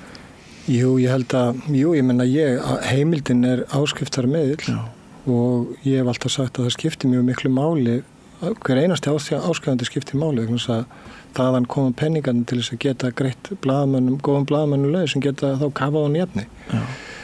Ég held að fólk sé líka búið að gleyma því að sko þegar við vorum að vinna í Kompási og Kastljósi og Stormi líka sem var mjög umfangsmikið verkefni og það að vera svona flug á vegg blaðamennska, fly on the wall, þessi aðferði í blaðamennsku, það má í rauninni halda því fram að þetta sé svona ákveðin tegund gagnrýninnar blaðamennsku eða rannsóknar blaðamennsku. Þess að þú ert að fylgjast með innanfrá og þú ert að fylgjast með öllu. Þú færð aðgang að öllu, þú myndar fundina og hvað er að gerast og ef að ég hefði orðið áskynja orðið vitnað ykkur sem að mér fyndist bara og þá kemur það reynslan inn að það væri nú eitthvað skrítið þarna, það hlýtur að vera eitthvað óhreint þarna mjöl í pókahotninu að þá hefði það komið fram í þáttunum, það er alveg klart mál. Þannig að það kostar að gera gott efni og kafa honni hlutina en við megum ekki gleyma því að fólk elskar upplýsingar, það elskar svona upplýsinga eða sko svona pakka sem er bara góð blaðamennska og ég man eftir því að það var nú talað um það og Kompás var slegin af á Stöð 2 að þá talaði nú oft sjónvarpsstjórinn það á hátíðarstundum að Kompás væri verðmætasta vörumerki Stöð 2 og það held ég sé bara raunin að fólk elskar upplýsingar, það elskar að fá hlutina, matreita þannig að það skilji hlutina. Já. Sko, yngstu börnin mín 2, þau fara ekki inn á fréttamiðla til þess að afla sér frétta. Þau taka þá í gegnum viðkomustaðinn samfélagsmiðla og það kannski búið að svona, þú veist, algoritma þetta eitthvað að þeirra höfði. Já. Er þetta eitthvað, höfum við einhverja laust þarna eða mun þetta einhvern veginn? Já, ég vona það vegna þess að ég held að þetta náttúrulega eigur ekki víðsýni fólks að fá bara efni sem að einhver tölva, einhver algoritmi svona hefur ákveðið að finnur út að þetta getur nú verið áhugaverið. Þetta eigur ekki víðsýni fólks og ég vona að þetta muni breytast og ég hef nú trú á því að það muni gera það sko, með einhverjum hætti. Mér finnst ég sjá núna fleiri og fleiri í mínum Facebook-vinahópi lýsa því eftir áramótin að þeir hafi tekið ákvörðun að hætta á samfélagsmiðlum eða séu að velta því fyrir sér að hætta á samfélagsmiðlum. Já. Hvað heldur að skýri þessa sprungu þreytu í fólki? Tíminn sem fer í þetta held ég líka. Já. En líka ég veit að ég kannski erfitt átt að sjá því en það náttúrulega fer ótrúlega mikil tími í þetta hjá mörgum sko. Og manni líður ofta ekkert betur á eftir. Nei, og maður dettur inn í einhverja hlutir sem að maður býtu, akkur var ég að horfa á þetta eða fylgjast með þessu eða hvað sko. Já. En já, ég held að sé bara ákveðin þróun sem við erum að fara í gegnum sko. Já. En það gott að heyra að þú ert þrátt fyrir allt ágætlega bjartsýnn á að við eigum hér framtíð góðrar blaðamennsku og fréttamennsku. Já, ég bara, því að ég þekki bara þú veist, ég þekki fullt af blaðamennu sem ég veit bara eru heilir í gegn og eru að reyna að gera sitt besta og kannski við erfiðar aðstæður og svo eru bara fullt af áskorunum bara í öllu þessu upplýsingaflæði sem er að streyma í okkar átt alla daga, allan sólarhringinn bara leið og við opnum tölvun eða samfélagsmiðla eða hvað það þá bara það er svona bomba í andlitið á okkur sko. Í hvert einasta skipti. Þannig að já, einhvern veginn ég veit ekki lausnin á því en þú veist, auðvitað væri gott fyrir það er gott að þessi fjölmiðlastyrkir séu í gangi en það þarf að gera meira fyrir bara blaðamennskuna af hálfu opinbera aðila. Ég finnst það alveg klart mála sko. Já, með sama hætti og við gerum ekki athugasemd við það að við borgum stórfé til innviða eins og heilbrigðisþjónustu og menntakerfisins. Þá þarf auðvitað hið opinbera að leggja fram töluvert fé til þess að tryggja framgang góðra og mikilvægra upplýsinga í fréttar og blaðamennsku. Já, við þurfum á því halda, sko. Engin spurning. En Jóhannes K.R. Kristjánsson, kæra þakkir fyrir spjallið, upplýsandi spjall og gaman að sjá þig aftur. Ég vona að þér gangi vel með næstu verkefni hver sem þau eru og hvet ykkur áhorfendur og hlustendur til þess að kíkja á þessa nýjustu þætti sem vorum að ræðum áðan eins og kom fram má nálgast á Spotify og heimildin.is en við förum þá yfir í eilítið aðra sálma. Allir þættir samstæðvarinnar eru fáanlegir á öllum helstu hlaðvarpsveitum. Og aðeins meira blaðamennsku. Þeir Þorsteinn Siglaugsson, Tjörfi Sjött og Björn Leví Gunnarsson ætla næst að ræða framtíð blaðamennskunar og mál frelsis og meðal annars verður spurt hvort blaðamennskan sé dauð.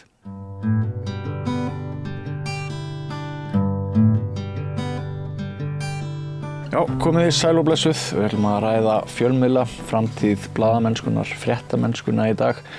Ógnir sem steðja að tjáningafrelsi og sitt hvað fleira.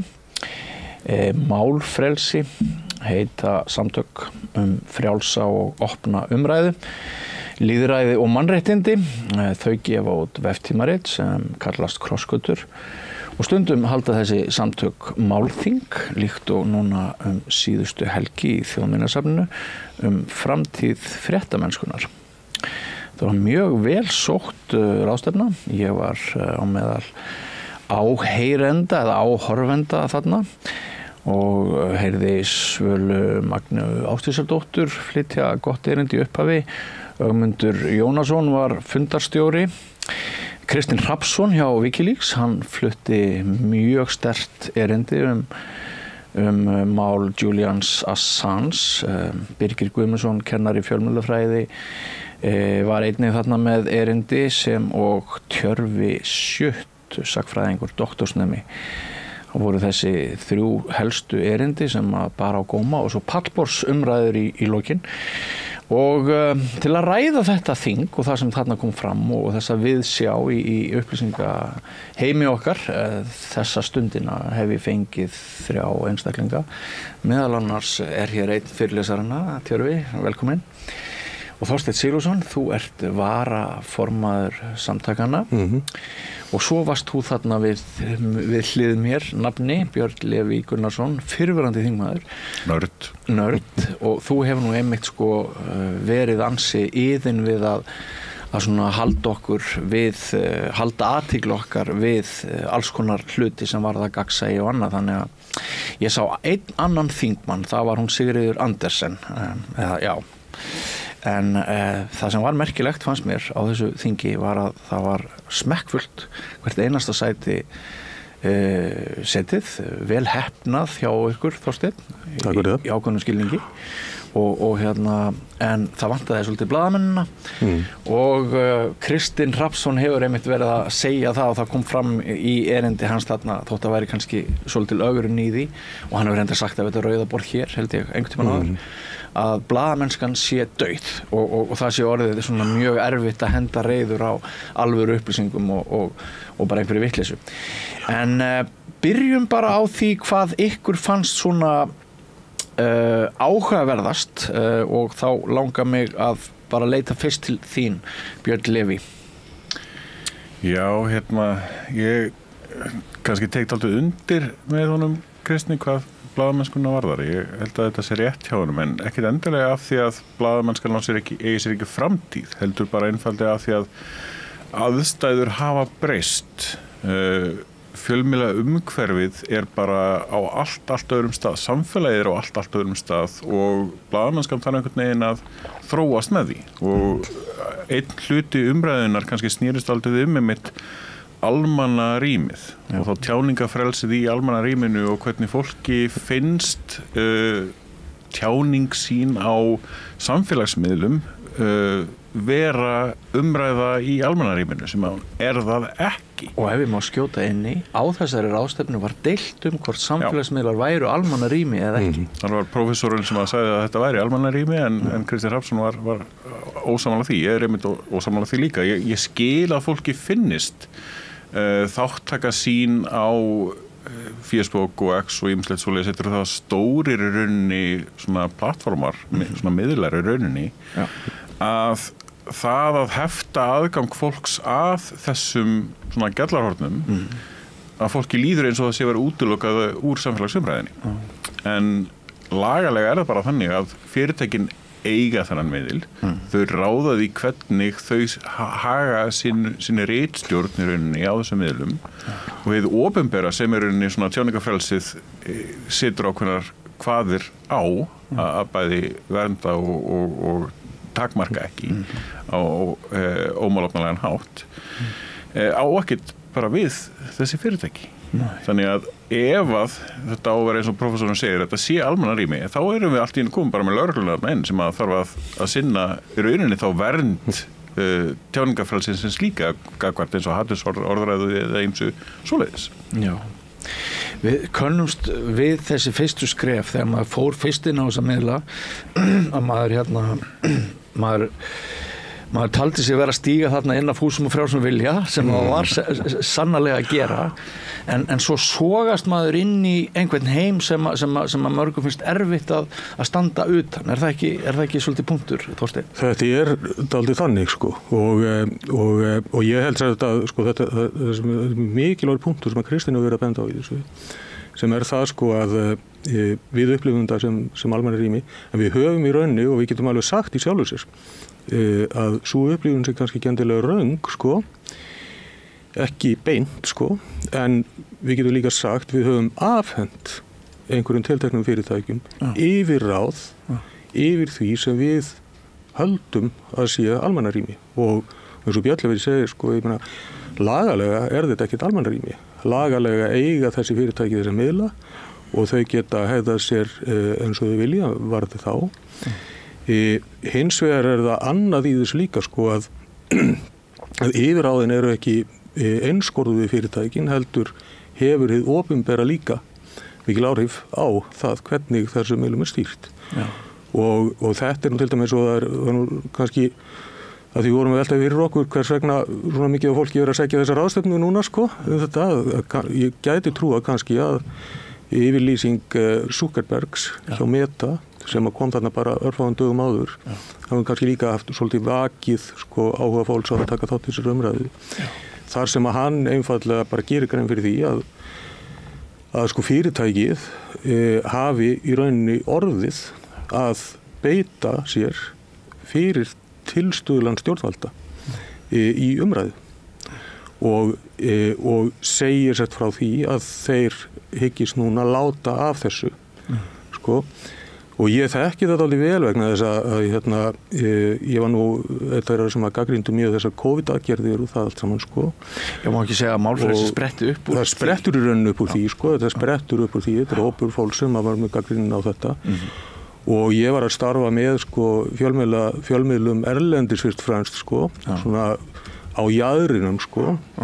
Það voru miðlar eins og Daily Skeptic í Bretlandi og Brownstone Institute í Bandaríkjunum þar sem að safnaði saman fólk sem var líka gagnrýnið á þetta og ég þekki bara mjög vel af eigin raun sko, hvernig þessi aðferð virkar sko. Bara þessi, sko, þarna verður sérst, ég held að séum 100 fyrirtæki á heimsvísu sem að falla undir það sem er kallað sko staðreyndavöktun og eru upphaflega er tilgangurinn með þessu sá einfallega að tékka það af hvort að stjórnmálamenn sé að segja satt sko og þetta fór að verða áberandi fyrst þegar Donald Trump var kosinn forseti Bandaríkjanna veit ekki af en hann lét bara út úr sér hvað sem var sko og þá fylgdi þetta gjarnan með sko en síðan hins vegar fór þetta snúast það í þessu öllu saman að þakka niður sko bara einfallega gagnrýni, þakka niður rannsóknarniðurstöður og svo framvegis og eru mjög skýrar sko og svona gegnum gangandi aðferðir sem beitt alltaf þarna sko og og ég fór nú einmitt að rifja þetta eins upp sko og skoða gamalt efni daginn sko og rifjaðist þá fyrir mér meðal annars grein sem að ég skrifaði þetta fyrir það verið 2 ár síðan held ég það kemur rannsókn frá Cochrane Review sem er almennt talin virtasta rannsóknarstofnun í læknisfræði í heiminum þar sem að þeir eru að fara yfir rannsóknir varðandi grímunotkun sem var mjög áberandi þarna og á þessum tíma og niðurstaða þeirra svo og það eru engar marktækar rannsóknir sem að sýna fram á þetta hafi neina áhrif sko. Skoðun verður einhvers konar fakta Já, í rauninni sko og þeir komast að þessi niðurstöðu síðan ganga staðreyndavöktunar fyrirtækin í það að reyna einhvern veginn að þagga niður sko og þá aðferðin sem beitt sko eins og í þessu tiltekna dæmi sko sem áhugavert þá þess að vísindamaður allt annar sem að kemur þessari stofninu raunin ekkert við sem að skrifa einhverja bloggfærslu þar sem að segir eitthvað þetta Robert Malone sem var mjög umdeldur líka var eitt þeirra sem að held ég sá sem að fann upp á sín tíma mRNA-tæknina sem var svo notið í bólum og hann skrifa sem einhverja bloggfærslu og þá aðferðin svo að það byrjað á því sko að búa til strámann eitthvað sem að hann segir notað sem í rauninni útgangspunktur. Síðan næsta, það ad hominem, þá farið ráðast á hann, persónuna, og reyna að hengja á hann einhvern ósannenda stimpil fyrir eitthvað allt annað sem hann hefur sagt.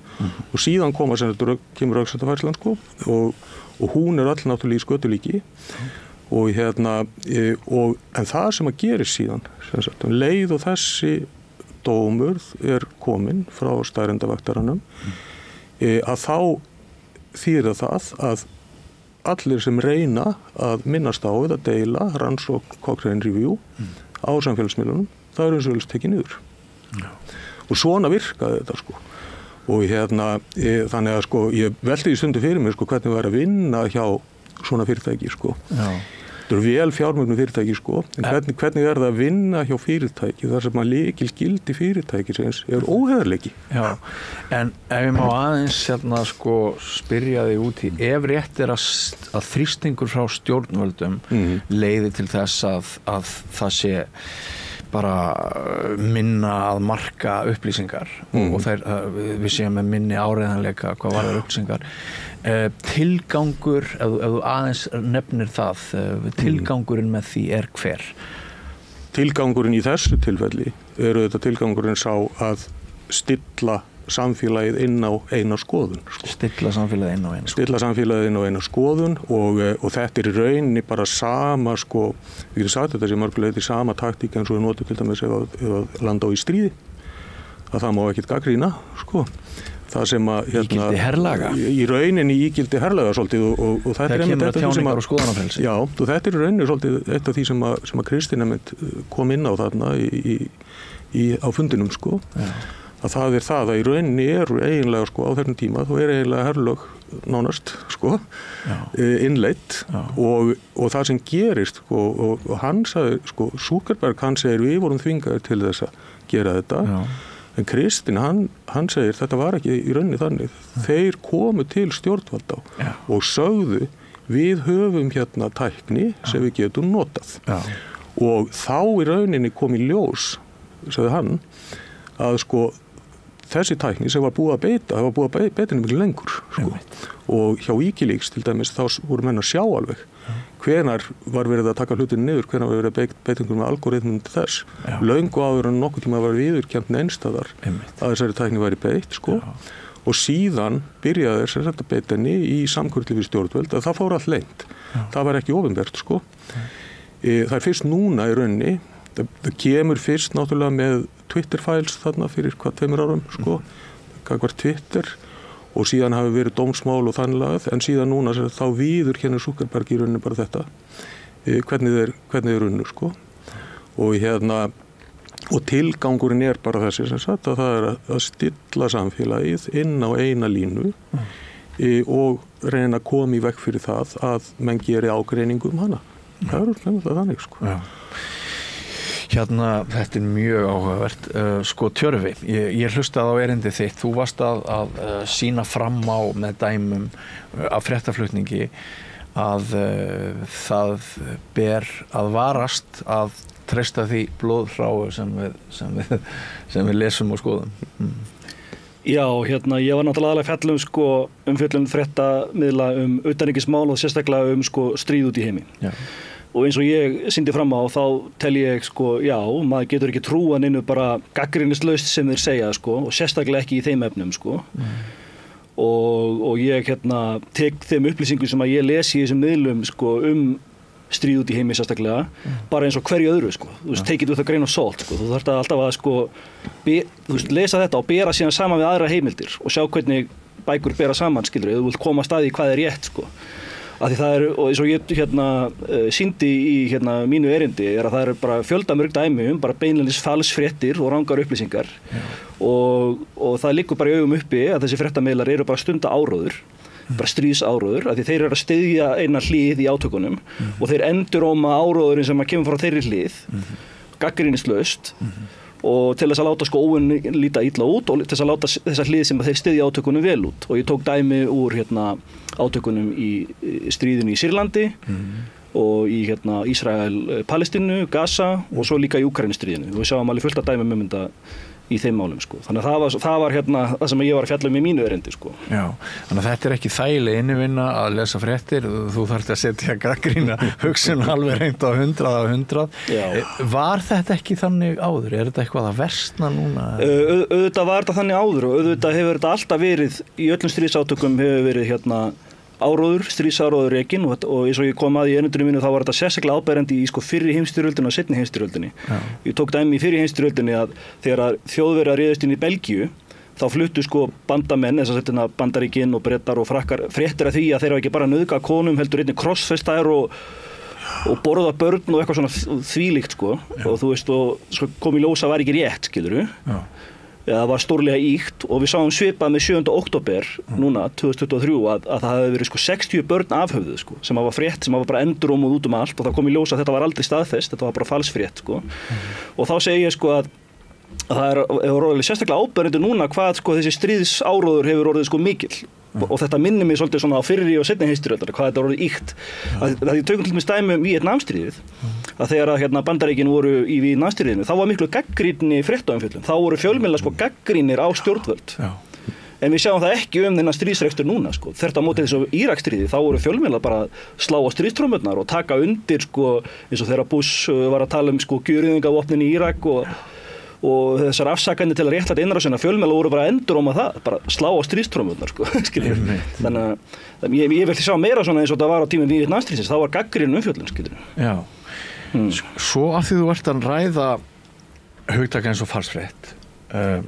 upplýsingaóreiða er annað að mér finnst líka áhugavert sem fram kom hjá Kristni Hrafnssyni í erindinu að hann í rauninni setur spurningamerki við þessi hugtök Björn Leví, ef þú kannski nefnir svona, hvað þér fannst það, þær fabuleringar Já, ég hef mjög gaman af því þegar fólk er að pæla í og sérstaklega snúa út úr hvað hugtaka merkingu varðar og að bæta við merkingu eða gera lítið úr merkingu og svo framvegis.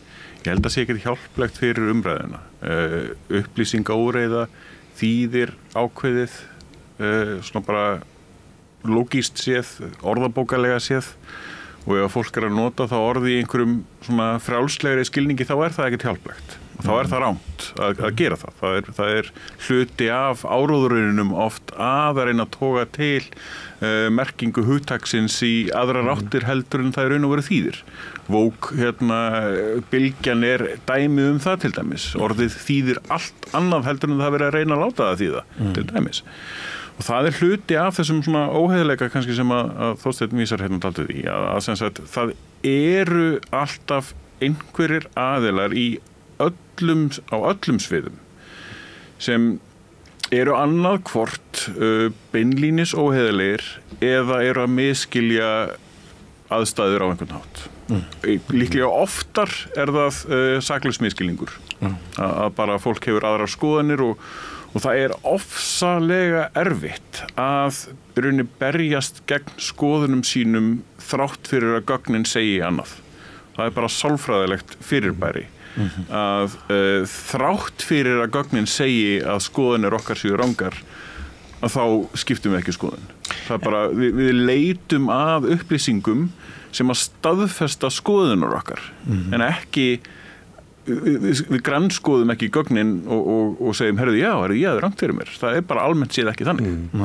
En kommentum Kristins til varnar, við höfum báðir unnið á Ríkisútvarpinu, ég og Kristinn, og við sjáum núna svona establishment anda bara Facebook-vinir mínir, fréttamenn og RÚV, þeir halda stundum að þeir séu, þetta er svona valdsækin stofnun, eins og Almannaútvarpið eru nú mjög oft, draga nú oft taum valdhafa þóttu að sína aðhald og þau ég hef oft séð það bara í færslum einmitt á Facebook að þeirra sannleikur hann er sannleikurinn og aðrar fréttir og aðrar nálganir við gætum rætt jafnvel bara Gaza og eitthvað sem er mjög viðkvæmt það er upplýsingaóreiða, það er falsfréttir þannig að það má líka er ekki rétt það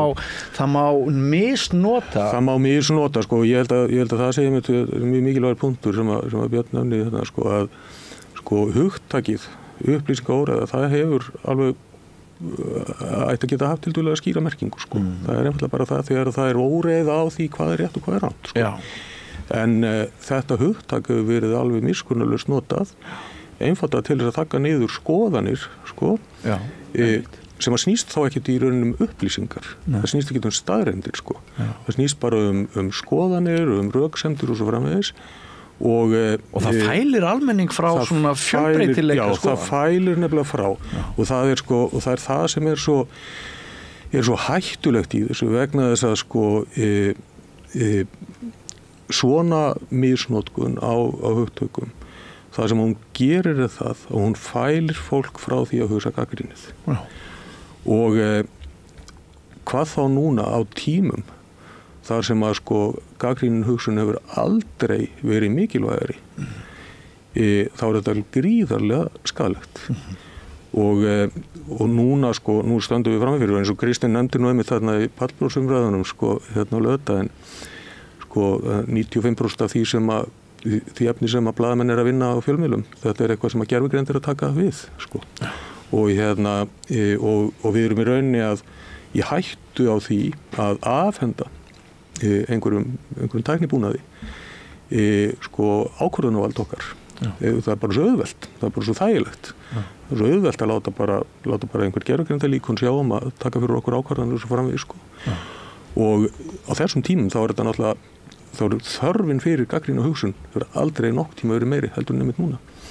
En þá mætum við þessu og mér finnst einmitt athyglisvert þetta sem að þú nefndi Tjörfi sko með hérna fjölmiðlana í Víetnamstríðinu og svo fjölmiðlana núna sko að núna er samkrullið milli sko kapitalsins og ríkisvaldsins orðið svo mikið og þá einmitt ég var að lesa áhverða grein eftir Jeffrey Tucker Foster Brownstone Institute núna daginn þar sem hann að rifja upp svona alla þeirra baráttur sko og okkar í gagnvart einmitt þessari staðreyndavöktun og þessu dóti sko og þöggun og þar er hann að sko rifja upp dæmi það þar sem að skilgreining Mussolinis á fasisma að það var sett bannað að setja hana inn á Facebook sko.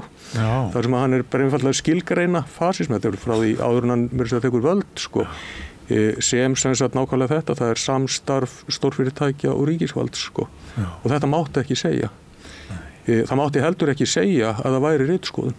Það var líka falsfrétt, það var líka upplýsingur að nefna það að það væri verið að ritskoða efni. Sko. Þannig að hérna, en þetta er sko, þetta er svo stórt áhyggjuefni núna af því líka að sko eðli eiginlega sko gervigreindarinnar eðli mállíkanana er eiginlega það að sko að valdið sko að það safnast á sífellt færri hendur. Það er svo mikið sko bara hérna ávinningur í sköluninni sko að hérna að við munum horfa á það sem sagt að það þjappast saman sko valdið í krafti þessari tækni og í krafti náttúrulega samfélagsmiðlunum. Við sjáum þetta náttúrulega bara með samfélagsmiðlunum til dæmis að sko, það getur aldrei verið nema eitt Facebook, það getur aldrei verið nema eitt X. Af hverju það? Það er mjög vegna þess að þetta er network effects.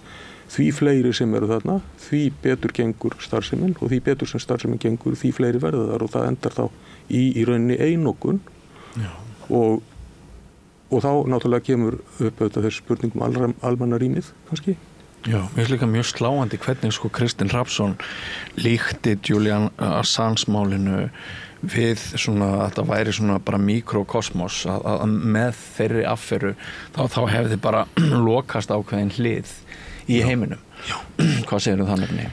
Ég gera smá athugasemd við notkunn á orðinu ritskoðun því að það er nauðsynlegt að skilja hvað það orð þýðir og það er alveg tvær merkingar á því orði. Annars vegar náttúrulega bara lagaleg tjáningafrelsisleg sko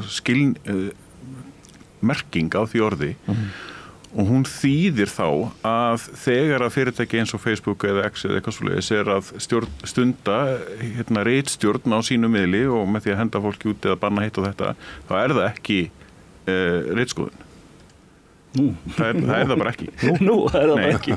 Eru talandi svona... Það er ritstjórn, það er bara hið opinbera sem getur verið með ritskoðun. Af hverju er það bara hið opinbera? Ef að sko enga fyrirtæki stundar ritskoðun, af hverju er það þá ekki ritskoðun? Af því að enga fyrirtæki stundar. Af því að lagalega sér það ekki þannig. Það er síðan í almennu málfari að þegar við bara notum orðið ritskoðun í almennu, ekki lagalegu samhengi, þá getum við nota það orð eins og okkur hendar í rauninni og þá er það alveg rétt svona tilfinningaleg lýsing á því sem er að gerast hjá þessum fyrirtækjum. En það er ekki lagaleg lýsing og við rugglum þessum rosalega oft saman. En sjálfsritskoðun blaðamanna er til dæmis talið heitt meinið og við köllum það sjálfsritskoðun. Þú ert þá að meina að samkvæmt einhverjum lagalegum skilningi sé það ekki rétt að hugtakið? Jú, það er oft verið að rugla þessu nefnilega saman. Það er verið að fara fram með það að segja sem þetta ef að fyrirtækin gera þetta eða jafnvel einhverju sko hópstjórnundur á einhverjum stórum hóp á internetinu að það sé það ritskoðun. Það er bara rangt. Það er lagalega rangt. En það er málfræðilega séð er þetta svona sveigjanlega. Ég held að þetta sé svolítið þröngur skilning. Þetta er alveg mjög skýrt í sko dómum í Bandaríkjunum til dæmis að ef að síðan stjórnvöld koma inn og segja fyrirtækjunum þið eigið að sinna því að henda út svona dóti, þá er orðið ritskoðun. Eins og þau gerðu í þessu tilfelli. Þá eru fyrirtækin farin að hlýða því sko skipur stjórnvalda, þá er það stjórnvöld sem er að skipta sér á þessu, þá er það ritskoðun. Eins og kom fram í Twitter files málinu að Twitter var að ritskoða sko í samráði við sko FBI og lögreglu yfirvöld sko. Þannig að það er alveg skýrt dæmi sko ritskoðun. En þú veist, ég er að gera greinamuninn á því þarna að það er að fyrirtækin sjálf gera það bara, þá er það ekki ritskoðun. Þegar stjórnvöld segja fyrirtækin að gera það, þá er það ritskoðun. Ég held að ritstjórn er bara allt of dauft orð. Ég held að það sé kannski aðeins sko, við höfum kannski verið að aðeins dýpra þetta held ég vegna þess að sko ég til dæmis meðal þeirra sem hafa verið að stýra hóp á Facebook sko sem að og einmitt tekið svona rimmur sko við fólk sem að hefur viljað koma einhverju efnið þar inn sem að við höfum kannski ekki viljað fá inn sko. Og við lítum á þessi ritstjórn vegna þess að við erum með ákveðin fókus, það er ákveðið efni bara, það eru ákveðin efnistök sem við gerum kröfur að það sé heimildir og slíkt og síðan bara ákveðin viðfangsefni. Þannig að eitthvað sem er algjörlega óviðkomandi því að það á ekki heima þar inni. Og þetta líti ég á sem ritstjórn, ekki sem ritskoðun. Ef að hins vegar við værum að þagga niður, sko, kom í veg fyrir það til dæmis sem bara gagnvart einhverju málefni sem að hópurinn fjallar og við fáum inn efni sem er með og móti þess vegna okkar sjónarmiðum, sko, og ef við stöðum það sem er á móti okkar sjónarmiðum, jáfnvel þó að við uppfylli allar þær gæðakröfur sem við gerum, þá er það orðið ritskoðun. Þó að við séum ekki stjórnvöld. Þannig er bara að reyna að gera sér greinarmun sko, á merkingu þessara hugtaka sko, alveg óháð því hvernig það er skilgreint í lögum, sko, bara á merkingu hugtakana, hvenær ertu að ritstýra og hvenær ertu að ritskoða sko, og þarna í mínum huga allavega þá er munurinn þessi sem þetta ritstjórnin, hún snýst um það að tryggja það að efni sé í samræmi við bara yfirlýst umfjöllunarefni miðilsins og standist gæðakröfur og slíkt, ekki um það að loka á einhverju tiltekin sjónarmið eða tiltekna skoðanir, þá er það reyðið sko. Í mínum huga allavega er það þannig sko. Já. En Tjörfi, sko, þú ert doktorsnemi í sagnfræði, ekki satt? Já. Og er lokaverkefnið þitt tengist að einhverju leyti því sem við erum að ræða hér núna? Nei, ég er að skoða sögu 20. aldar og kalda stríðið. Já. Í minni í doktorsritgerð, þannig að það tengist ekki beint sko, en ég er náttúrulega mjög mikið bara að skoða söguna sko og lesa mig til þessi mál og ég, sko, þegar ég skoða þessi mál í nútímanum, ég gera það með hliðsjón af sögunni, skilur, og þess vegna tók ég dæmi með stríðsáróðurinn og umfjöllunum Víetnamstríð og það, alltaf, ég sé alltaf hliðstæðurnar í sögunni, skilur, þegar ég skoða þessi mál í nútímanum sko. Það sem ég er að velta fyrir mér sko, það er svona fyrir sagnfræðinga framtíðarinnar, verður eitthvað erfiðara fyrir þá að vinna úr heimildum, að meta góðar heimildir, verri heimildir með það sem við erum að ræða hér núna en var eða hvernig horfir það við þér? Það er góð spurning, ég held ekki. Munurinn kannski sá að það er bara miklu meira upplýsingum, skilurðu, núna. Af því þú veist, sagnfræðingar sem eru að skoða söguna, þeir eru að skoða tímabil þegar internetið var ekki til, sko. Og það er þá bara einhver prentur skjöl sem að þeir reyna að nálgast í skjalasöfnun og alls konar heimildir, sko. Og þá er oft vandamálið að það er sko skortur á heimildum og þeir reyna alltaf að komast í bestu heimildirna sem að þeir finna, sko. Svo sagt frumskjölin, sko. Já. Og kannski munurinn í framtíðin er að þá eru þeir með eitthvað gagnagrunn sko, Facebook-færslur og alls konar svona sko. Og þá er bara meira magna upplýsingum sko. En þá er náttúrulega miklu meiri skiluru kannski, hvað maður kallar testimóníur skiluru, það er miklu meira upplýsingum það sem að viðkomandi hefur sagt skiluru, því að hann hefur skrifað alls konar blogg á internetið eða Facebook-færslur skiluru, þá er miklu meiri upplýsingar sko. Þannig ég held að það sé kannski bara helstu munurinn sko. Einmitt. Ég var að ræða aðeins fílinn í stofunni, þennan bleika bara íslenska fjölmiðlun samtímans. Við erum með Moggan sem augljóslega í eigu útgerðarmanna og það ákveðið erindi þar á bæ. Það þýðir ekki það með því ekki að segja allir blaðamenn Morgunblaðsins séu bæjast. Ég alls ekki að segja það, en við vitum alveg áhrif eignarhalds, eigendavald er breyta í fjölmiðlun hér á landi sem á annar staðar. Við erum með svolítið máttlausa fréttastofu Ríkisútvarpsins, eru eiginlega allir sammála hvort til vinstri eða hægri mér eiginlega alveg samum, en það óbúslega mörg mál sem að fréttastofu Ríkisútvarpsins snertir ekki á, vegna þess að þetta eru mál sem að þú þarft að sannlega óhreinka þig og þú þarft að taka slagi í kjölfar þess að þú fjallar fréttastofa Bylgjunnar, Vísis og Stöðvar 2 bara held ég sé bara jafn góð eins og maður getur átt von á markaðsdrifinni enga fjölmiðlun eins og kemur þaðan, en svo bara heimildin svona heldur og niðurleið þeir hafa verið í smá vanda. Við erum með þessa stöð hér sem að margir hampa umræðulega sem mikilvægri viðbót, en við mistum náttúrulega 2 sjónvarpsstöðvar ekkert alls fyrir löngu og við mistum Fréttablaðið og sko ég bar upp þá spurningu á þessum málþingi hvort Birgir Guðmundsson væri með tölur fjölda starfandi blaðamann í dag með það sem að við litum á við blaðamenn sem gullaldarskeið. Því við þykjumst hafa upplifað það fyrir einhverjum 15, 20, 25 árum að þá hafi verið svona gullaldarskeið í íslenskri blaðamennsku. Það komur nú reyndar ekki svör við þeirri spurningu, en ég hef þá tilfinningunni að það vanti mörg 100 störf í blaðamennsku samtímans á við það sem að mest var á sama tíma og almannatenglum hefur fjölgað sennilega 100-falt. Og þetta í rauninni vandi okkar samfélags í hnotskurn eins og ég sé það. Hvert ykkar take á það? Ekki þetta gullaldarskeið sem hún talar það ekki upphafið af því þegar einmitt peningavaldið að nálgast fjölmiðlana. Jú. Nefnilega. Og þá rauninni byrjunar fjárfesting í því sem að endar í núverandi fyrirkomulagi. Jú, en breytir ekki því að það var rosalega svona mikill her af fólki sem velti við öllum steinum frá alls konar sjónarhóðum. Miklu meiri breytileiki Þú þarft hera fólki til þess að ná yfir á þeim. Þannig. Og sko skoðum líka aðeins sem sagt ábyrðurinni þeirra sem að fjölmiðlun beinist oft gagnvart og það er pólitíkin. Það endalaus áróður gegn fjölmiðlamönnum út af alls konar fréttum sem hefur verið að flytja bara út af spillingamálum. Þá þetta einhver persónulegar einhver persónuleg vonska eða eitthvað svoleiðis að farið í manninn og svo framvegis og það endalaust ráðist að líka opinbera Ríkisútvarpinu og hótað fjárheimildunum fram og tilbaka þar. Ég sé bara svo. Ég veit, ég alveg sammála því en hótanirnar hafa áhrif.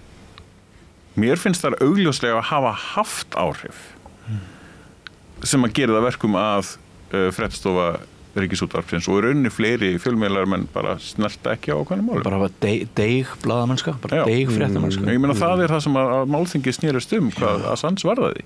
Þarna sem sagt fjölmiðlamaður bara frá Ástralíu, hann flytur fréttir af hernaði Bandaríkjamanna og sakfelldur í Bandaríkjunum fyrir fréttaflutning sem kemur bara þýðir þetta að fjölmiðlamaður á Íslandi sem að flytur fréttur Bandaríkin getur bara verið sakveldur og frelsissviptur í Bandaríkjunum. Heldur að menn séu hræddir við það hér á landi?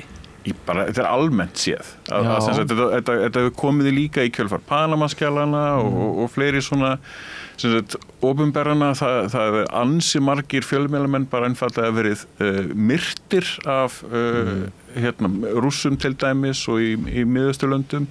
Það var frækt dæmi í Sádi-Arabíu, hann fór frá Tyrklandi. Það gerist ekki hér á landi, Björn Leví. Nei, en áhrifin eru samt til stað. Það eru jaðar áhrif af því. Og við erum kannski einungur á litla Íslandi og finnst okkur vera voðalega örugg og svoleiðis. En það samt eru samt kælingar áhrif af svona málum og fólk hugsa sig á ég að fara út í svona auðvitað sko eins og mála sans þar sem að samherjamálið hérna er líka bara samherjamálið er náttúrulega dæmi en þetta mála sans sem er merkilegt í rauninni vegna þess að sko það sem að mála lyktir eru þær að hann viðurkennir það að hafa tekið við gögnum og unnið úr þeim og birt þau. Það er að segja hann viðurkennir að hafa stundað blaðamennsku. Og eins og Kristinn talaði sko þá er þessi njósnalöggjöf í Bandaríkjunum, hún er þannig að að þar er ekkert rými fyrir sko nein sjónarmið varðandi almannahagsmuni þegar þú ert að birta einhverju upplýsingar eins og í þessu tilfelli náttúrulega augljóslega almannahagsmunir af því að fólk viti af þessum glæpaverkum en það er ekkert rými fyrir það og hann talaði það sko að þetta væri eitthvað sem þyrfti að breytast og er að binda vonir við það annarkvort fráfarandi forseti eða nýr forseti muni breyta þessu sko en sko það sem að kannski er líka sko þú tala jaðaráhrif sko og ég er ekki viss endilega hvort að þetta eru sko jaðaráhrif af þessu eða hvort að þetta er einfalda sko hvort að það er svona orsakasamhengi eða hvort að þetta er bara eitthvað sem er að eiga sér stað á sama tíma vegna þess að það sem gerist sko í Assange-málinu þar fjölmiðlar taka fullan þátt í herferðinni gegn Assange og sko virðist vera í rauninni sama þó að þessi vegið að þessar grundvallar inntaki í blaðamennsku fjör ekki blaðamennsku fjör ekki þeirra sjálfra sko. og þegar að þannig er komið fyrir blaðamennskunni að hún stendur ekki vörð sko sjálfa sig og tilveru grundvall sinn sko og þetta sjáum við náttúrulega, við sjáum þetta náttúrulega líka hér sko. Það er sem við, sko, þegar fólk er sama það og það er bara já, þetta er kannski óþægilegt eða í samherjamálinu, þetta er kannski, þeir eru kannski eitthvað að reyna að hafa einhver áhrif þarna en so what, sko. Þú veist, og öllum er sama í rauninni nema þeim sem að standa í eldlínunni og eru að reyna að vinna úr málunum, sko. Öllum hinnum er alveg sama, kolleganum er alveg sama, sko. Að þá er náttúrulega hlýtur auðvitað vakna þessi spurning sem að Kristinn bar upp og svarar sko játandi að fréttamannskan sé dauð sko. Þannig að það þarf einhverja sko, það þarf að fara aftur til rótana og það nauðsyn á einhverja endurnýjun sko. Ég velti líka fyrir mér hvað sko smiðir átakakenninga eins og Weber og Marx myndu segja að sko þegar ég læri blaðamennsku ekki í skóla heldur bara með því að gera hana þá eru átök bara þau eru innbyggð í samfélagið og þau eru jafnvel bara talin æskileg og það er bara jafnvel talið þroskandi og mikilvægt fyrir framgang samfélaga að átakalínur séu skýrar og maður þjálfast upp í því að vera í stríði sem blaðamaður en svo hefur samfélagið breyst svolítið mikið síðan, til dæmis allt uppeldi er orðið allt öðruvísi en það var bara innan veggja heimilisins við erum jú alltaf að forðast átök, ekki satt og okkur er sagt að það sé gott uppeldi, það sé aldrei konflikt og við ræðum okkur saman og allt það, maður veltir í fyrir sig hvort að þessi breyting bara svo í fabúlir út í loftið sko, hvort þetta getur skipt einhverjum máli bara hreinlega sko viðhorfar í samfélaginu viðhorf í samfélaginu sem að sko, það má vera. Hversu mikil breyting er það þegar að lögreglan fer að skipta sér af því og setja fjölmiðlamenn sem með stöðu sakbornings? Það er til dæmis sko hvað maður að segja andvaraleysi okkar og skortur á mótmælum í því máli er ótrúlegur. Finnst þér það ekki? Já. Ég meina þarna þarf almenningur allt í einu að fara að sko velja á milli fjölmiðlamannana og lögreglunar. Hvorum á að trúa? Það er alveg fáránlegt og ekkert af þessu fer síðan fyrir dómu og er fellt niður einhverjum 2-3 árum setna eitthvað rugl en bara með ótrúlegustu yfirlýsingu sem að maður hefur nokkuð lesið fáránlegt alveg sko og þetta skuli engar afleiðingar vera af þessu er bara það er alveg stjarnfræðilegt og það er hluti af vandanum og þessum kælingaráhrifum sem ég var að tala hérna áðan að þegar að það svona yfirgangur sem að mér finnst vera frekar augljós að þá ber aldrei neitt ábyrgð á því að hafa stundað slíkan yfirgang. Þar á leiðandi verða engar afleiðingar, það tekur engin ábyrgð, þar á leiðandi bara gert aftur næst af því að komast hvort þau eru upp með það. Og hvers konar kælingar áhrif á því? Það enginn sem að ber ábyrgð. Er ekki mögulegt að það sem við erum að horfa á hérna sé ákveði ákveðin svona relatívismi afstæðishyggja varðandi bara ákveðin grunngildi. Þetta kannski eitt af því sem við höfum svolítið hérna verið að fókusera á í þessu félagi, í málfrelsi, að það það að við þurfum að standa vörð grundvallargildi. Við þurfum að standa vörð tjáningafrelsi, við þurfum að standa vörð lýðræði, við þurfum að standa vörð grundvallar mannréttindi. En á undangengnum árum höfum við séð sífellt meira andvaraleysi gagnvart þessum grundvallargildum.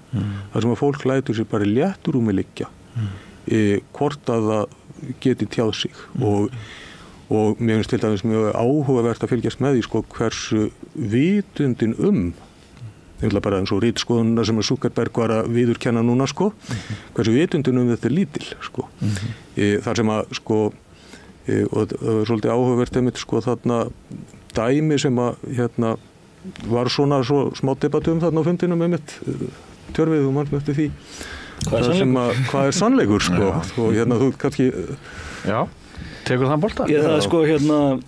Kom spurning út í sal af því það, í svona tengslum við það hvernig vitum við hvað rétt af því að ákveðni fjölmiðlar segja eitthvað og aðrir segja annað og þá kom spurningin þá einhver eitt sannleikur og það komið svolítið óvart að professorinn í fjölmiðlafræði sagði að það væri engin sannleikur og hann virtist meina það á einhver svona heimspekilegu leveli förum aftur til upplýsingarinnar og skoðum hugmyndir David Hume og Immanuel Kant sannleik og hann vísaði það sem í Nýja testamentinu þegar Jesús Kristur spyr Pílatus hvað sannleikur hann virtist meina þetta á okkur svona heimspekilegu leveli Birgir Guðmundsson og ég en ég skil þetta ekki á svona heimspekilegu leveli ég segi bara þegar kemur að staðreyndum þá bara eitt sannleikur annarkvort eru staðreyndir réttar eða ekki og annarkvort fara fjölmiðlar rétt eða rangt með staðreyndir og það bara eitt sannleikur í þeim máli og þennan sannleika í þessari merkingu sem þú ert að vísa til kom bók blaðamennsku ég man ekki hvort það var 2011, 2012 eða 2013 hún heitir Þræðir valdsins eftir Jóhann Hauksson og hann notar þar orðið sannleikur á hverri einustu blaðsíðu en ég man að það var sótt að honum yfir því að nota þetta orð en þetta dálítið skemmtileg umræða núna á svona ákveðin dýnamík í kringum þetta megum við nota þetta orð má ég segja í akademíun í dag þá þetta orð sannleikur orðins konar bannorð það þykir bara úrelt og gamaldags þetta bara einhver 18. aldar hugmynd þetta bara upplýsingin þegar menn töluðu sannleikan og eitthvað svona þetta orðið í akademíun í dag þetta þessi postmodernismi sem ráðandi stefna í akademíunni og samkvæmt postmodernisma þá áttu að hafna öllum metanarratífs, hafna öllum stórsögum og líkuðu bara hafna öllu sannleika þeir eru bara komnir út í relativisma það gefur bóunum auka frelsi og þá er að skjóta sjálf á því í fótinn þegar þú aðhyllist postmodernisma og hafnar sannleikanum og aðhyllist relativisma af því að þá getur þú aldrei sýnt fram á sannleika þá getur þú aldrei sýnt fram á, þú hefur rangt fyrir þér ég hef rétt fyrir mér, skilur af því þegar þú búin að samþykja eitthvað svona post-truth dæmi þá geta undirkallarnir eða hvað sem bara sagt, ég bara með mín alternative facts og þú getur ekkert afsannað mig, skilur af því við erum bara með okkar eigin sannleika, skilur þannig að menn sem aðhyllast þetta og því miður eru flestir fræðimenn í akademíunni í dag sem eru komnir alveg út í þetta, út í postmodernisman eru bara að skjóta sér fótinn með þessu og þá getur ekki verið með aðhald gagnvart stjórnvöldum eða gagnrýnt stjórnvöld að segja, þið hafið rangt fyrir þið, þú ert að ljúga af því að þú segir að það ekki sannleikur skilur, þá getur ekki heldur það einhver leið að vinda ofan af þessu? Það er mjög erfitt Þetta er samó með öll hinn hugtökin sem er verið að keppast hvað þýða er alkemistræðs og sannleikurinn er náttúrulega til á mörgum svona levelum það náttúrulega, þú ert bara með svona eðlisfræðileg sannindi og 1+1 er satt og svo framvegis, en svo ertu með gildismat sem er ákveðin sannindi á bakvið. Það er auðvitað að gera greina mun á sko, eins og segir bara efnislegu raunveruleika og svo einhverju svona siðferðislegu gildismat. Algjörlega. Það er að gera greina mun. Og þar við erum oftast stödd þar, svona í allavega pólitísku umræðinni og þar gleymir fólk því rosalega ofta þegar kannski tveir deila í svona þætti eða eitthvað sleysa sem fólk situr sig hverju með eitthvað borð og deilir eitthvað samfélagslegt mál að það er ekki bara möguleikinn að þessi eða hinn hefur rétt fyrir sér heldur þau geta báðir aftur rangt fyrir sér eða báðir aftur rétt fyrir sér bara út frá þeirra sjónarmiði. Það er alveg möguleiki að sá möguleiki stuðinni og það er eitt af því svona sem ég hef það var svona harði lærdómurinn einhvern veginn í þessari pólitík sem maður er búin að vera að sinna hérna undanfarnum árum að því miður skiptir meira máli hvernig þú segir hlutina heldur en hvað þú segir og það er einmitt svo mikilvægt af því að það sem þú segir getur innihaldið sannleika á hvaða sko leveli sem hann er að meðan hvernig þú segir að það gerir það í rauninni aldrei það er bara orðræðin, þess að morfísorðræðin það sem að þú ert að hljóma og þú ert að reyna að vera sannfærandi óháð því hvað þú ert að segja og við lendum rosalega oft í þessu að fólk sem að bara hljómar meira sannfærandi álitið hafa rétt fyrir sér. Já, mér fannst líka svolítið sko þarna á laugardaginn að Kristinn Hrafnsson kemur með frábært erindi, gríðarlega sláandi eins og Ögmundur Jónasson fundastjóri sagði Kristinn Hrafnsson er náttúrulega bara einhver stærsti blaðamaður heimssögunar og hann er bara einn af okkur og bara vinur okkar og maður hittir hann á laugaveginum og þetta er sko ótrúleg stærð í heimssamfélaginu og áhrifamáttur Wikileaks er náttúrulega maður á engin orð yfir þetta og þessi rimma sem staðið hefur yfir það er ekkert sem að jafnast á við þetta finnst mér og gríðarlega áhugaverður maður þú flytur þarna mjög gagnrýnið erindi sem að vekum hann en hann á milli er svo þessi prófessor sko sem að kennir blaðamennsku fjölmiðlafræði norður í landi og hann er svona svolítið svona þegar hinn er að segja að það er allt að fara til helvítis þá segir hann nei það er allt alveg frábært og hérna kannski var það ágætis mótvægi Já, hann var náttúrulega svolítið kannski bara einmitt að hérna því vorum að tala um staðreyndir sko þá er hann náttúrulega svolítið bara bent á staðreyndir og hann var að fara yfir rannsókn og það hvernig hlutin hafa breyst og þannig sko yfir ákveðið tímabil sko sem er náttúrulega gott en auðvitað er þetta náttúrulega sko það sem sagt sko og mikilvægt að fá einmitt svona þessi ólíku sjónarhorn finnst mér finnst það mjög mikilvægt mér finnst eiginlega ekkert leiðinlegra heldur fundir þar sem allir frumælendur eru sammála mér finnst nauðsynlegt að það sé einhver debatt og við hefum reyndar mjög gjarnar vilja fá einhverja líka sko einhvern starfandi blaðamann til þess að vera með erindi þarna en þeir voru allir vant við látnir því miður sem við höfum samband við og eins og við rættum á sko það voru ákveðin vonbrigði hver fáið blaðamenn eru þarna og mér finnst bara umræða á meðal blaðamanna blaðamennsku mér finnst hún lítil sem ekki nein hún virðist ekki vera mikil og því miður og ég held að fólk þurfi kannski svolítið að sko að bara hleypa kapp í kinn sko og reyna svolítið að standa upp og fara að kafa meira onni í þetta en auðvitað er þetta náttúrulega sko með sannleikan ég meina það auðvitað er það alveg rétt ég meina sko versti óvinur tungumálsins versti óvinur sannleikans er tungumálið sko vegna þess að tungumálið er svo margrætt og tungumálið er svo og það er svo auðvelt að misskilja og við getum verið að nota sama orðið hérna allir og skilja það hver á sinn hátt sko.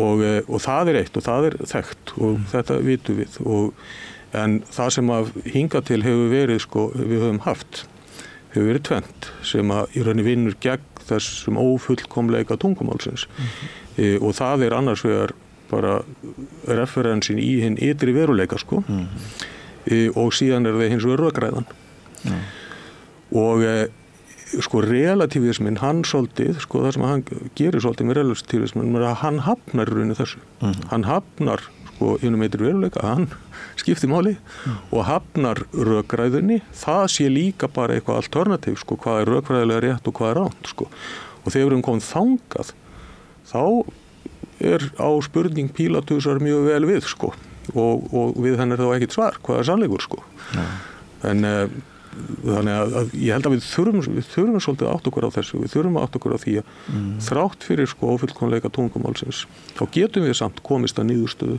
réttum niðurstöðum hluti. Þetta aðferðafræði þess sem er ofta að tapa í rökræðum að biðja skilgreiningar á hugtökum. Afvegulega umræðinu. Sunna Valgerðardóttir, hún var fréttamaður RÚV þegar hún var í settinu hjá mér við þetta rauða borð fyrir kannski ári eitthvað svoleiðis og sást hún að tekið eftir breytingu að þeir sem kom í starfskynningu núna inn á RÚV ætla að kynna sér fréttamennsku eitthvað svoleiðis, þeir ætla ekkert í fréttamennsku, þeir hafa engan áhuga á fréttamennsku, þeir hafa áhuga að vera almannatenglar, þeir hafa áhuga á störfum sem þú ert ekki að vinna á vöktum og þú ert einmitt ekki átökum og leiðindum og hellingur af fólki sem hatar þig þegar þú flyttur í mikilvægastu fréttina og bara miklu betra að fara bara í almannatengsl og fá bara borga fyrir að matreiða einhverja ákveðna hlið á málum og sko ég held að þetta sé sko alvarlegra mál heldur en við ræðum þetta ekki beint skoðanaleysi en við höfum ekki verið hvött til þess að láta okkar skoðanir í ljósi, væga sagt ekki en það umbun í boði oft ef við höldum kjafti ef við segjum ekki neitt. Og þetta sjáum við náttúrulega sko allt samfélagið. Það ekki. Og ég held sko við höfum verið að tala fréttamennskuna og það allt saman sko en sko tjáningarfrelsið sko, umræðan tjáningarfrelsið hún þarf í rauninni að rista miklu dýpra þetta sko. Vegna þess að við sjáum sko, þú nefndir einmitt sko bara sjálfsritskoðun blaðamanna áðan en hvað bara með sjálfsritskoðun fólks almennt sko. Og við horfum á sko það var svolítið áhugavert daginn sko, það tengist þessu máli en það kannski til þess að varpa þess öðru ljósa þá kom ákveðis úttekt hjá BBC þar sem hafa spurt sko hvort að Ísland væri jafnréttisparadís og þeir svona voru náttúrulega að horfa á þetta, ég menna þetta 3 konur að leiða ríkisstjórn og kona biskup, kona forseti og svo framvegis allar þessar toppstöður konar svona en þeir köfuðu dýpra og þeir fóru að spyrja spurninga aðra hluti bentu á til dæmis að hér sko 40% hvernig eru það orðið fyrir kynferðisofbeldi það mikil jafnréttisparadís þar sem að þetta þannig það jafnréttisparadís þar sem að sko eins og við erum að horfa á bara núna bara síðast í fréttum í gær sko þar sem að sko menn grunaðir brotamenn í nauðgunarmáli sko gagnvart fötluðum einstakling eru ekki einu svona ákærðir sko og það rífjast upp fyrir mér bara frá því gamla daga sko þegar ég var í samband okkur sjálfstæðismanna og fyrir 30 árum sko og við vorum að keyra í gegnum landsfund sko ályktanir umbætur einmitt í þessum málum undir standandi lófataki við erum bara á samastað, við erum í jáfnvel verri stað sko við erum með löggjöf sem að jáfnvel sko hvetur hreinlega til þöggunar í ákveðnum málum eins og til dæmis bara sjá dóm einhvern daginn sko þar sem að verið að dæmi í einhverju þetta umgengnir eða forsjármálið einhverju slíkur sko móðir sem að kljást við sko margdæmdan ofbeldismann og fíkniefnaneytanda sko og þvinguð til þess að sko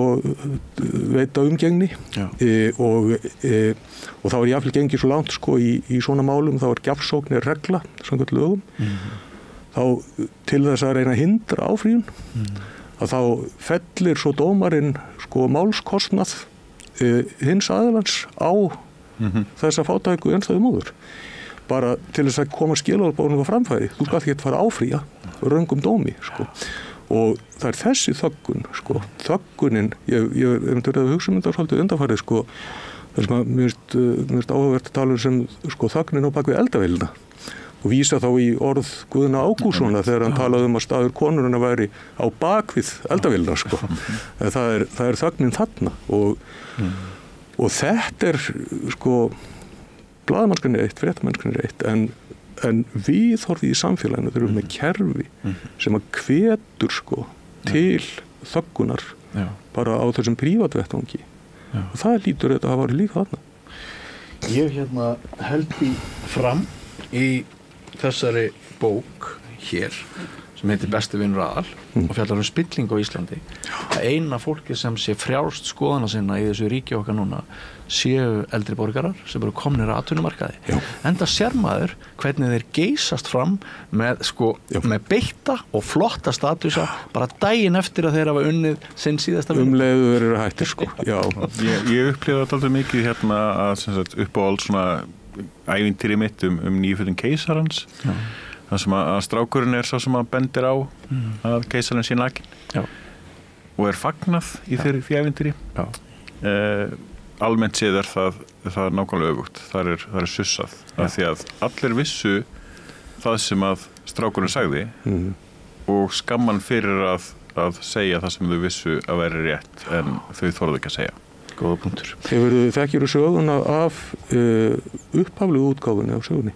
Nei, ég veit ekki reynda hvort hún rétt en hún fór á flugu einhver tíma fyrir einhverjum árum og var nú þagguð niður náttúrulega sem falsfréttu þetta þannig maður veit í sjálfsög ekki en samkvæmt þessari frásögn að þá endaði sagan í upphaflegu útgáfunni þannig að múrinn réðist á barnið og drap það. Útgefandinn sagði Andersen, við getum ekki gefið söguna svona út. Þetta væri líklega rétt dæmisaga. Þetta er ekki ólíklegt að þetta hefur verið bara sannsögulegt. Já, þetta ekki verið það. Þú mátt ekki að loka orðin hjá okkur. Ég kom inn á þetta með ritskoðunina. Núna voru þið að tala skiluru að fólk sjálfur ritskoðar sig og það er Wikipedia-færsla þetta sem heitir corporate censorship. Það er kallað corporate censorship þegar að fólk það er þakkað niður fólki að því hótað uppsögn eða þannig skilur. Þannig að þú vildi skilgreina ritskoðun á svona mjóan hátt en við sjáum að þetta hugtak notað í víðari skilningi. Ég var að segja að það eru tvær skilgreiningar og við verum að passa okkur hvaða skilgreiningum við verum að nota. Og hérna á Wikipedia censorship, þar stendur að það er bæði ríkið sem getur stundar ritskoðun og einnig einkafyrirtæki og það er vísað í skilgreiningu ACLU sem eru bandarísk samtök og borgaraleg réttindi á ritskoðun. Þannig að ég vil benda á að það eru skipta skoðanir þetta. Það er líka þessi skoðun að ritskoðun, það er líka einkafyrirtæki sem geta stundar ritskoðun. Já, ég var að benda að það er almennur málskilningur það hvernig ritskoðun og svo lagalegur málskilningur af samtökum sem að berjast fyrir borgaraleg réttindi. Ég var að hlusta á það sem ég er að segja að það er ritskoðun, það er lagaleg ritskoðun og almenn ritskoðun og þegar við erum að nota orðið ritskoðun þá verðum við að vera skýr það hvora merkinguna ég er ekki sammálaður að það sé svona skýr munur á þessu og ACLU eru líka ósammála þannig að ég vil bara benda það. Það er þetta dæma samkvæmt einu en ekki hinu gagvart tjáningafrelsinu þannig að þetta er alveg einfalt er það skoðið þetta í dómum frá Bandaríkjunum og svona einfalt. En ég hvet Blaðamannafélag Íslands og formann Blaðamannafélags Íslands til þess að setja þessi mál á dagskrá sem við erum að ræða hér. Það skiptir mjög miklu máli eins og við erum allir að ræða að almenningur sé meðvitaður en ábyrgð fjölmiðla er náttúrulega töluvert mikil. Við ræðum þá sem hornstein lýðræðis, fjórða valdið og ég veit ekki hvað og hvað og mér finnst mjög sláandi að það er engin umræða innan íslensku blaðamannastéttarinnar alvöru umræða allar þessar hreyfingar. Það er engin umræða polariseringar í íslenskri fjölmiðlun, það er bara ekki neitt. Það er hluti af þessari þöggun sem þú ert að tala Þorsteinn og þessari átakafælni og til hvers mun þessi átakafælni leiða á endan. Það er ekki fallið niðurstaða. Það er ekki fallið niðurstaða Það er bara þannig. En kæra þakkir Björn Leví Þorsteinn Sigurlaugsson og Tjörfi Sjutt fyrir komuna og óska ykkur til hamingju hjá Málfrelsi með prýðilega ráðstefnu og ég held við séum á leiðinni í einhver menningarmál ekki fara langt. Gerist áskrifundur á samstöðinni og taki þátt í að byggja upp öfluga og róttæka samfélagsumræðu. En ein stærstu alþjóðlegu tíðindi vikunar og þótt við þar væri leitaði aftur í tíma eru sennilega vopnahléð á Gaza og við gerðum þeim mikla viðburði að sjálfsögðu skil og fólk vonast eftir því að það verði virt þótt ekki sé nú öll kurl ef þú vill koma til grafar. Við rætum meðal annars við Dr. Kristján Þór Sigurðsson, mannfræðing og háskólakennara og við ætlum að ljúka samantektinni á spjalli við hann. En ég minni á þjóðmála umræðuna Synir Egils klukkan 12:40 á morgun, sunnudag. Verið þið sæl.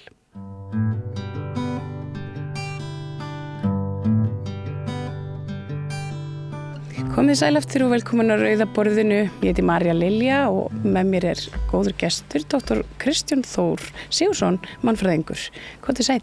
Bless og sæl og takk fyrir að bjóða mér hingað þessu ágæta borði. Já, það bara mín er ánægin. Það berast fréttir nú og utan úr heimi að það sé hugsanlega vopnahlé yfir vofandi á Gaza. Og mér langaði bara svona til þess að fá þig hérna til þess að ræða þetta sem svona áhuga mann og sérfræðing á þessu sviði.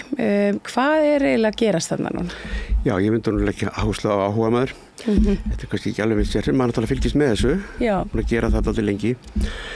Já, ég veit ekki, þetta er náttúrulega sko, veit ekki hvað maður á að treysta þessu, en það sem maður er búin að vera að kíkja á svona upp á síðkastið er það að það er fyrsta skiptið er eitthvað svona bjartsýnisraddir sem að mann finnst hljóma svolítið sérkennilega. Það var að vera meira það 70 manns bara í morgun á Gaza og maður veit ekki hvað spil þetta er, hvort þetta sé spil eða hvort þetta sé alvara, því að Trump er náttúrulega ólíkandi tól sko og hann hefur til dæmis ekki þessa sömu svona hugmyndafræðilegu svona hvað maður segja, ástríðu gagnvart sionisma og Ísrael og hann er ekki vinur Netanyahu, ég held að þola hann ekki. Nei. Og hérna það er spurning hvort það sé bara að láta sko Netanyahu þá vita að hann sé að koma, hann muni ráða ýmsum hlutum, eða er þetta bara eitthvað svona prakkarastri hvað Biden svona rétt áður en fer sína fram á það að ég get gert þetta á einu degi sem þú kannski ekki gert á meira en árið eða vildir ekki gera, ég veit það ekki sko. Svo er því að Trump er náttúrulega sko eins og allir aðrir sko í bandarískri pólitík að hann er náttúrulega búið að bera á hann sko mörg asna hlöss af peningum sko líka frá hinum þessum sionistum og þessi fræga ekki að þarna Adelson eða hvað hann heitir sem er innan gæsaleppa vinkonans. Ég held hann enga vini að hérna, þannig að maður veit ekkert hvað er að gerast þarna, hvort þetta sé ykkur alvara, nema það hann sendi fötur á sinn skakvært Ísrael, hann er náttúrulega ekki orðið forseti, sendi hann til bara sigaðunum á Netanyahu og skipaði honum að senda hérna yfirmenn hjá Mossad til hérna, er ekki Doha og semja bara vopnahlé og hérna síðan er búið að vera hérna meitla þetta einhvern samning þarna. Já, og þetta er í rauninni sami samningur sýnist manni og Hamas lögðu fram fyrst fyrir 10 mánuðum síðan. Já. Og þar á undan lögðu þeir hann fram bara aðeins í einhvern veginn aðeins öðru vísi með öðru sniði sko fyrir ári síðan. Já. Þannig að þetta er einhvern veginn alltaf sami samningurinn og snýst þetta svæði þarna á milli Egyptalands, en það virðist alltaf vera sko þar standi hnífurinn í kúnni. Þessi korridor þarna. Já. Það er þarna á Rafa landamærunum. Þetta er Philadelphia korridor, er ekki hérna. Jú, það er hérna og svo á þetta að vera sem sagt í svona einhverjum þremur svona lotum sko. Fyrst á að skiptast á sem sagt föngum eða gíslum og í einhverju umferð og jafnvel svo meira síðan á að hérna á í lokin á íslenski herinn að draga sér í burtu sem að maður á alveg eftir að sjá því að það er ekki þeirra plan. Og maður sko, mér finnst þetta bara svo skrítin lykt að maður trúir þessu valla að það sé eitthvað svona alvöru ásetningur, þetta sé bara eitthvað spil vegna þess að maður sé hvað er að gerast í Sýrlandi, það sem er verið að sko Tyrkir og Bandaríkjamenn og hérna Ísrael er bara að skipta þessu á milli sín sko og Ísrael er bara að færa út kvíðan þar er bara með landnema eða landráns hérna aðgerið þar bara á fullu og allt með stuðningi Bandaríkjamanna og hérna Evrópusambandið er búið að vera lánað með einhverja næstu miljard evra líka Ísraels. Þannig að ég veit ekkert hvort maður á að treysta þessu sko, en það var hérna náttúrulega, sá maður bara á Facebook bara í gær held ég, einhverjir hérbúandi palestínumenn. Svo kannski sennilega tekið eftir og voru að tala um það að þeir hefðu heyrt að þetta voru svona eitthvað vongóðir. Já. Þannig að maður segir bara, Guð minn almáttugur, bara vonandi stoppar eitthvað þarna. Einmitt. Maður sá þetta, það bárust að myndböndi gegnum samskiptamiðlana, maður var að sjá krakkana í tjaldbúðunum, fagna, ákafta því að þau höfðu heyrt af og maður hugsa bara með sér, Guð minn góður, einmitt, ef það verður ekki af þessu. Hvað verður eiginlega sko, þessi börn? Já.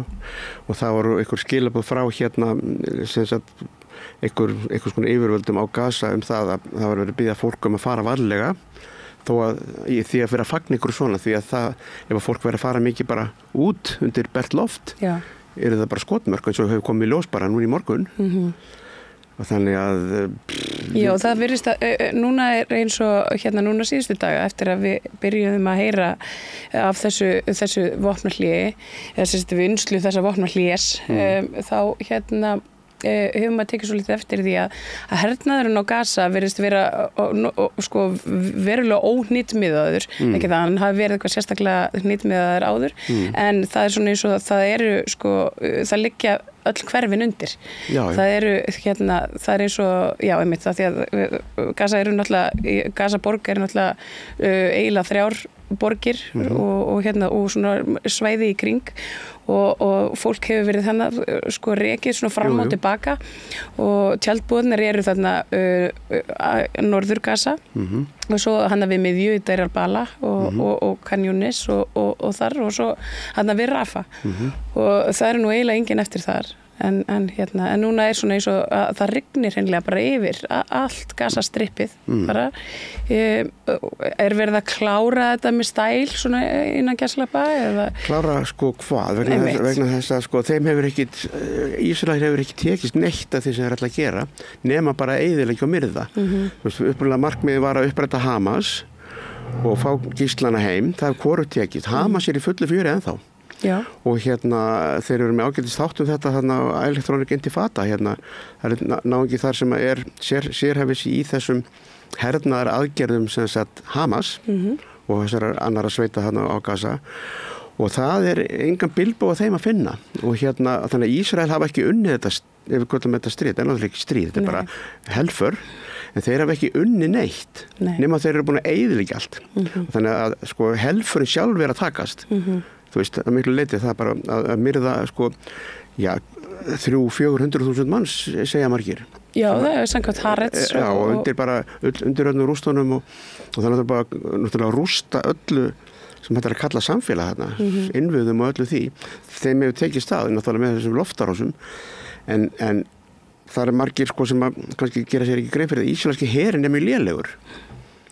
Veist, þetta eru bara einhverju reservistar, þetta er mjög lítið sko professional hermenn og þeir eru mjög lélegir í beinum bardaga. Þeir hafa ekkert að gera í Hamas ef þeir eru sko maður á móti manni, skilur og heldur ekki á móti til dæmis Hezbollah. Nei, og forðast landhernað sko, svona fram í lengstu lög. Já, því þeir geta það ekkert. En þú getur varpað sko einhverjum Hiroshima-bombum sko á blokkir. Það er ofsalega hermennska. Einmitt. Þannig að þeim hefur ekkert tekist neitt og og svo er þetta náttúrulega held ég líka bara eins og margir eru búin að tala sko að Netanyahu er náttúrulega bara endalaust að forðast aðalindi í fangelsi. Hann er til að fórna öllu fyrir það, hann er til að fórna öllum þessum Palestínumönnum, hann er til að fórna í raun og veru Ísraelsríki líka því að Ísraelsríki stendur bara mjög illa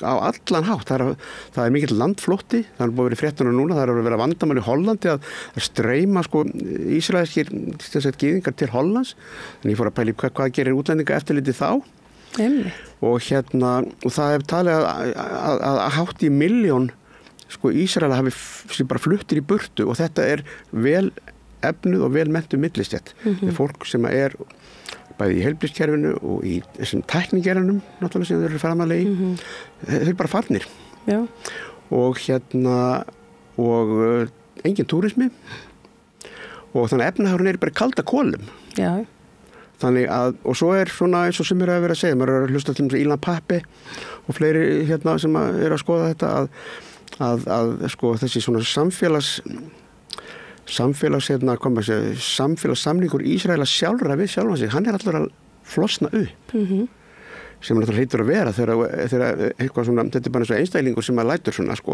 er náttúrulega lokaður inn á gjörgjæsleiksstað sko. Akkurat.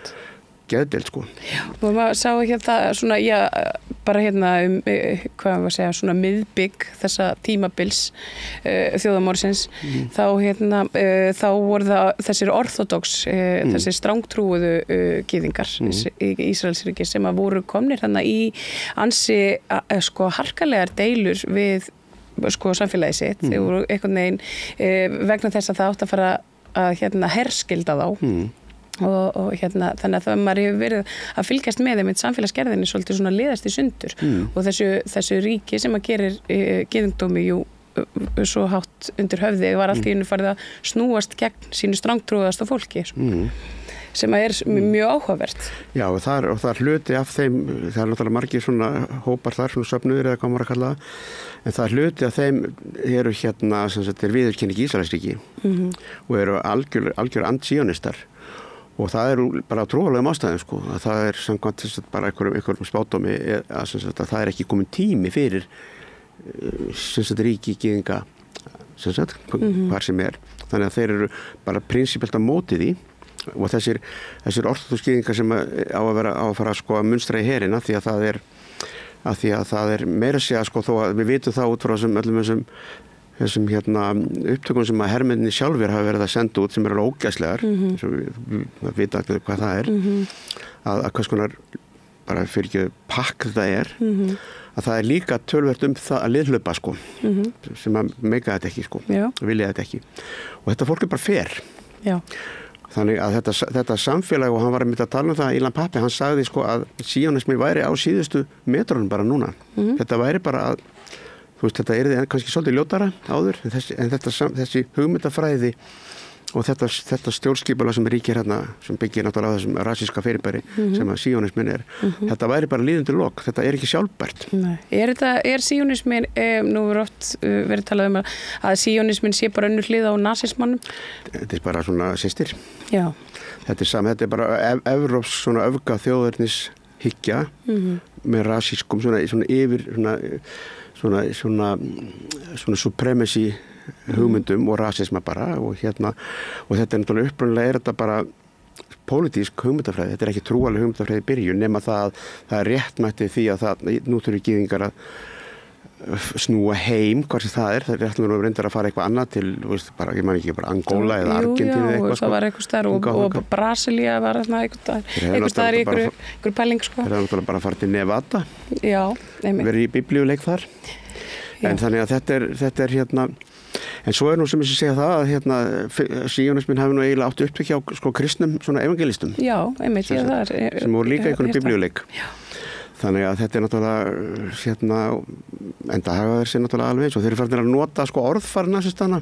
Þeir eru farin að tala um sko hérna lífsrými sko, lebensrám. Þeir nota það orð og þeir nota orðið bara the final solution sko. Já. Sem er í gangi á Gaza. Þannig að ég var skammaður fyrir það ekkert en ég var að kalla þetta er bara börninas Hitlers. Já. Ég mátti ekki segja það sko, en þetta lítur þannig út. Þetta eru bara sömu hugmyndir, sömu aðferðirnar. Þetta er jafnvel verra. Þetta er svona svo satíst. Já, sko, á mörgu leyti það sem að við höfum söguna og ættum að vera búin að læra af henni, sko, þá er þetta, sko, fyrir það er það verra og svo er það auðvitað líka þetta að við erum komin mun lengra í tækni og tækni hernaði sem að hérna er nú aldrei bara verið að pröfa þarna inn á Gaza. Þetta er bara tilraunasvæði. Já. Það er verið að prófa hana einhverja gervigrindarmódel hérna sem að sikta út bara fólk sem á að drepa með þess að bara maður hættir að koma nálega þessu, þetta er náttúrulega frekar óhugnulegt og þetta eru þeir náttúrulega bara að prófa að selja eins og við vitum að þetta, svo er þetta kynnt á einhverjum vopnamessum að það sé búið að prófa þetta. Já, þetta er með svona sérvottun, svona hernaðarvottun. Já, en þetta þannig að við erum að tala um svona ríki, sko, svona samfélag sem að er færa böðlast áfram með einhverjum ótrúlegum stöðningi í Vesturlanda. Sko Bandaríkin náttúrulega, sko flest allir bandaríski stjórnmálum eru í vasanum á þessu Ísraels lobby sem hefur alveg gífurleg áhrif bara fjárhagslega á allan hátt og Evrópa líka og þetta er bara svo óhugnulegt að ég hef bara verið að upplifa þetta sem svona eitthvað geðrof þetta er eitthvað psykósa, sko gömlu nýlenduveldana þau eru bara komin í eitthvað svona nýlendu, sko traumatist svona psykósu og síðasta svona evrópska landráns nýlendan sem ennþá til, sem í Ísrael, sem eins og maður segir svona bara barnið þeirra sko, afkvæmið þeirra, sem það náttúrulega og þeir bara eins og við fáum bara eitthvað að kikk út því að sko einu sinni vorum við svona, einu sinni gátum við þetta þegar við vorum stór og sterk. Einmitt. En við megum þetta ekki núna að við erum hætt þessu en strákurinn okkar maður láta svona og við þurfum alltaf að láta hann fá ný leikfeng sko, svo geta haldið þessu áfram. Ég sé og þetta bara sturlun. Fjölmiðlar og stjórnmálamenn og allir, eins og náttúrulega allir vita hvernig þetta og þetta þetta hefur náttúrulega verið mjög afhjúpandi. Já, algjörlega, bara fullkomlega. Já. Og það oft verið að tala um það sko að það sem að gerast núna á Vesturlöndum í sambandi við þetta þetta gasamál hefur afhjúpað það að margar þessar hugmyndir sem að komu fram bara í upplýsingunni á seinni hluta 18. aldar. Þú veist þegar franska byltingin og Bandaríkin eru sem alveg grimmilega landránsnýlenda stofnað sem svona evrópskt ríki að þá kom þessi hugmyndafræði fram, þessi nýlendu tíminn sko, og þar voru bara til dæmis evrópskir heimspekingar margir sem að bjuggu til í raun og veru svona réttbætingar á nýlendu verkefninu voru alveg bullandi rasistar og þeir sem að skrifuðu sko þessir gaurar sem skrifuðu sko bandarísku stjórnarskrána og margir evrópskir heimspekingar sem voru að tala sko, nú verið komið tími mannréttinda og svona eitthvað svona, þetta voru þeir alltaf fullt af þrælum sko. Einmitt. Af því að svartir menn voru ekki manneskjur sko, þannig að það var allir mennur í jafni sko, en þessi svörtu þeir og konurnar, þeir eru ekki manneskjur sko. Einmitt, það er þessi afmennskun sko, sem að maður hefur verið. Hún byrjar ofsalega mikið þarna og afmennskunni fyrir að fullt sem bara svona á einhverju iðnaðar skala til þess að réttmæta nýlendu ofbeldið og þetta sem er að gera svona Gaza nú, þetta er bara afhjúpar þetta allt saman þessa innantómi orðræði sem að bara stríði gegn hryðjuverkum það allt sko og bara hvernig þessi yfirburðar hyggja vestusins sko að til dæmis það að gefa sér alltaf sko svona entitlement við megum bara ráðast að hvert sem við megum alveg sko gera innráðst þarna sko, þú veist, Ísrael, Tyrkland og Bandaríkin eins og bara í Sýrlandi. Ekki, við gerum bara sem okkur sýnist þarna. Við skulum bara passa okkur að rekast ekki ámikið hver á annan sko. Nú er eitthvað svona hugmyndur að Ísrael sé að draga sig út af Gaza til þess að geta staðið í svona álíka hernaði inn í Sýrlandi. Hefur eitthvað heyrt af þessu? Já, þeir eru náttúrulega byrjuð á því þeir eittu sýrlenska hernum. Þeir bara rústuðu honum öllum herstöðum, öllum bara vopnum, bara flugvélaskreitirikar, þeir rústuðu einhverju höfn sem var svona herskipahöfn. Þeir byrjuðu á því bara þannig að sko til þess að koma í veg fyrir það að hver sem það væri, hvaða Al-Qaida hópur eða ISIS hópur það væri sem dytti í huga að fara ráðast á bestu vini sína sem eru Ísraelar. Ég las nú eitthvað staðar á einhverjum vefnum að það væri nú uppi einhverjum hugmyndur að þeir hefðu sko verið að pröfa meira segja kjarnavopn. Já, ég heyrði eitthvað um það. Á þessari sömu höfn og þú myndist á það hefði melst bara geislavirkni allt í kring og bara einmitt, ég verið til Kýpur Já, það þeir er alveg vísið til þess en þannig að sko með alla þessa sem var notin og það klísi ekki orðsviðsmynd að þá er óskrítið að vera að tala um einhverja vopnahlés samninga sem sagt á Gaza og það er náttúrulega verið að neyða þá í þetta og af hverju er verið að neyða þá í þetta, það er bara spurning, af hverju, eins og með Trump skilur, Trump hefur eitthvað, hann er bara að hugsa um eigin hagsmuni, honum er alveg sama um Ísrael og hann er bara sama um alla nema sjálfan sig, honum er alveg sama um Netanyahu og honum er ennima það að hann er kannski, hann er ekki kannski eins upptekinn að hann náttúrulega veit ekkert um sögu, hann veit ekki neitt. Þannig að hann er kannski ekki eins upptekinn af þessu heimsvalda konsepti Bandaríkjanna, þetta er náttúrulega eina heimsveldi í dag, þú veist, og þetta er bara heimsvalda stefnir. Nei, og hann er nú svona, hann er einangrunarsinni. Hann er einangrunarsinni og hann er með einhverja, þetta fara bara allt eftir hverjir eru, hvaða páagagur eru á öxlina á hann og hvísli eyrunum á hann. Þetta fara svolítið eftir því, en hann er bara, hann er alltaf gott að segja því, hann like a deal, bara gera díla, hann er til að gera díl við Putin bara til þess að stoppa Úkraínustríðið og gera eitthvað svona díla og hann er kannski búin að komast að því með Netanyahu að það er ekki hægt að gera díl við hann því hann stendur aldrei við neina díla þetta er sennilega eitt óheiðalegasti stjórnmálamaður sögunar það er allir sammála um það Þannig að Trump geti, sko, ég veit ekki, mér finnst eins og hann sé svona aðeins að berja í borðið, sína það að ég að koma og þið þurfa að hlusta á mig. Og svo hann ull á bætin í leiðinni, sko. Þú hann aumingi en þú gerðir ekki neitt. Hann alltaf kemur með þessi yfirlýsingu þannig að sko, daginn sem ég tek við embættið, segir hann, og þá eins gott að það verði búið að skila allum gíslunum. Ekki það að hann fór nú ekki í neina skilgreiningar á því hvort það væru einir, sko, hvað eru, þú veist, 111.000 gíslar sem eru í haldi í Ísrael eða hvort það væru þessir nokkur hundruð sem eru ennþá hjá Hamas. Sem að Ísrael er ekki ennþá búin að drepa. Sem að Ísrael er ekki búið að drepa og eru að manni skilst svona á hinum gíslunum í bara nokkuð góðu yfirlæti inn á Gaza. En maður svona, lesa milli línuna, hann er að tala um það fólk en og ég meina ef þetta er að ganga upp og ef hann hefur einhvern veginn verið í einhverju svona baktjaldamakki með Netanyahu svona, til þess að gefa Biden fingurinn eða ég veit ekki hvað, þá veltum maður fyrir sér sko hverju hann hafi lofað í staðinn og þú veist að því að þetta það gerist ekki til þessum heiminum að greiða múti greiða. Nei, alls ekki. Það er svo annað flötur þessi er náttúrulega svo að tengdasonur Trumps er svona fastegna braskari og hann er bara búin að tala um það eins og bara núna þeir búin að vera með Norður Gaza að það er bara einhverju fastegna hugmyndir í gangi. Já, það er búið teiknað allt upp. Já, teiknað allt upp sko. Þannig að maður veit bara ekkert hverju maður á að trúa og þegar maður sá þetta sko sannarlega vona maður að þetta var allavega stoppað í einhver tíma. Bara að drápunum linn. Já, ég meina það. Að fólk fái hjálpagögn. Og svo hvernig sérðu fyrir þér bara svona, maður veltur þessu fyrir sér framhaldinu. Ég meina, þeir eru Gaza var loka svæði áður en að þessi hnykkur þjóðarmórsins hófst. Gaza er bara búið að vera þannig opið fangilsi í sko áratugi. Þannig að þú veist, ætli þetta verði alltaf opnað? Ætli fólki geti komið og farið? Það er sko maður veit það ekki, ég hef á tilfinninguna að við séum að lifa, það sé að koma einhvern veginn nýju tímar bara í heimspolítíkinu. Ég held að sé alveg rosalega breytingar í aðsíði og þegar Trump er orðinn forseti, ég held að verða alveg opbóðslega læti í Bandaríkjunum. Og það eru sumir sem að tala um að það gæti orðið bara einhvers konar útgáfa borgarastyrjöld.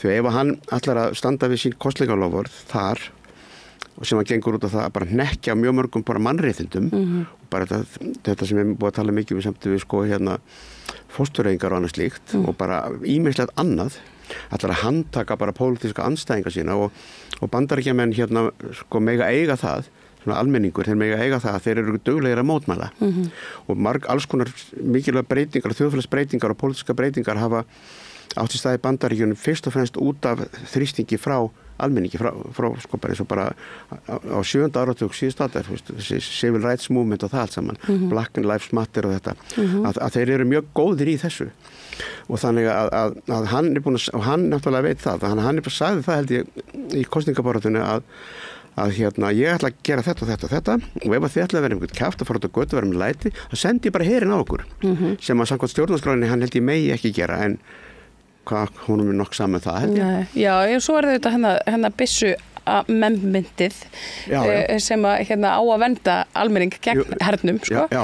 Þannig að þetta er svona, það er áhugavert. Svo er með bara svona milísjas, bara svona vopnaðar sveitir út öll Bandaríkin sem eru hliðhóll honum.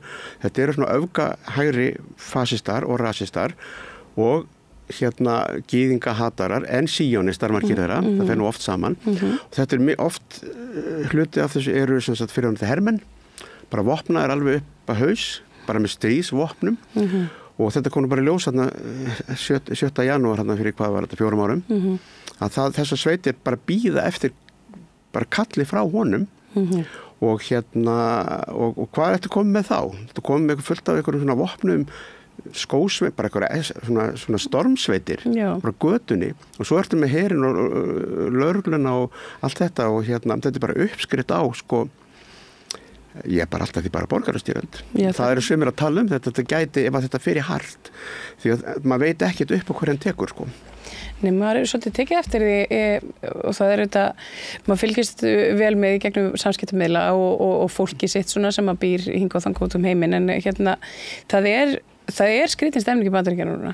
Það er mjög skrýtin, það er svona eins og það er svona kraumar allt undir niðri. Þetta er svona eins og þegar hérna, það byrjaði að skjálfa jörðin hérna á Reykjanesinu, rétt fyrir gos.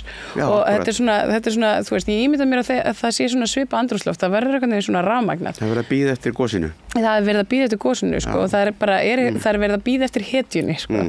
Það er einhver sem að, það er bara, þú veist, Malcolm X eða einhver svona sem að leiðir, einhver byltingarsinni, sko. Þetta er svona, ég held að þetta sé svona eitthvað óvissu ástand sem getur farið allavega, sko. Og hérna, og svo ef það verður þá spurning hvaðan hefur tíma og orku að hérna standi í einhverju öðru. Það er bara aðri sem gera það. Sko það til dæmis, ég var að hlusta á eitthvað viðtal við eitthvað svona bandarískan stjórnmálafræðing, sko var að tala það skiptir einhver máli í raun og veru hver er forseti, eða hver er á þinginu því að þeir sem að stjórna þessu öllu saman, sérstaklega utanríkspólitíkinni, þetta er bara sem að noti nú annað klísi orð, bara þetta djúbríki, það er leyniþjónustan, CIA og aðrar sem líka stofnanir, herinn, Pentagon, sem í raun og veru keyra þessa pólitík og þeir ráða þessu bara. Og hérna forsetinn er alltaf því bara sko fjölmiðlafulltrúi, þeir eru afla þó er náttúrulega lítið út fyrir að vera maðurinn sem að stjórnar sko. Þannig að maður veit það ekki og hérna þannig að þeir vilja halda áfram að sko, ég meina Bandaríkjamenn eru með yfir 180 herstöðvar út allan heim og þeir eru náttúrulega bara að tryggja sína hagsmuni allstaðar og þessi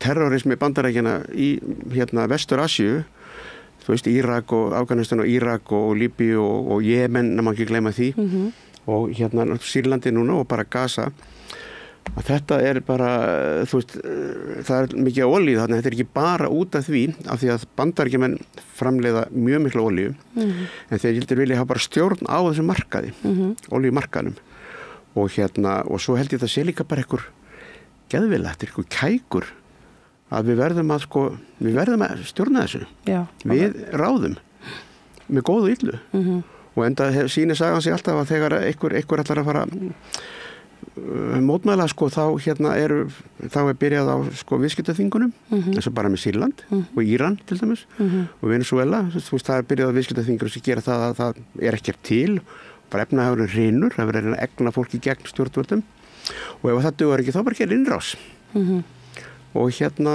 og svo múkaður undir aukahópana nota þá sem þeir búa þess að aukahópa til og nota þá sem verkfæri og hérna og svo þeir sem að hlýða ekki þú veist það var til dæmis bæði Saddam Hussein og Gaddafi þeir voru að pæli að hætta að versna með dollaran við vitum hvernig fór fyrir þeim og hérna svo veit maður ekki hvað þessi þetta BRIC-blokk gerir svona þegar það framlega stundir með svona gjaldeyrismálin þannig að þetta, ég held að sé rosalega margt að fara að breytast á stundum tíma og hérna og ég held að það sem er að gera samt á Gaza og í Ísrael þetta er svolítið eins og svona maður heldur svona stein út í tjörn þetta eru gáróðnar sem að koma út frá þessum búndi og þetta smita frá sér og ég held að það sem er að gera þessi Sýrlandi muni ég held að sko stjórnvöld í þessi einræðis nýlendu boltar, þetta eru nú landstjórar sko bara Bandaríkjanna þú veist það er að tala sko konungurinn í Jórdaníu er bara svona landstjóri og sama með þú veist þessi olíuríki með Persaflóan að þetta er allt miklu bandamenn Bandaríkjamenn og eru þarna í þeirra skjóli og vita það ef þeir ætla eitthvað að fara að eipa sig þá fer illa fyrir þeim og þeir eru allir logandi hræddir við almenning í þessum löndum minna það er ef við tökum bara arabana sko, það er eitthvað 400 milljónir araba í heiminum skilur á þessu svæði og það er allt brjálað á götunni út af þessu gasamáli og út af því að þeir hafa ekki gert nokkuð skapaðan hlut. Já, maður fann það alveg bara út í Egyptalandi að þar kraumaði sko reiðin svona og upp og út á götur en það var svona þeir sýndu stillingu hérna í efstu lögum. Já, Egyptalandi er bara Bandaríkjunum nýlenda, þú veist, þeir eru bara 100% háðir Bandaríkjunum, þeir halda þeim bara uppi eins og Jórdaníu líka. Og ekki herinn er fyrst og fremst bara fjármagnar af Bandaríkjunum sem kom í ljós náttúrulega þegar hann Morsi var kosin hann á sínum tíma það var bara blóðugt valdarán það sem að Sisi hersöðingi sem komst til valda var settur til valda bara af af þessu djúbríki sem ég var að tala um í Pentagon og CIA og þar. Þetta bara en ég held að svo segja þessi spekingar líka, þessir kannar sem maður að hlusta á, að þessi hegemónía bandaríska heimsins að hraðri niðurleið. Þeir að tapa þessu og það má benda það til dæmis að þessi BRIC-blokk eins og hún orðin núna, að það hagkerfi miklu stærra heldur en hagkerfi Evrópu og Bandaríkjanna til samans. Þannig að og þetta, það ekkert verið að tala um þetta í fréttum einhvern veginn. Nei. En það alveg rosalega breytingar í bara heimspólitíkinni og þetta gerast hratt. Og og það var einhver að tala um það líka, þetta arabíska vor sem byrjaði þannig 2011, sem var svo kæft niður, sérstaklega með þessu með því að setja Sisi kúpið þannig í Egyptalandi, að það ekkert búið. Það kraumar þarna undir ennþá og það gífurlega óánægja með og svo fólk náttúrulega bara niður með hörku sko. Já, það eru nefndir nokkrir svona sem næsti forseti. Það eru og fulltrúa Bedúína til dæmis en þessu einu sem að ég hef hitt. Þetta eru menn sem fóru með stjórn við Rafalandamarinn meðal annars og þeim var lofað landsvæði og öðru og eru komnir í það að byggja borg og ég meina nú óvíst með þessa borg sko, það fer líka bara eftir því hvernig verður samið af því að þessi borg einmitt þannig á þessum Philadelphíu skika. Þú veist að blái diamantarinn í eyðimörkinni, það svo ljóðrænir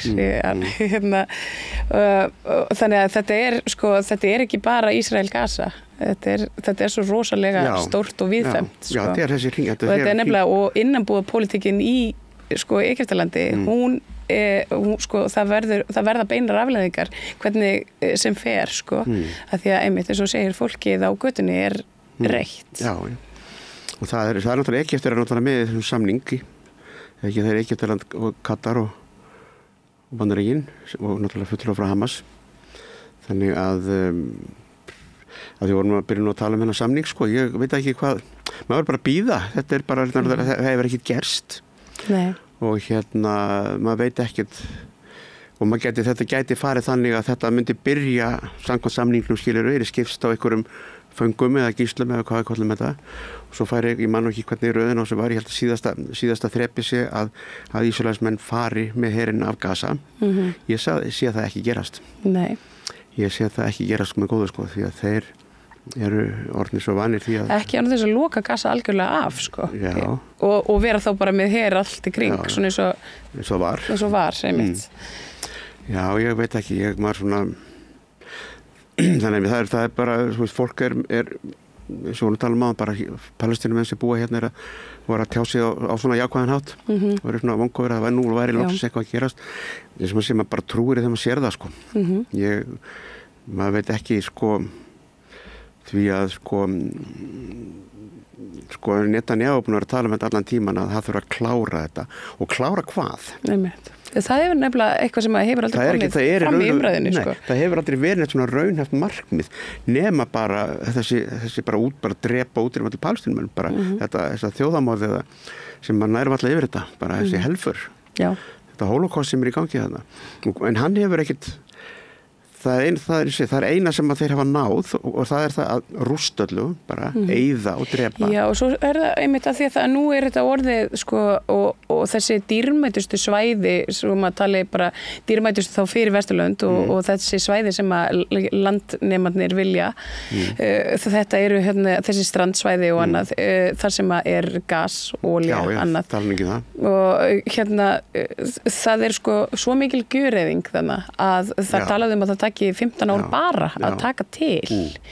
Þannig að ef það eitthvað markmið þannig sjálfu sér þá hlýtur það að vera eitthvað svona mjög til langstíma með inngripi þá því að ef þeir ætla að fara að byggja þarna einhver stórvirki sjálfur til þess að ná auðlundum þá verður það ekkert gert fyrir en eftir í fyrsta lagi 15 ár. Nei, og svo náttúrulega þessi andspyrna, hún er á fullu ennþá, þó að þetta hefði svona vext tímabölið út af þessu Sýrlands, þessar þróun í Sýrlandi, að þessi Hezbollah hefur ekkert vext neitt mikið þannig að nema það að þeir eru að fá minna vopnum frá Íran en Hezbollah getur alveg lagt Tel Aviv í rúst, þeir vilja. Þeir geta það alveg búin að sína það og svo náttúrulega Jemen alltaf að skjóta sem náttúrulega bara ótrúlega fyrirbæri. Já, Jemenar, ég geti bara tekið þetta heila þátt í Jemena, ég er mjög hrifin, ég verð að viðurkenna það, að svona, þú veist, að sko bara svona samfélags- og baráttuþreki þeirra þjóðar. Ótrúlega alveg. Og það er búið að Bretar eru búin að vera bombarderað síðan á 9. tímanum, Bretar hafa ekki stoppað hana í bara 100 ár. Og en þeir láta ekkert segja þessi fyrir verkum. En þannig að maður veit ekki hvað er markmiðið, sem sagt, svo náttúrulega, mengunin, þetta er náttúrulega ekki bara, þetta er náttúrulega bara þjóðarmorð, þetta er bara svona mentamorð, menningarmorð, þetta er vistmorð. Það er náttúrulega allar þessar sprengjur sem er búið að varpa hana, jarðvegurinn er ónýtur. Þú veist, hann er bara eitraður, þannig að þó að sé einhverjir, þannig að það er engin heil hugsun þannig sé í þessu. Þeir eru búin að dæla sjó þannig yfir allt. Já, og það er bara alls konar bara eitur frá vopnunum í jarðveginum, þannig ef þeir ætla að fara taka jarðeitur og svona íta sér burtu og svo ætla einhverjir psykopata frá Brooklyn að fara að búa þarna, þeir geta ekkert búið þarna, þeir fá krabbamenn eftir mánuð, skilurðu, af því að það er búið að eyðileggja og enda hafa markvist verið að eyðileggja bara jarðveginn. Já, en það er einmitt það sem maður skilur ekki, þess vegna, þú veist, ef að það var eitthvað markmið sjálfur sér að flytja inn þannig að einhverja síjónista, þá er það ekkert að fara að gerast. Nei, maður sér það ekki, þannig að það vantar einhverja heil, þetta er bara einhver sturlun og það er ekkert þjóðverðarnir voru náttúrulega maður kannski að forðast svona alhæfingar en þeir eru náttúrulega þekktir fyrir að vera svona skipulæður og svona, þannig að þeirra endlösung var náttúrulega bara þessi gasklefar og það sem þessar útrýmingabúðir, það var mjög svona iðnaðar bara, þetta var bara iðnaðar bara holocaust og en þetta er eitthvað allt annað, þetta er náttúrulega þetta er eitthvað stjórnlaust sadismi. Já, sadismi og kannski svona, einhverju svona dassa bara heimsku. Já, líka, já. Og þannig að maður sér ekki, maður finnst þessi að sé svona alltaf smá sem að skjóta sjálfan sig í fótinn, en það held ég að sé að því. Og svo er þið náttúrulega búin að einangra svo mikið að það er bara almenningsálit heimsins er allir búin að snúa baki við. Ég hugsa að það fari, svona flesta þjóðir stígi varlega til jarðar að svona opinbera sína viðskiptasamninga við Ísrael. Já, og það er, þeim hefur einhvern veginn tekið samt að tengja allan heiminn í einhver viðskiptanett sem er alveg ótrúlegt. Maður er að sjá þetta í fréttum þegar að kemur alltaf inn í ljós, ég veit ekki hvaða háskóli í heiminum er ekki með fjárfestingar í Ísrael, til dæmis, og í vopnabraskinu þar. Nú ert þú Háskóli Íslands, hvernig það eru ákveðin tengsl þar innan hús? Já, það hefur verið erfitt að koma að staði, en það hefur verið, ég hef svona heyrt það eru ég er ekki víst að sé ykkur formleg tengsl milli háskóla sjálfs og einhver annar háskóla, en það eru í gegnum einhver rannsóknarverkefni, hafa verið samstagsverkefni við einhverja, ísraelska fræðimenn og það er svona verið að tala um að það er að gera greinamun á því, en mér persónulega finnst það bara að sniðganga alveg heilt yfir allt batterið, það bara loka á þetta því hver einasti háskóli í Ísrael er þátttakandi í þessu þjóðamorði og þátttakandi í þessu langvarandi þjóðinshreinsunum bara sem eru fyrir stofnun Ísraelsríkir það voru komin háskólar hann áður og sem voru virkir í því að sinna þessu hernámi með þekkingaframleiðslu og tækni og öðru og þeir eru allir meðvirkir í þessu, það er enginn þeirra laus við það og það ætti bara að nægja og það er búið að vera að reyna þarna upp í háskóla að gera eitthvað í þessu og það er voðalega mikil þögn það er voðalega erfitt að fá einhverjir yfirlýsingar, það er þarna samtök sem að heita Háskólafólk með Palestínu, haldið þarna bæði mótmæli og einhverja fundi og reynda að ná tali stjórnar háskólan sem hefur ekki verið mjög auðvelt. Nei. Og þannig að það er bara svona og bara þöggun bara þögn hjá flestu starfsfólki þannig það er eins og og eins og bara til í mannfræðinni það eru mannfræðin er svona fag sem að hefur svona stór hluti af verkefni mannfræðinnar í tíðina hefur verið að rannsaka sko svona bæði svona jaðarhópa, jaðarsamfélög, rannsaka sko arfleið nýlendutímans og svona kerfisbundið, svona pólitískt ofbeldi gagnvart minnlendahópum og mannfræðin náttúrulega eiginlega sko skilgjandi afkvæmi nýlendutímans upprunalega, þó hún hafi verið að reyna að hrista það af sér svona í seinni tíð og það er fullt af fólki í mannfræðin sem hefur það sem starf að rannsaka og skrifa þessa hluti og svo gerist þetta bara í símanæðinum sko, í meira en ár nákvæmlega þetta í ykkur ýktri mynd og það heyrist ekkert það eru þannig að vera nokkra raddir þarna sem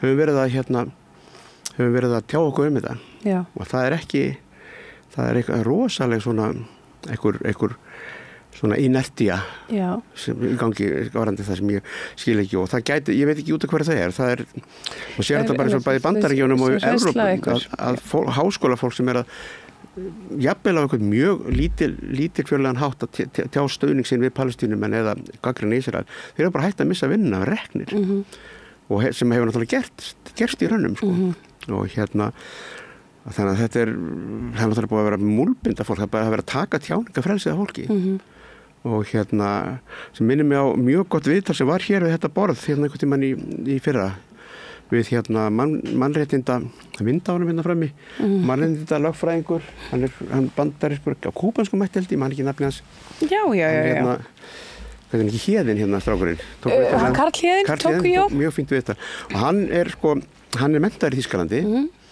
og gerir sína doktorsverkefni þar og hefur verið að vinna þar mikið sem prófessor, bara mjög lengi og tala þýsku og er bara svona, annar fótinn verið mikið í Þýskalandi. Hann var að gagnrýna sem sagt bæði Ísrael og lýst við stuðningi með Palestínumenn og hann var að gagnrýna sko stefnu sko þýskra stjórnvalda í þessu máli sem er náttúrulega alveg fáránleg og það gerir það verkum að hann kemst ekki, hann má ekki koma til Þýskalands, hann lokar úti bara og hann er bara persóna non grata og það eru fleiri sem hafa lent í þessu og hann sagði það að Þýskaland væri orðið bara autocratic fascist state eins og hann orðaði það í dag þeir eru komin heim aftur og það er svona, maður er veltið fyrir sér hvort að þú veist, þetta sé reynilega vegna þess eða bara afleiðing þess að nasisminn hafi aldrei raunverulega yfirgefið Þýskaland eða hvort að þetta sé sko, þessir þöggunartilburðir sko, Þýskalands á því sem gerðist í seinni heimsstyrjöldinni það má bara ekki tala þetta var bara bannað og ekki gert upp eða hvaða valdi en maður er að sjá bara sko, maður er að sjá þessa röðu upprissu fasískara afla í Þýskalandi og með alveg hreint ótrúlegum hætti Já, það er búið að til dæmis, ég held að það sé komið í lög, ég get ekki alveg fullur að það var alltaf stóð til, það geti verið komið í lög að ef þú ert innflytjandi í Þýskalandi og þú ert að sækja ríkisborgararétt og þú þarft alltaf því að sko sverja Ísrael hollustu. Þú þarft að viðurkenna Ísrael sem ríki. Já, og sína því bara, hollustu sko. Og þetta er meira að segja nokkrum fylgjum í Bandaríkjunum líka, að það þarf að sína ég sá mynd á netinu, það var það var í Montana á öllum stöðum það var svona gangur sem hann leiddi inn á skrifstofu fylkistjórans það var öðrum megin við dyrnar var bandaríski fáninn og hinum megin íslenski fáninn og þetta er orðið svona tákgrænt þannig að þegar þetta afkvæmi, skildgetna afkvæmi evrópskrar nýlenduhyggju er algjörlega fríka út að þá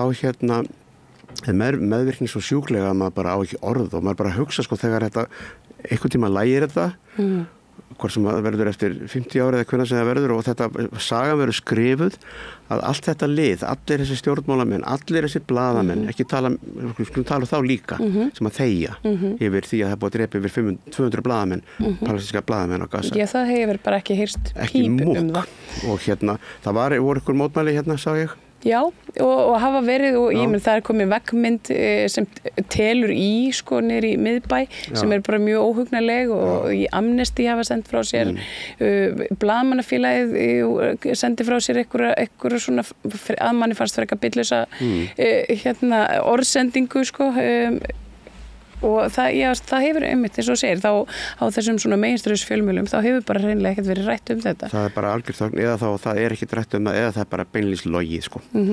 Og sem alveg hrikalegt því ég held að þetta sé eini fjölmiðlun í Íslandi hér, þetta Rauðaborð þar sem þessi mál hafa verið rætt einhverju viti. Já. Restin bara í einhverjum dvala. Já, og það þessi hræðsla sko við að segja það sem þarf að segja.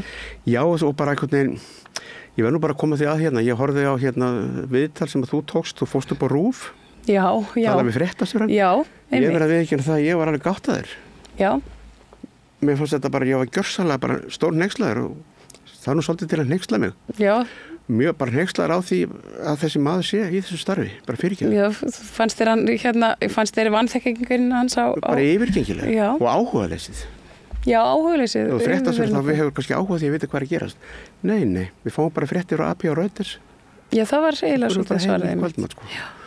Svona sko. Akkurat. Og þetta enda ég hef ekki hort á fréttastofu í 2 ár. Nei, en þú myndist í það aðeins svo ég bara komið að svona stuttlega að með innflytjendastefnun í Þýskalandi nú innflytjendastefnan hér líka að manni verðist vera nokkuð harkaleg. Hefurðu fylgst með fréttum af ungu stúlkunni frá Venezuela? Já, þetta svakalegt.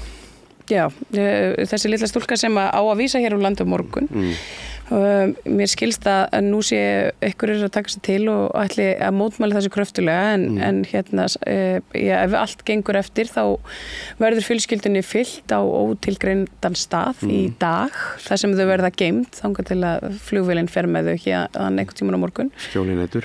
Já, og og ég bara kannski vildi hvetja og vil hvetja fólk til þess að fylgjast betur með því máli en er þetta eitthvað sem að þú sérð fyrir þér að nýja ríkisstjórninni eftir að stíga inn í?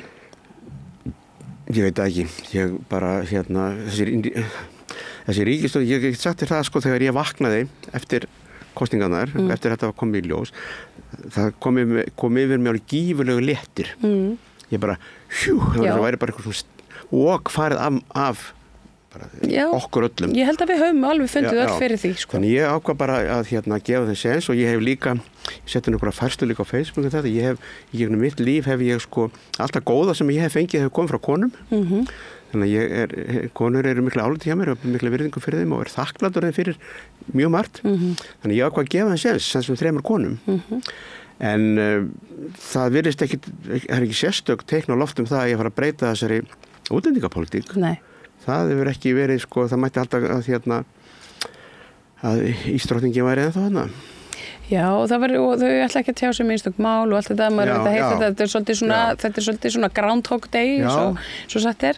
Ég er búin að gera núna ítrekkaða tilraunir til þess að fá þessa ráðherra sem svona fara með þessa málaflokka, félagsmála og dómsmála til þess að koma hérna og ræða málefnin litlu stúlkunar og bara þessi málaflokkinni heild þetta er stór og mikill málaflokkur eða ég segi stór og mikill málaflokkur hann er alltaf fyrirferða mikill en hann er kannski ekki risastór. Hann er fyrirferða mikill, hann er mikilvægur. Já. Þetta er bara, sko svona mál eru bara sko, þetta er bara barómeter á samfélagið, á hver við erum. Þú veist, hvernig bara eitthvað samfélag kemur fram við það sem að minna mega sín og þurfa á og standa höllum fæti það er bara það er mælikvarðinn. Já. Og það þannig að öll þessi innflytjenda og flóttamannamál síðustu mörg árin ekki bara Íslandi heldur á Vesturlöndum þetta hefur svipað þetta með Gaza þetta hefur verið að afhjúpa svona algjöra eitthvað svona ómennsku og þetta er svona normalisera til dæmis það er alltaf að drukna fólk í Miðjarðarhafinu það er ekki í fréttum einsinni. Nei, einmitt. Það er bara orðið þeir eru nú bara farin að skjóta og koma í bátana. Já, og það kemur ekki í fréttum þetta er bara orðið eins og þessi bara eitthvað eðlilegur hlutur partur af okkar partur af því sem við erum sko. Já, og svo er þetta einmitt sko að því að þetta er auðvitað aflegging þess sem að við erum svo og okkar bandaþjóðir er að standa í þarna á þessum svæðum. Þetta eru, þú veist, ofvinnsla og mannsal og náttúruauðlindum og mannsal því tengt og svo er stríð og annað sko sem að reykur fólk frá sínum heimabyggðum. Og annað, loftslagsbreytingar er náttúrulega, það er að vera alltaf meira og meira það sem þeirra heiminum er ekki hægt lengur að framleiða mat, fæði bara út af þurrki og öllu því, þannig að ég held að við séum ekki búin að sjánum að brota þeirri þróun allir sko, eftir því sem að hérna, veðrakerfin fara að hérna, fríka meir út sko. Og þessi brunar hérna í Los Angeles eins og það nú hræðilegt að fólk sé að hérna, missa allt sitt, náttúrulega fullt af fólki, að hérna, ég var að lesa að það einhver hjón, einhver síjónista hjón með ríkasta fólki í Kaliforníu sem með einhverja netuakra. Já, möndlu og pistasíur og þau eiga eitthvað 40-50% vatn í Kaliforníu. Já, það er þetta Fiji vatn. Já, og það er miklu sniður að selja það einhverjum fínum sundlögum heldur en að fyrir slökkvilið. Og enga, ég meina, svo eru þau líka bara búin að draga til sín allt grunnvatnið, sko. Þess vegna er allt svona þurrt og föður upp. Þannig að þetta er alveg, maður sér að kapitalismin er kannski bara, þú veist, kannski er þetta ekki bara að vera búið, er ekki komið gott. Það er farið að líta þannig út, sko, og svo er þetta sama fólk sem að sko styður það að sé vera að brenna fólk í tjöldum og Gaza, sko. Já, akkurat. Þannig að þetta hangir algjörlega saman. Akkurat. Þetta er sami hluturinn á sikkur megin á spýtunni í raun og veru. Akkurat. Þetta kerfi og hérna, já, kapitalismin er náttúrulega, eins og ég var að tala um það eru ofsalega, ég held að séu rosalega breytingar í vændum sko bara í heiminum og ég held að þessi, hann hérna Varoufakis hérna, gríski, hann vil nú halda því fram að hérna kapitalismin sé farinn. Já. Hann kallar það svona tækni lénsveldi, hann kallar þetta tækni lénsherra þess að góra þetta í Silicon Valley og hérna, og tekur svona Amazon sem dæmi, það, þú veist, sem er, þú veist, það framleiði ekki neitt. Þetta er ekki kapitalist eins og kapitalism er. Þetta er eitthvað annað og hérna og svo er náttúrulega tala um Trump sko, svo er náttúrulega hérna Musk sko, einhver psykopatiskur hérna, já, svona apartheid prins, já, milljarðamæringur sko, snargeggjaður, vera sko valdamesti maður í heimi. Þannig að ég veit það ekki, maður reynir nú kannski að vera svona vongóður, það kemur ekki óvart að þessi ríkisstjórn sem sagt Trumps muni gangi í gegnum mjög örar breytingar, ég held að þetta lið geta ekki unni saman. Nei. Hann verðist nú verið, ég las það nú reyndir eitthvað starf, hann var þreyttur Musk, hann væri alltaf around, sagðan. Já, og ég held að verði allir þreyttir á hver öðrum. Já, ég hugsa það, þegar maður er svona komin á þann stað. Sko, maður er ekki vanir að vinna með öðrum eða hlusta á aðra. Nei, akkurat. Þannig að þetta getur öðra breyting, getur svona revolving door, svona mjög hratt. Akkurat. Það er vona verði vopnahlé á Gaza bara núna í kvöld eða í allavega næstu daga, það er bara maður getur ekki annað heldur bara verði komið allavega svona smá hlé og bara þetta hætti í anskotin bara að fólk geti andað og sko svo er bara spurning hvort að Ísraelar fari í það að hleypa einhverjum byrðum inn, það er ekkert víst. Nei, það nefnilega ekkert víst í þessum heimi, en allt mögulegt eftir svona það sem maður hefur upplifað síðustu. Og maður verður eiginlega þrátt fyrir allan þennan djöfulgang og hryllinga að reyna að trúa. Það haldi vonina eins og palestísku vinnur okkar einmitt. Og trúa á það að þið góða munin og sigra lokum. Já, það verðum að trúa því. Já, það bara má ekki taka þá vona af okkur og þá eigum við nú fátt eftir. Það verður þetta bara búið. Dr. Kristján Þór, þakka kærlega fyrir að koma hér í spjall og Svo leiðis, þetta var svona fariðum víðan öll. Já, það verður oft þannig við rauða borðið góða, sko. Það er svo gott að tala, það er svo gott að spjalla við rauða borðið. Þetta er besta borðið í bænum. Já, ég vil meina það. Takk fyrir þetta.